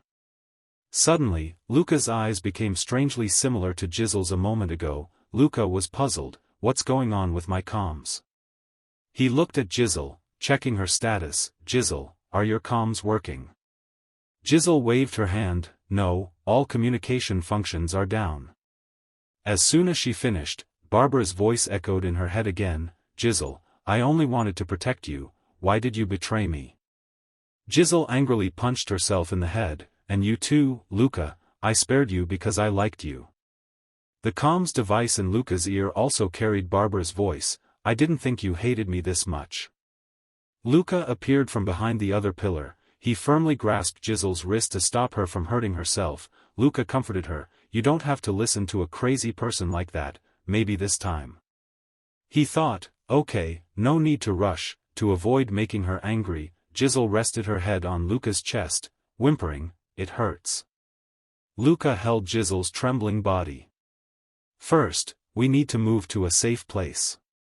He helped Jizzle out of the dome. In front of the gate, there was also a familiar figure there. Felix said into the phone, "Got it, that's right, I'm at the scene." Luca unexpectedly called out to Felix, who startled and turned around. Felix happily said, "You're here." Luca asked, "Is there an order from above?" Felix nodded and replied, "It looks like you're getting special treatment again. I haven't received any information from this mission at all." Luca replied, "Me too." Jizzle suddenly said loudly, "So this was all my father's plan?" Felix bewilderedly replied, "That's right, it was a direct order from the captain of the guard." Just after calming down, Jizzle trembled all over again. "It can't be, maybe my father sees me as a pawn." Looking at Jizzle, Luca thought, "She still doesn't seem to accept this." He felt sorry for Jizzle. The thought lingered in his mind, even though she's the captain's daughter, she's still just an ordinary person, used as a pawn by her own father. Her emotional turmoil and fear were understandable. Luca thought, even as a noble, she's truly pitiful. Felix's eyes widened as he looked at Luca. His attention was drawn to Luca's gunshot wound. If the situation didn't improve, she'd be found dead by morning. Did it have to be this serious, Felix? Throwing the gun towards Luca, he sneered, "But simply put, everyone was currently safe." Felix said, "Take it, you can't move at high speed right now, can you?" Luca caught the gun, he winked and smirked, "Such a nuisance." Felix spoke into the comm unit, "This is Felix." He continued, "I'm with Luca and Jizzle." As soon as he finished speaking, a bullet ripped through Felix's arm, severing his hand. Felix's eyes widened in shock. Luca's eyes sharpened, becoming alert as he scanned his surroundings. He and Jizzle hid behind the gate. Felix's severed hand immediately exploded after he hit on the opposite side of Luca. Luca leaned against the gate, raising his gun, alert. Despite having a gun, he couldn't detect where the shot came from. Felix also nervously glanced behind him. Luca irritably thought, even with years of combat experience, he hadn't noticed. There's no way Barbara could have more combat experience than him. A mechanical, unfamiliar voice echoed in Luca's mind, "We'll talk later." With that, Luca realized it wasn't Barbara. The mysterious person continued, "If I'd aimed at you, Felix, you'd be," gesturing to his temple. After agreeing on a plan, Luca gave Felix the OK sign. The mysterious person's voice continued in their ears, "He's dead." Felix slowly took off his shoes. Luca loudly retorted, "Do you know who we are, before you start talking?" The mysterious person chuckled, replying, "Of course, your guard trainees, I won't beat around the bush, Felix, the other side has already acted."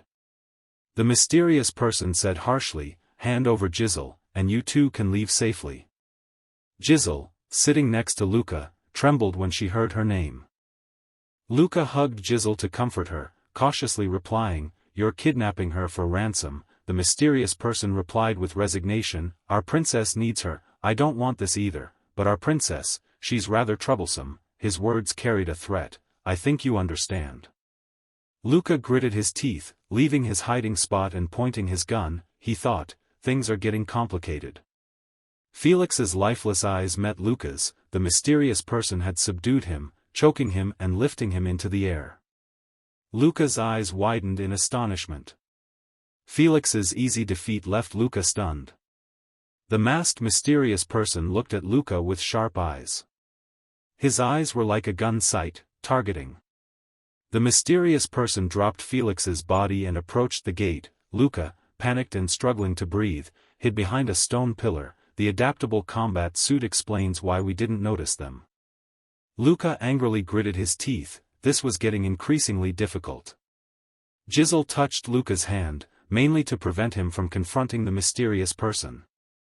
Looking down at Jizzle, Luca ignored her pleas, seizing her wrist. "Jizzle, I'll stall. When I say run, run as fast as you can." Jizzle exclaimed in surprise, "I." Luca covered Jizzle's mouth to stop her from speaking, shouting, "Jizzle, no time to argue, do as I say."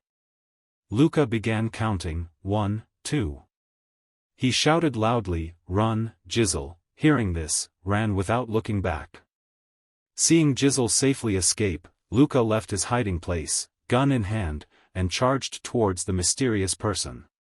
He fired repeatedly, but the person dodged everything with lightning speed. Luca only hit the mysterious person's shadow.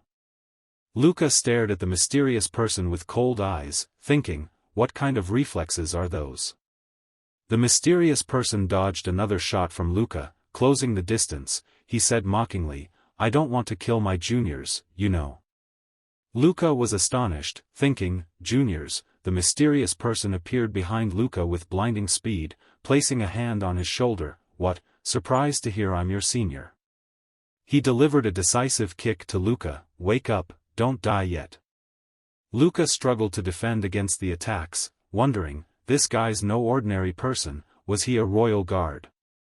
Looking at the mysterious person, Luca thought, this situation demands all my focus, and I have to deal with these pointless taunts. The mysterious person turned away. His sensor system had determined that the running figure was the Jizzle he was aiming at him. Luca was defending and thinking, surely he thought that as long as he defeated him first, he could still catch up with Jizzle. Luca stepped back and the mysterious person also did not want to let him go, so he quickly chased after him. Luca concluded that a direct confrontation would result in his defeat. He needed to find a faster solution. Sweat poured down Luca's face, the pressure was immense. Luca's eyes widened, straining to observe everything. Focus, Luca, after using that technique. Time seemed to slow down in Luca's eyes.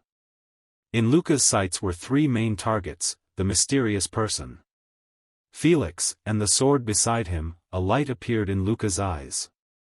He looked at the sword with interest. "Felix, lend me your sword for a bit." Luca threw his gun to the ground forcefully. The gun struck the sword hilt directly. The sword, impacted by the force, flew up and landed in Luca's hand. The sword settled in Luca's hand. He immediately slashed at the mysterious person. The mysterious person looked at the wound in surprise. "No way, you aimed at the sword without looking. Can you use the Archi's technique?" His words shocked Luca. Luca lowered himself to the ground. He used his sword continuously to defend against the mysterious person's relentless attacks, but Luca was utterly defeated again by the mysterious person's incredibly powerful kick. He asked again, "Can you use the Archi's technique?" The mysterious person stroked his chin thoughtfully. "If that's true, killing you would be a waste." Luca knelt, adopting a fighting stance. He thought, I only meant to have a little fun, but it turned out like this. Luca's wound worsened, blood dripped onto the ground, the mysterious person's attitude changed. What was the Archie's technique, and why did it make him hesitate to kill Luca? Was there a chance to win? Luca opened his eyes wide. There was one thing that bothered him more than Jizzle. Did he get out safely? He silently cursed in his heart. Unfortunately, he couldn't concentrate when he had to worry about her.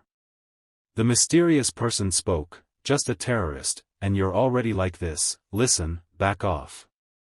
Luca breathed out, comforting himself. Don't let a moment of impulsiveness cost you your life. Luca amplified his strength, preparing to leap. He seems to think I'm a joke, he thought, but thanks to that attitude, I can reorganize my thoughts, my wounds, his identity, even the Archie's technique. None of that matters now. Luca leaped high into the air. He swung his sword high and brought it down where the mysterious person stood. But unfortunately, he jumped aside and dodged. Now, the important thing is. Luca angrily gritted his teeth, glaring at the mysterious person. Despite missing, Luca didn't give up. He charged at the mysterious person like a mad dog. The mysterious person grumbled, "Damn it, this kid is already this skilled." Ignoring the pain from his previous gunshot wound, Luca resolutely swung his sword. He slashed at the mysterious person's side, but it still missed. Blood from his previous gunshot wound gushed out even more severely due to the forceful movement. Blood splattered everywhere. The mysterious person found Luca somewhat interesting. "Willing to sacrifice yourself for the Empire, huh?" he asked. He scornfully asked, "You think I can't kill you?" Luca plunged his sword into the floor. The mysterious person retreated to a safe distance. Luca's wounds grew worse. He trembled, but stubbornly retorted, "But your attitude is unbearable." He put his hand on his forehead and laughed heartily. "This rebellious bloodline, you don't look much like the Empire's. Perhaps we'll meet again. Well, let me introduce myself. I'm Rick Kaiser, Republic faction." Luca questioned, "Huh, a terrorist?" The mysterious person replied helplessly, "If you must, resistance fighter would be more accurate." Luca sneered, barking, "Huh." The mysterious person looked at Luca with killing intent, "But I don't just bark." He amplified his strength. He smoothly approached Luca. Just a moment ago, the mysterious person was still visible to Luca. The next instant, he vanished and reappeared, delivering a bone-shattering punch to Luca. Luca's hands, positioned defensively before his chest, were pulverized by the punch. The fight between the two of them was extremely fierce, and the one who suffered the most was Luca. He lost both his arms and his right leg and was beaten from home to school. The mysterious person's hand rested on Luca's neck. He choked Luca, lifting him into the air. "This is your last chance, beg for your life." Luca didn't utter a word, only sneered. The mysterious person showed no emotion, patiently waiting as the silence stretched.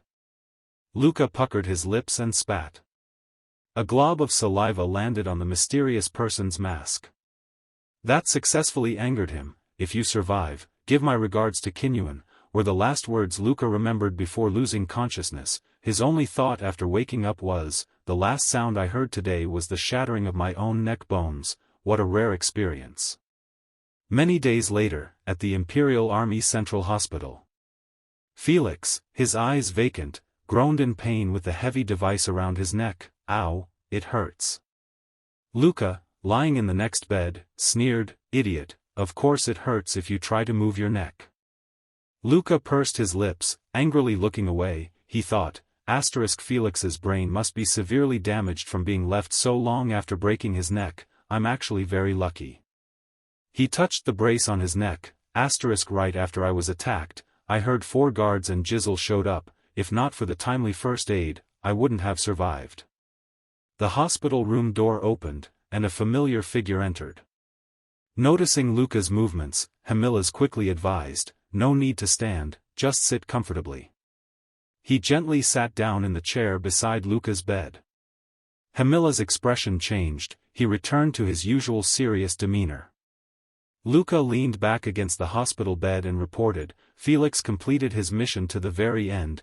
Hamilas responded, He looked at Luca and said, "Then report." Hamilla's visit started in the morning and ended at nightfall, after Luca finally finished his report. Hamilla's face grew serious. Rick Kaiser, real name Rick Silva Nunez, the man you fought, is a Class 1 wanted criminal of the Empire. Luca was surprised. This is the first time I've heard this name. Hamilla's explained, not all wanted criminals are publicized, especially those involved in the Empire's dirty secrets. Luca's eyes widened in surprise. A perfect, flawless empire has dirty secrets. He looked at Hamilla's, thinking in astonishment. So this wasn't just the act of a lone terrorist. Seeing Luca's expression, he said, perhaps I should explain the whole thing to you. Hamilla's continued, Operation Juliet was planned 5 years ago. The goal was to infiltrate the leadership of the anti-imperial terrorist organization, Nemesis. Luca was confused. Infiltrate, not eliminate, Hamilla's explained. Nemesis is organized like a decentralized cell. It can't be eliminated by conventional methods. No matter how much you cut, it will keep growing back from somewhere. Unless you cut off the head, everything is meaningless. Luca wondered, if you failed to capture Rick alive, then the operation failed, right? Hamilla's chuckled. No, the plan succeeded. Luca, we've infiltrated the heart of Nemesis. Luca asked in confusion, what do you mean? His next words made Luca's heart skip a beat. Barbara is our person. Nemesis recruited her as a hacker. Hamilla's continued, we'd been preparing for a long time for Barbara to get into Nemesis' good graces, and now the plan has succeeded. I didn't expect her to be so crazy, though. Luca was astonished, gripping the bed frame. That crazy woman is on our side. All the painful memories resurfaced in Luca's mind. He couldn't believe it, thinking, so what were all those sacrifices for? Felix's brain was destroyed. Julian wasted time chasing the real culprit. Giselle, the captain's daughter, was constantly tortured by Barbara. Were they all just expendable pawns? Luca softly asked, does Giselle know about this? Hamilla's chuckled lightly, she knows nothing, and it's best she never finds out. He looked directly into Luca's eyes, probing, do you know why I'm telling you all this? Luca thought, to be eliminated, is this my fate, to achieve nothing and end up like this? A holographic screen appeared in front of Luca. Hamilla's interrupted his thoughts, read it and sign. Luca completely didn't expect his actions, his lips trembled. Hamilla's looked at Luca and said, welcome to the Castoria family, Luca. In the hospital room, with 2 beds side by side, there were 2 people. One was lying in bed, the other sitting in a chair next to the empty bed. Behind this person appeared to be a robot. Long, sharp nails, seemingly removed from the other person's back, clattered into a tray on the table. The person in the chair was Luca. He was recalling Castoria's words. Processing that file will take some time. There are some difficult elders in the family. As he remembered those words, he gently arched his back to allow the robot to remove screws from his back. After a while, the device was removed. The robot said, you might feel a little strange and some pain at first. Immediately afterward, he stood up, put on his coat, and left the room. Felix, lying in bed, turned to look at his back and asked, Luca, are you leaving? Without turning around, he scratched his head and replied, yeah, let's go. Felix immediately said good luck. He didn't respond but just walked straight out of the room. The door slammed shut the moment he left the room. He was now at the guard training center. As he walked, he opened the system to identify Barbara. Her image appeared, and he thought, that witch, Barbara. She still haunted him, leaving him in a turmoil, a spy planted before the Nemesis terrorist. But seeing Barbara's strange behavior, he realized she wasn't acting. She was deeply disturbed, or perhaps she was created that way to fulfill her espionage mission. He suddenly stopped. His head bowed slightly, his hands hanging by his sides, lost in thought. Was all this just a coincidence, his rise from an orphanage? Then meeting Kinyuan, learning Arki's fighting techniques, and everything he learned at the academy. He always thought those actions were his own choices, but if this were the case, hadn't he overcome his harsh genetic circumstances through his own efforts?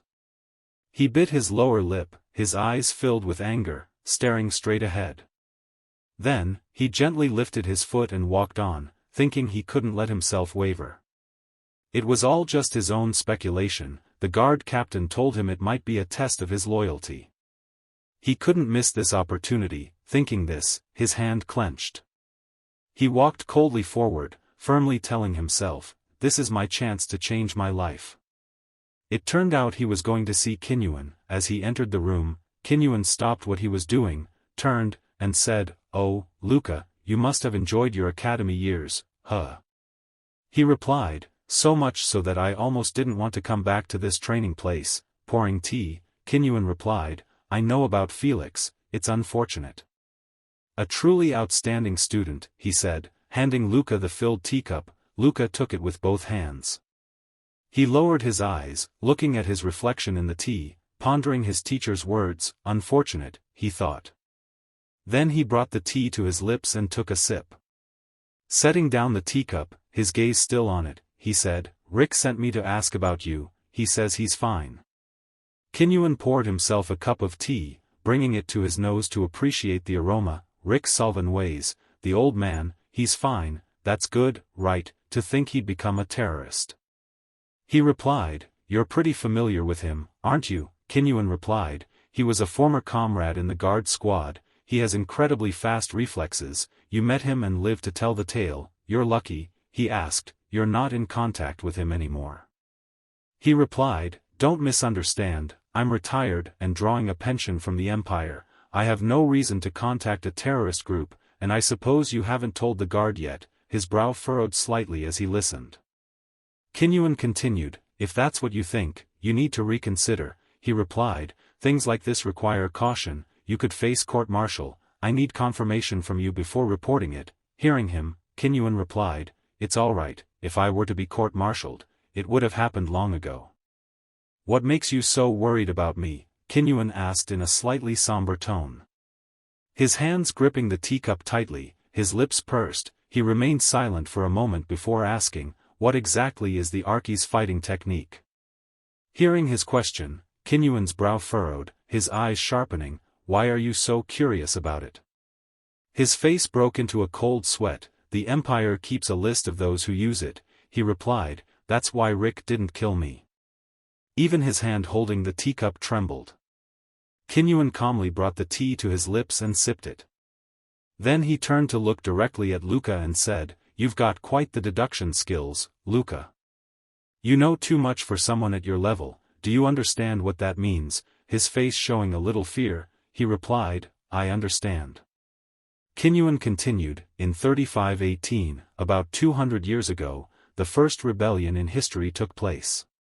The leader was Noel, an advisor to the Empire. He laid the foundation for countless combat theories, including marksmanship control and mecha combat. Noel concluded that a direct confrontation with the Imperial Army was impossible, so he chose guerrilla warfare. This led to the birth of the Archi's Victima fighting technique. Or, as it's known, the Archi's fighting technique. Hearing this, he was shocked, his eyes widened, cold sweat pouring down his face. His fighting style was derived from rebels. His rebels fought the Empire using this technique. They selected individuals with the right aptitude and compatibility with Archis, training them as leaders. With their guerrilla tactics, they inflicted significant damage on the Imperial Army. Indeed, with guerrilla tactics, many of my limitations were reduced." He asked, "Because death was always a possibility, this technique didn't need brain protection, they weren't regular soldiers, therefore, there were no fixed rules in combat, flexibility and adaptation were key." Hearing this, Kinyuan slightly bowed his head and smirked, replying, "Exactly." Despite numerous large-scale purges, Noel and his loyalists survived. They then scattered throughout the Empire, recruiting more soldiers and attacking vital facilities. If discovered, they simply evaded pursuit. Hearing this, he closed his eyes, recalling the previous image. He could imagine the rebels blending in with civilians. Their mechs weren't specialized for combat, making them less suspicious. Combat skill users can fight well even without high-performance armor. Even if they are accidentally checked, they can simply escape. So this is the reason Rick let me live, and I also understand why the Empire has a management list of Archie's users. After a moment's thought, he looked up, stared at Kinyuan, and asked, "Then how will the Empire eradicate the rebels in the future?" The old man immediately replied, "Anyone who suspects is killed by them." He was stunned by the old man's answer, his eyes wide open, wanting to believe it was true. He continued, "They have absolutely no time to distinguish between rebels and civilians. Many areas, including residential areas, have been leveled on a large scale. With such measures, many Archie's users have been eliminated, and the rebellion seems to have been quelled." Luca replied, "This must be the dark part of history that the Empire has concealed." Kinyuan answered, "They won't teach these things, so they'll be forgotten later. Unless you actively seek them out, no one will know." The betrayal of Noel, a former loyal servant of the Empire. The large-scale massacre to suppress the rebels. And Kinyuan, a trainer for the Imperial Guard who is proficient in the fighting techniques of the rebels. Luca frowned, a drop of cold sweat trickling down his cheek. He stared at the old man and asked, "Is this why my Imperial Guard captain brought me here?" He suspected that trainer Kinyuan was involved with the terrorist army. Sitting there, listening to Luca's questioning, he pursed his lips and didn't answer, his shadow stretched long on the floor in the light. After a long while, he clapped his hands once and said, "That's right." With a slight smile and narrowed eyes, he replied, "If you find evidence related to the rebels, you'll quickly be promoted in the royal army." Anger and a hint of fear were evident in his eyes as he faced the old man. He replied, "I absolutely don't think the teacher is connected to the terrorists, but I keep asking myself, what's with his attitude?" He didn't seem fazed or scared by Luca's suspicions. He looked directly into his eyes and said, "You think so, but the captain of the Imperial Guard doesn't. I advise you to investigate my tracks in the lower-level areas before. It will be helpful for your career advancement." Seeing his calm demeanor, Luca wondered how he could be so nonchalant when he was being suspected of terrorism. "And what about the captain of the Imperial Guard? How much does he already know? Don't tell me he knows a lot and still intentionally sent me to Kinyuan." After a long while, he stood up from his chair and said, "I will report everything that happened today to the captain." Kinyuan watched his back as he left the room and said, "See you later." After he left the room and the door closed, he remained standing there, staring at the door without moving. As for him, after leaving the room, he ran as if he saw a ghost, his speed only increasing. He just kept running forward, without stopping or looking back. After running for a long time, a considerable distance, he stopped, leaning against a wall in a hidden corner. His face was covered in sweat from running, his eyes filled with anger. Each word that escaped his clenched teeth showed his frustration. Indeed, everything was too complicated.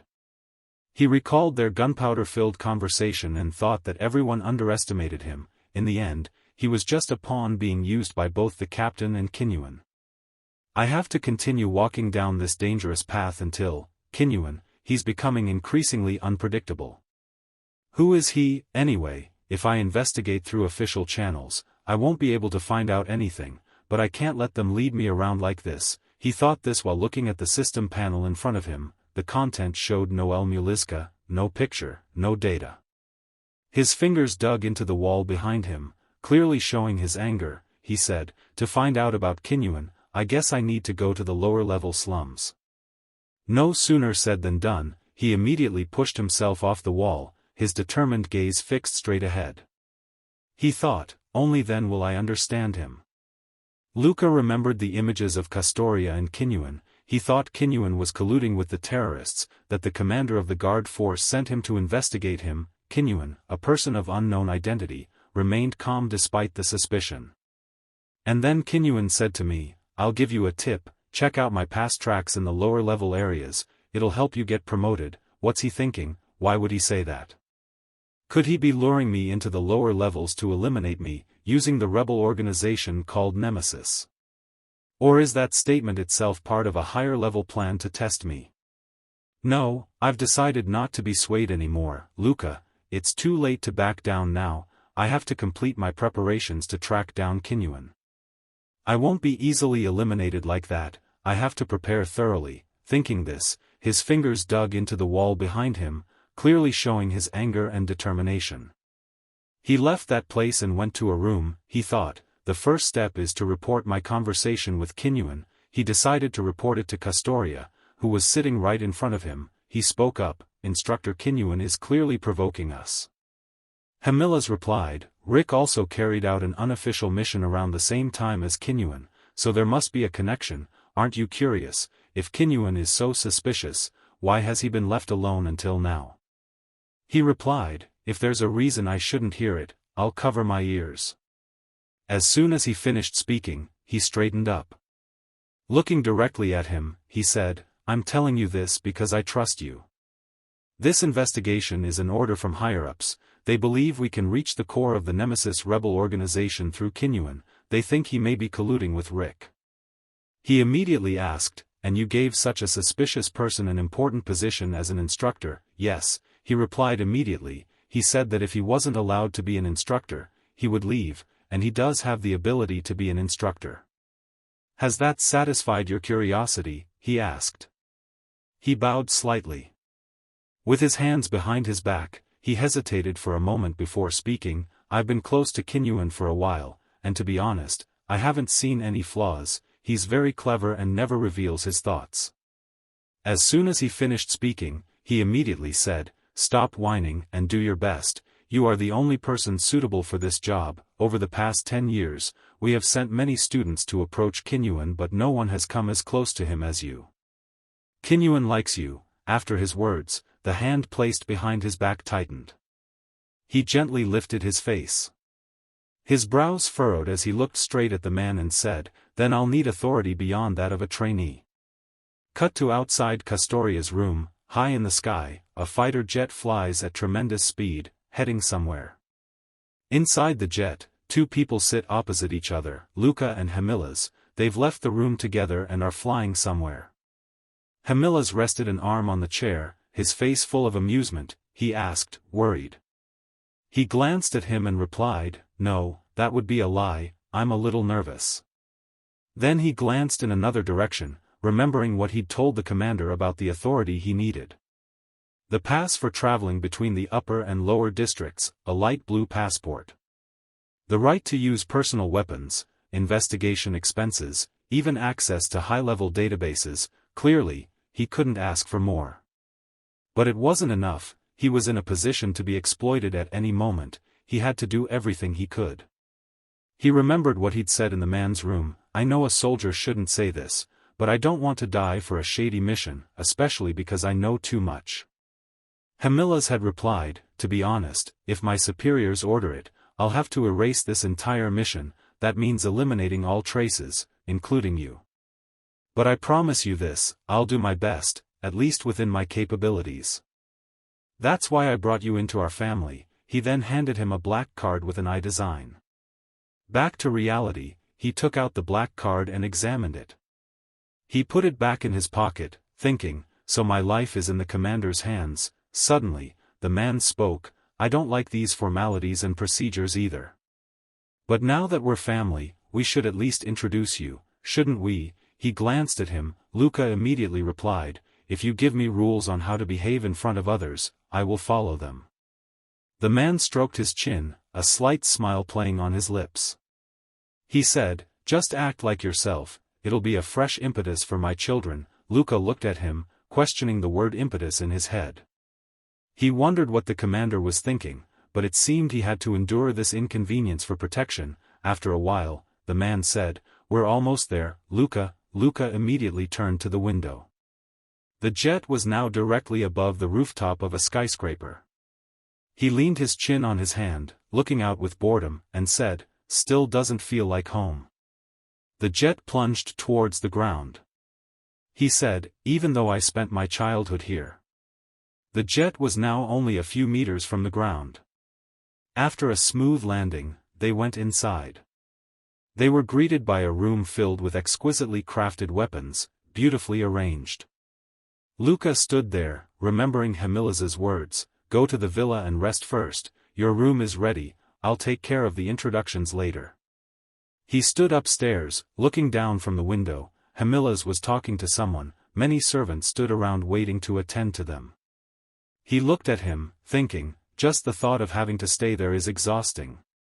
Is this any different from the commoners bowing before the powerful? Is this really the life I desperately wanted? Suddenly, there was a sound outside the door. He turned his head. A person entered, their hand clenched. They immediately asked, "You've really become a member of the Castoria family, Luca?" It was Giselle. Placing a hand on her chest, she said, "About last time, I apologize for my rude behavior. I was too emotional, and even that was just an excuse. My behavior was not worthy of a member of the Castoria family." He replied, "It's all right, in that situation, it's normal for a civilian to panic." With a face full of regret, she avoided his gaze, saying, "I went to see Felix privately, but he didn't recognize me." Sensing her regret, he said, "Gratitude is fine, but you don't need to feel guilty. Felix was just doing his duty as a bodyguard." She stepped closer and asked, "Are you trying to comfort me?" He replied, "I'm just stating the facts, I'm not that sentimental." She lightly touched her lips and said, "Someone like a blue flame." She thought, "He's much gentler than before, as if he's lost his sharpness." She asked, "Luca, do you remember what you said then?" He slightly frowned, puzzled by her question. Her face grew serious. She continued, "You said you would support me if you became part of Castoria." He smiled and replied, "Yes, that wasn't a lie. Now it feels like we can at least negotiate properly." He thought, "Good, a noble lady of the empire should be like this. You should know how to accumulate benefits and your share." Receiving his answer, she turned away and said, "I'll share information with you, as a form of repayment for the previous incident." Giselle approached a table, touched it with a finger, and summoned a system. She said, "I'm sure father didn't tell you much, did he? He's not the type to explain everything from A to Z." The system she called up displayed holographic images of two people. Giselle pointed at them and said, "The people you need to be most wary of in this house are my older brother and my second brother." His appearance most likely made them feel like they were in a big crisis. He asked again, "Crisis? I'm just an adopted child." She replied, "No matter what anyone says, Castoria is a military family. With both eldest sons having shortcomings in their position as family head candidates, you are the only one among your father's children suitable for the position of elite soldier. Even though they are not related by blood, you are still in a position that requires careful observation." He said, "If there's any possibility, they'll naturally worry. I think their vigilance is understandable." She replied, "Yes, both my brothers." Suddenly, he asked, "What about you?" His question stopped her in her tracks. Her eyes widened as she stared at him. He didn't wait for Giselle to answer, asking, "You don't actually intend to become the family head?" She hesitated before replying, "I don't think I need to tell you that. I don't intend to become the family head, but if anyone tries to suppress me, I won't sit idly by." Her hand, resting on her waist, suddenly clenched her shirt.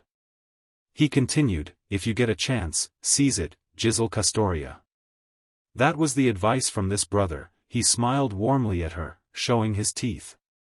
She was astonished, her mouth agape, eyes wide as she stared at him.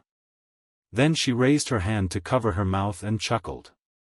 Then she doubled over, laughing loudly. After laughing heartily, she straightened up and asked, "If that time really comes, will you support me?" He said, "I promise, as long as you don't become my enemy." They shook hands. She said, "Then I'll consider you an ally." "Thank you, brother Luca. This is the first and last time I'll call you that." He replied, "Good, I don't like sentimental stuff either." At that moment, as if witnessing their cooperation, a clock chimed, its sound clear and resonant. The two stood there, facing each other, their eyes full of hope. Some time later, the Castoria family prepared a large feast to welcome the new member. Giselle and Luca, she first, he following, entered the dining hall. He walked behind her, his eyes thoughtful as he stared at the people seated at the table. At the table sat Joel, the second son, with neatly combed brown hair that revealed his forehead, Nikolaus, the eldest son, with slightly longer blonde hair. And Eva, the matriarch, with jet black hair. She was the first to speak. "So, you're Luca, I've heard a lot about you." He looked at her directly. He thought, she doesn't like me, that's understandable. She continued, come, sit. Before the head of the family arrived, Jizzle replied, yes, mother. Suddenly, she put her hand on his shoulder, whispering in his ear, be careful, don't give anyone an excuse, your father isn't the type to proactively protect anyone. The door behind them, which had been closed, suddenly opened. He and she both turned to look at the person who had just entered. It was Hamilla's. As soon as he entered, he said, let's begin the meal. At the large banquet table, Hamilla said, let us praise the protector of mankind, the founding father, and the first emperor of the empire. Emperor Dino Crachia. As soon as he finished speaking, those at the table immediately began to eat. Luca sat with them, enjoying the meal. Suddenly, he tilted his head slightly and glanced around. He saw Joel, a Castoria, looking at him. He thought, as expected, I seem to be quite attention-grabbing. A few minutes earlier, when Jizzle had led him to his room, he had said, those two are wary of me, meaning they have ambitions to become family head. Jizzle replied, that's right, they've probably gathered a lot of information about you. The eldest son, Nikolaus, unable to use a strengthened body, became an official, but his outstanding talent has won him the loyalty of many divine races and close advisors. As for the second son, although his abilities are somewhat limited, he believes he can become the family head because he's a soldier. In fact, other conservative family members are supporting Joel. He replied, so my existence is extremely displeasing to them. She said, yes, they might try to kill you, using any excuse, your background or your actions. Emerging from his thoughts, he wondered, so that's why they're watching me. I've already abandoned the rituals, but that's not what Hamilla's wants from me. Jizzle's voice echoed in his head, but be careful not to make a mistake, your father won't actively protect you, and Hamilla's voice, after all, this is a new stimulus for my children. He thought and observed, but his hands continued cutting the meat, so no one noticed anything unusual.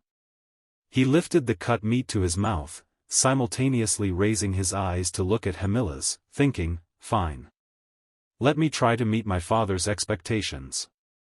Jizzle, sitting beside him, continued cutting meat, but her worried gaze kept glancing at him. As for him, he ate with gusto, as if his observations and thoughts weren't happening. Suddenly, Joel called out, Luca. He heard him call and immediately raised his head to look at him. He asked what's wrong. He stood up with his hands and said, even though I didn't want to do that from the first time we met. But I think I should still remind you about table manners. I don't know how you've lived until now, but at least you have to keep the basic rules. He sat there listening to what he said, thinking he couldn't tell if it was an act and was in a hurry to find fault. He was truly an idiot. Because I have the potential to become an elite soldier, he's probably more impatient, but Nikolaus is unpredictable. I don't know if he's seen through my act, or if he's silent because he thinks Joel and I will win the conservative support. In any case, the one I really have to watch out for is him. Joel gestured towards him, saying, someone acknowledged by our father and who bears the name of the Castoria family. He replied, am I really inferior to someone who served for 10 years and still hasn't received a Cross of the Sword medal, considering the reputation of the Castoria family? Joel, enraged by this, gritted his teeth and glared at him. Luca continued, instead of discussing etiquette, why don't we have a duel? He replied, because I was trained under an excellent captain of the guard. Joel, furious, grabbed the knife on the table, saying, you're insolent. Nikolaus finally spoke, Luca, stop provoking Joel. Joel, you too. He looked at Nikolaus and replied, as an older brother, I just want to teach my younger brother some manners. Nikolaus said, Luca, it seems you already understand table manners. Joel, surprised, turned to look at Luca. Nikolaus continued, you were just pretending not to know, weren't you, Luca? You've just cut a nice, small piece of meat. Then he put it in his mouth and chewed gently. After chewing, he smirked and replied, yes, I know, but I made a mistake. Because this is the first time attending this type of party, it's a bit stressful. Joel was shocked, his eyes filled with astonishment. Nikolaus said, "You received the 7th grade Cross of the Sword medal, didn't you?" "I'm not a soldier, so I don't know much, but I heard it's a difficult medal for a cadet to receive," Luca replied. "Everyone in the guard has that medal, it's nothing to brag about." Hearing him say that, he immediately replied, "I always feel sorry for my father for not being able to become a soldier, but having a younger brother who is a talented warrior makes me feel much more secure." When Joel heard him say something like that, he angrily slammed the table. The fist placed on the table trembled, clearly showing anger, and said, "Are you implying that I'm not good enough to be a soldier?" Nikolaus calmly brought food to his mouth and continued, "It seems you misunderstood. As your older brother, wouldn't I know your abilities? I believe you'll achieve great feats in the future." Joel replied, "I also feel very frustrated. Because my father is the captain of the guards, my superiors are always wary of letting me go into actual combat." Nikolaus replied, "I understand you're concerned about that, but you're overthinking it just because of one statement." The two of them went back and forth, arguing. Luca sat there, smirking and watching them. He thought, as the conversation between Nikolaus and Joel became more heated, the family conflict became evident, like an old, red scar. But that didn't matter, this was certainly the role Hamilas wanted him to play. Even Hamila's father was secretly smiling with satisfaction. The family conflict gradually subsided, and the meal and banquet proceeded normally. When the banquet began, Eva stepped forward to introduce herself. Placing her hand on his shoulder, she introduced him. "Let's welcome the newest member of the Castoria family, Lukas Castoria." The reason he was introduced as Lukas was that his old name sounded too much like someone of lower status. It didn't matter. Even at the banquet, relatives whose names I didn't bother to remember came to greet me. After the incident with Joel, they probably realized I wasn't someone to be easily dealt with.